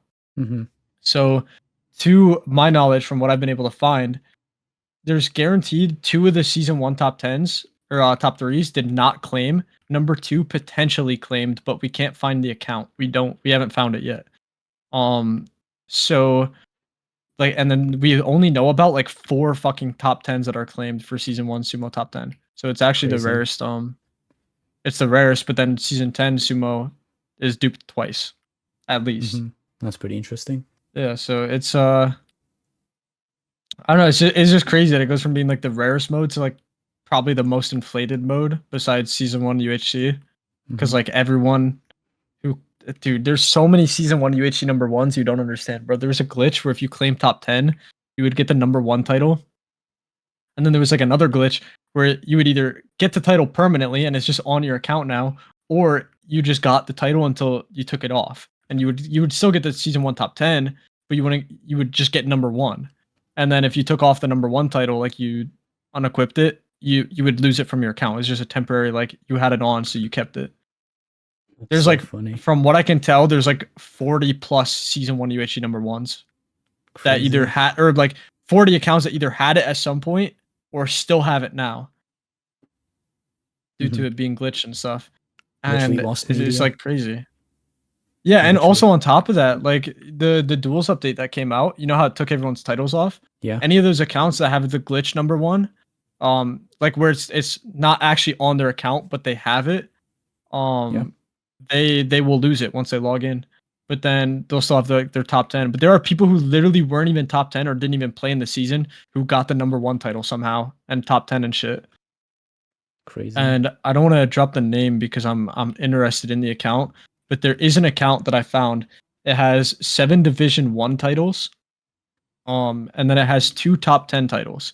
It has a and one of them being Bridge, and then there's also it's season 2 and season 3 top 10. And then it's got like 7 Division 1s, which is just cool that it has such a high amount of Division 1s. There's only a few accounts like that. That guy didn't play in any of the fucking seasons. Yeah, he somehow gave himself 2 top 10s, and I still don't know how he did it. But yeah, he gave himself 2 top 10s and never even played in a season. Number 1 Minecraft server, by the way. Yeah, and I know it's not through social engineering of any sort. No, of course not. Like I know he found a way to claim it in game somehow. It wasn't like social engineering support or anything like that. Like he got it somehow in game, but he never actually played in either of the seasons, and he's a terrible player. Like he's got season 3 Bridge top 10, you look at his stats, fucking like probably 1 win loss. He's like, it's like dog shit stats or whatever. It's probably something So very it's specific, definitely like the pit glitches. Yeah, it definitely wasn't someone that like got top 10. And we know that for a fact. And also, what's crazy is, so after the original season 1 that was all modes, when it went to season 1, which was just UHC, every season after that, if you got top 10, you claimed top 10, you got a title that was top 10, but then you also got whatever position you claimed. So like if you were number 4, you would get a number 4 now, which wasn't in the original season 1. So how we know he didn't play as well is that he doesn't have, for season 2 or season 3, he doesn't have a position, like a number title. He just has the top 10s. So if I show like an example, let me just show one of my accounts. You can see for this account, you'll see how it has the season 7 no debuff top 10 and then my number title. Okay. And that's for anything after the all mode season 1. So if you claim top 10, you got a title as well. This guy, if I show you his account, you will see. Also, he doesn't even have one of the top 10s equipped. He's a top fucking 50 equipped. But if you look at this, you'll see like he has 2 top 10s, but neither of them have a number. So that's like another way we know for sure that he didn't like play at all and that he got it through a glitch somehow. Interesting. So yeah, that's just, I don't know. What a great server, bro. That just goes back to like the server being so shit. Oh yeah, he literally had a single admin, a single guy working on it. Yeah, one guy, and then we had like, what, 3 total staff members that played duels at some point, and it was like Stone, Detective Andrew, and Bobbert, pretty much. And Andrew and Bobbert, I think, were just AP hunters. Andrew has funny drama against him, or used to. He had some funky stuff in Mega Walls. Oh, didn't he play with play with a cheater or something? Yeah, something like that. Oh wait, by the way, I think I said earlier that Bobbert was Challenger. He's not Challenger, he's season 1 top 10 UHC. So he wasn't Challenger, but he was a top 10, which was cool. That we had like a helper who had a top 10 that got it legitimately.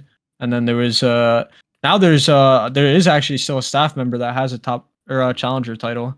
Time Dio, since he became staff, he has Challenger still. Yeah, it's cool to like know that there's like all these titles and like the different accounts that own it. Like there's an account and it's, you know, like the face IGNs, like fucking, I don't want to name the IGN, for example, because I know it recently got beamed, but there is a double Minecon face IGN that has Challenger. And it's crazy that it's like, yeah, it's got all that shit on it. I didn't do the IGN. And I've seen that it's like, yeah, it's Challenger, face IGN, and it's like a pretty good face IGN. And then it's also double Minecon. I think it's a 15-16. Damn. And it recently got beamed. It's crazy because like a few like days after we had like put it in our list, we found out it got beamed, which sucks. But I mean that account's probably a stupid fucking price, anyways. I don't think I'd buy that just because like, dude, I don't care about Challenger that much. My champion account has Challenger, and I already spent fucking 4K on that. I don't think I'm gonna spend like fucking at least 20K buying a account where the worst thing on it is Challenger. Yeah. Yeah, bro. Crazy fucking server, bro. Crazy mode. I don't think that's again, it's like showing like the fact that there's like 40 season 1 UHC top 10s and shit. Like, and then all the other like bugs and stuff. I think that's another great example as to why I don't think this server's capable of having ranked again. Oh yeah.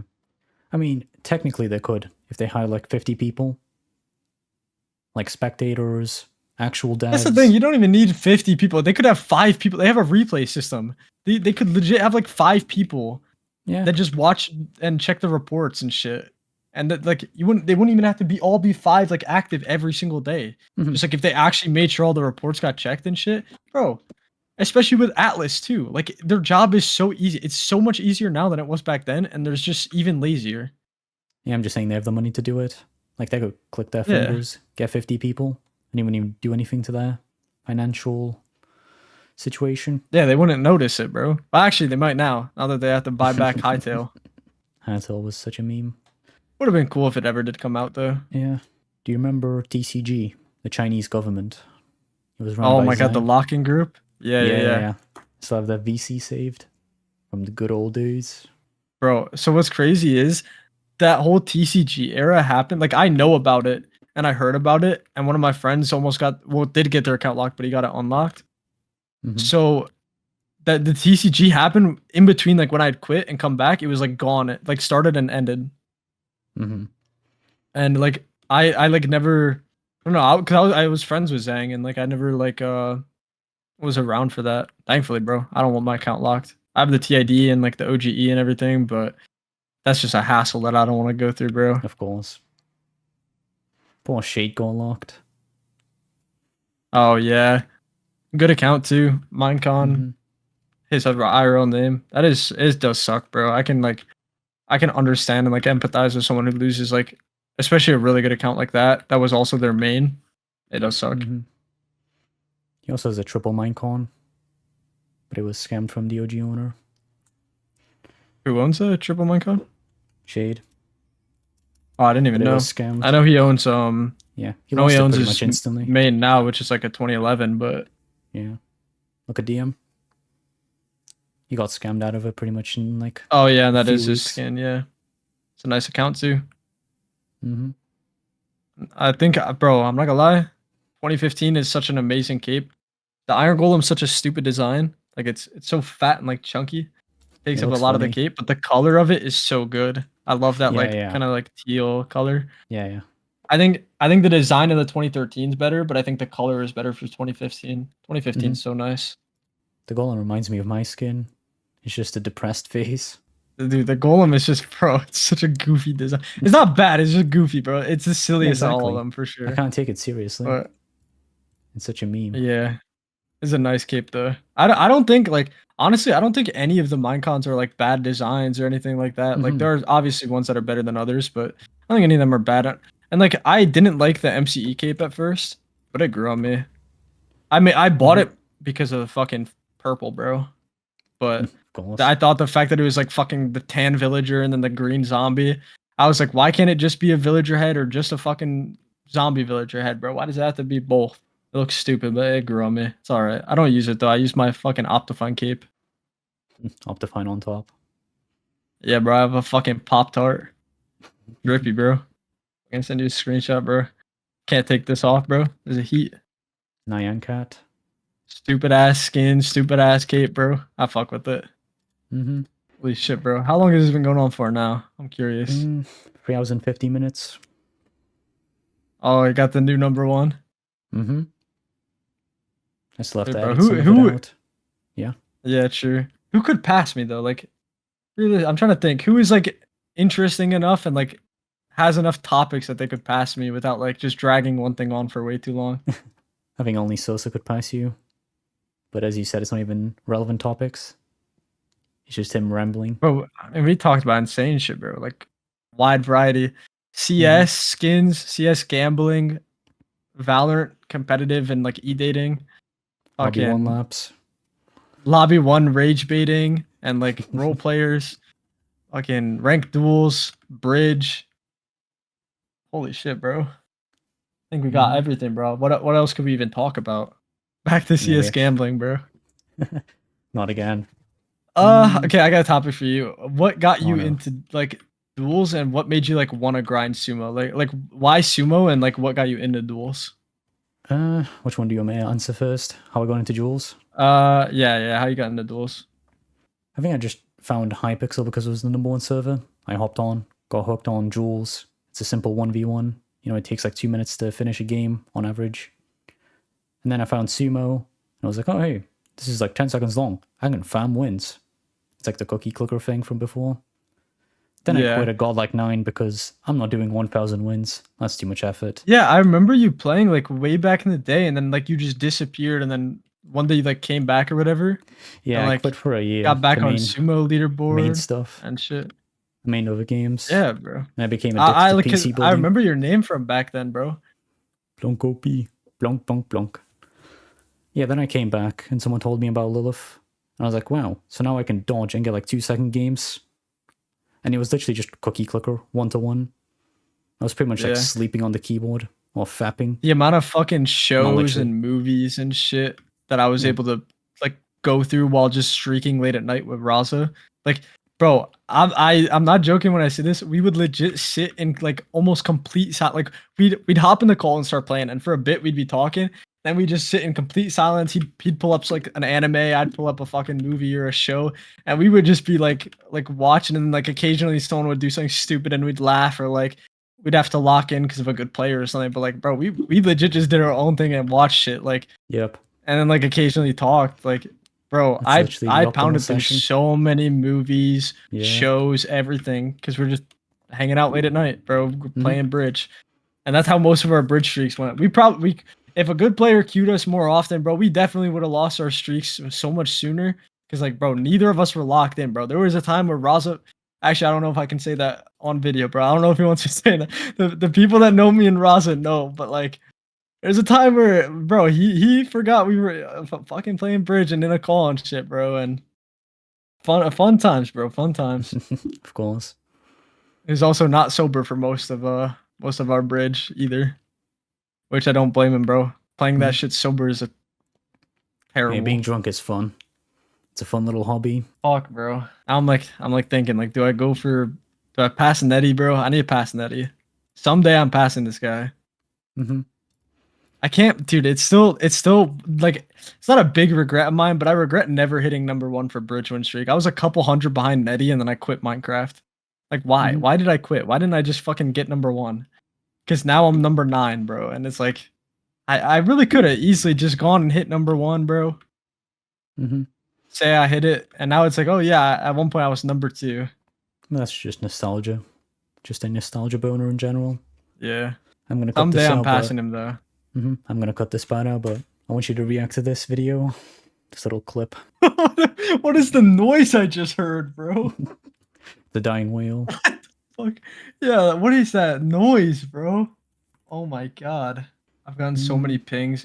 I put myself on D&D so I wouldn't get distracted by pings or anything. I've got multiple pings in the 5 Discord. I've got a ping in Quakecraft Discord. I've got so many DMs I gotta look through now. Holy shit, bro. I gotta lock in after this and start replying to people. Yeah. Oh yeah, what do you think? Not even mob, bro. I think people are just surprised that I'm online for once, like appearing online. Oh yeah, we did our little #1 collage thing. Me, you, Sode, Pokey, Kaiwo. What did you think about that? I got edited out of one of those, bro. Didn't I? I think I got edited out. I was like, there's a bunch of #1s, and I had like the season title on, and I think it was the guy from earlier that didn't fucking get a job for his rent or whatever. He fucking edited me out. He wasn't even there. Wait, what? Yeah, I got edited out of that screenshot, bro. I don't know. Like, apparently my #1 wasn't good enough, bro. I got fucking photoshopped out. Wait, did he like yoink the SS and like slap it? Yeah, Yeah, and he cut me out, bro. Someone actually What? fucking cut me out of the. You see the screenshot at the bottom of that one? Yeah. I got cut out at the bottom since I was the last one to talk. They fucking yoinked my shit out, bro. I need to see this. I need to see the original. Hold on, bro. Let me see. That is the original right there, but I gotta see like. Yeah, I I want don't to see even know what his Discord version. it'd be in, bro. It's so stupid. Why Bro. would he do that? You literally write that in the SS. Fuck, bro. I'm gonna go through. I might not be able to find it while we're finishing Probably this Chinese. shit up, but Yeah. oh my god, I'm finding me rage baiting some guy that like was losing to me in Duels Arena. The guy who cheats and then was losing in PvP modes to Slimmest. The Piss. Quake and Bridge player. Oh yeah, did you know that I gambled on stream like many times in CS with someone else? I don't know, but it's fire, bro. Should do it again. Bring it back. Bring it back. Get the entire Jules com in here. All 5 of them. I don't know where it is. I can probably get Quack. He'll probably find it or know where it would be. But yeah, bro, they fucking edited me out, man. It was what's it called? Just give me the name. That guy Yeah, fucking wasn't even there, and he motherfucker cut me out of the screenshot, bro. I was like, damn, man, my number one's just as legit as the others, bro. No, it's just like one day they want to get a bunch of like I was in call with Trevor Quack. I'm in call with Trevor, and he's like, oh, they're getting a screenshot of the number ones. I'm like, yo, should I hop on like my other account or whatever and go like fucking bomb the screenshot or whatever, you know? And he's like, sure, bro, why not? So I hop on the alt and I like go in and like nobody cared. Like nobody there cared. Nobody gave a shit. And then the one person like gifted the account plus so it would match with everyone else. I was like, all right. It was the forklift girl 23 person. They gifted me plus on that account. Yeah. Oh, is that who that is? I don't know. Whenever people change their names like that, I never know who it is. I know, right? Yeah.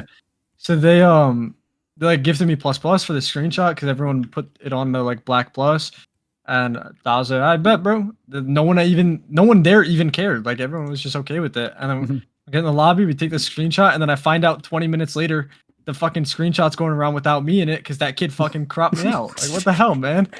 What the fuck? At least he couldn't crop me out of the screenshot though. Like not the text one, but the other one. He couldn't crop me out of that because there's someone right next to me. That's so stupid. But to be fair though, I legit put like mine last. Like I let everyone else say like the number one thing first, so mine would be last. That way they could like cut me out if they wanted. But like that was like for people who were actually there, bro. Like, a guy who's not number one in anything fucking cropped me out, who didn't even go in the lot. Like man, what the hell? Fuck ass kid, bro. Just under 4 hours. Yeah, gatekeep. Make sure no one else passes it, bro. Yeah. What do you think about that? They pass out. I'm gonna have to come back on, bro. That's aura, bro. That's fucking aura. Like, dude, that's just like wow. When I say I have yeah, that's actually account. Great rage bait. That's unironically, if he said that in a lobby, a lot of duels mates would get mad because it's just like so obvious he's not. So it's like, bro, that's great rage bait. Holy shit, bro! It was really fucking 4 hours, man. When did this call start? 4 hours and 6 minutes ago. Yeah, bro. It's like insane. Like it's a good conversation quality being able to like talk to somebody who like understands shit, you know? Like if I go talk to someone who started fucking duels in 2023, they're not gonna know any of a majority of the shit. Like the CS stuff they probably wanted, the Valorant stuff they wanted, the rank stuff they wanted. Probably the only thing they'd understand is fucking like seeing OG names in lobbies and like fucking like bridge about it, bro. And maybe botting. Jules mains are boring. Jules mains in general are just boring. And they're all sheep. They all think the same way. Yeah. Dude, that's why, like, bro, I was like telling Trevor, I don't know how you're able to like go on the podcast and like talk to so many of these like boring ass individuals, bro. Like, I'm not even mentioning names or anything because I've only watched like 2 of the episodes of your podcast personally, just because like, bro, I don't even want to listen to duels people talk, bro. But it's like, dude, so many of these people I don't even know the names of, and I can just imagine how like boring they would be to like sit and talk to for an hour, bro. I don't know how you do it, but respect, bro. Yeah, it's only for the people who actually are in the comm. People like us, we don't kind of care too much about it. We just want to play the game. Yeah. I don't think I could go and like watch a bunch of duels podcasts, but I consume almost no Minecraft content in general though. Like I don't really watch any Minecraft content. I like the like CS and like Val content, and I like video documentaries shit like that. Just like I don't be really. I watch like almost nothing Minecraft based, unless it's a video documentary on like something Minecraft related.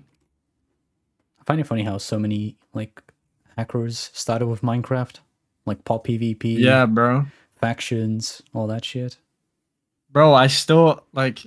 I'll screen share real quick. One of the biggest like video documentaries and stuff from like a Minecraft thing is this guy. You've probably heard of him. Stuff him added on Hypixel, bro. I used to be friends with this guy. That's like his 4Cape account or whatever. And I used to be friends with that guy. And then you've probably heard of that guy right there. Yeah. Yeah, I was friends with that guy too. Crazy. Yeah, just from like the old like HCF PV like pop PvP days and stuff. Yeah. Like I just knew these people.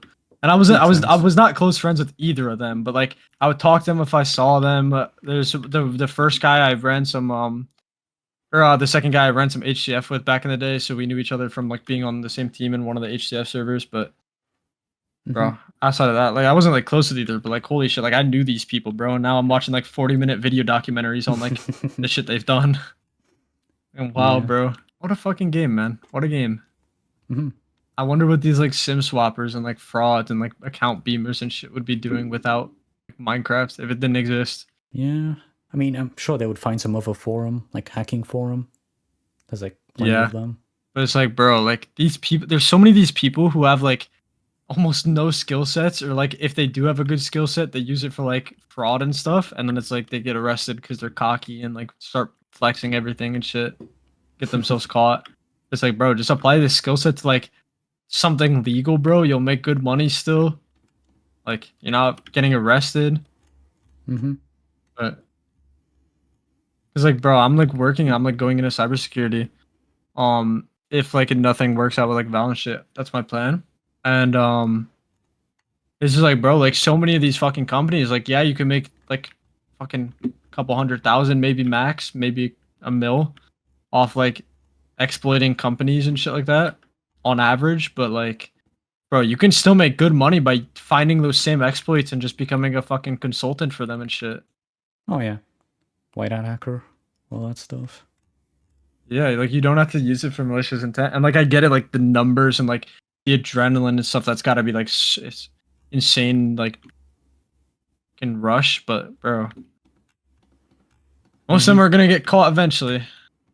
Yeah, the power of greed. Then they think they can't get caught, bro, and they just keep going. Yeah, I love those documentaries as well. Like the group of kids who hacked Xbox. Oh yeah. You know, one guy, I forgot what his fucking thing. I think his name's like Vince something or whatever. I can definitely find one of his video documentaries. He's probably made one of the ones we've talked about. He makes really good ones. And then there's like one of my favorite video documentary people is Patrick CC. He makes a lot of really like just interesting ones. Yeah, he makes a lot of really interesting videos on just random ass topics. Well, I think we can end the podcast episode here. 4 hours and 7 minutes. Yeah.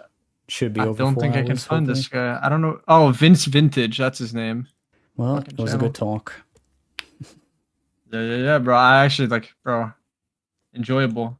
It's hard to imagine having this with like, because we have not interacted much in the past. It's hard to imagine like having this kind of like conversation quality and just like being able to enjoy a conversation with someone from the Duels com, bro. That like I haven't already become friends with. Retard. That's an idiot. Yeah. I know exactly what you mean, bro. Everyone's stupid as fuck, bro, and that like they're just clueless and they don't know their left and right, bro. So yeah, actually fun, bro. I actually enjoyed it. Yeah, there's literal 20+ year olds who only play Minecraft. They've never played any other game. I don't know. It's just disgusting.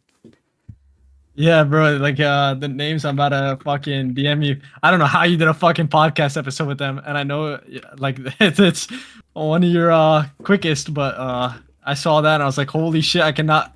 I don't know how he was able to talk to either of them for that long, bro. That's why. Yeah. I haven't watched it, so I don't know, but I assumed there was something like that. Like it's bad, bro. It's bad. You know what his Discord name is? And he's like pushing 25. So he tried to join the 5 Discord, bro, and he got banned so fast. Like, bro, like you're so weird, bro. Like, grow the fuck up, dude. This entire com is full of man children. And he's still doing that shit too. Like the shit you said. Like he's still doing that to this day. He hasn't changed or anything. Like he's still the same weirdo he was back then. Mm-hmm. That's actually everyone in this com though. Like everyone's Yeah. a man-child still. Yeah. One day, bro. One day the com will just full die, and we'll miss like the people that are playing right now. Actually, I don't even know about that. I miss the old people for sure. Like the one guy you mentioned earlier. He's now becoming a lawyer at an Ivy League school. Oh wow. I don't wanna. That guy. Fucking insane, bro. Mm-hmm. Went from that to like now becoming an Ivy League lawyer. Who the fuck is? Oh, never mind. I see the jersey. Yeah, yeah. It's the That's Chadman. yeah. What a goat, bro. It's a real one. Mm-hmm. An unlinked player. Just a bunch of them. What a fucking community, man. It's hardly a community nowadays. Yeah, I feel like it used to be like you would know people that played every mode and stuff, and now it's just like you just know the people that play your mode, and maybe if it's like you're like a classic player, you might know like fucking some sumo players or like maybe OP players or something because OP's like kind of similar. But like, bro, I feel like nowadays the communities are just so split up into like their own like friend groups and shit. Mm-hmm. Oh yeah, you know 7C. Yeah, he logged in last night. I saw him online. He has aura in DMs. You need to see this. I'm like, bro, over a Lilith ban.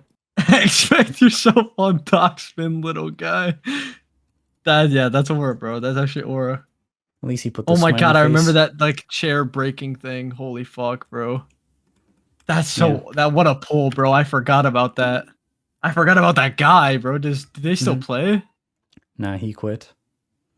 Thank God, Like bro. 2 years Community ago. got a little bit better. He was downloading stuff in his school. And he admitted to it. It's like 5 people, even me. Oh yeah, I remember that. I didn't mean to. I just went on this website and downloaded it. All right. Well, I think that's a good spot to end though.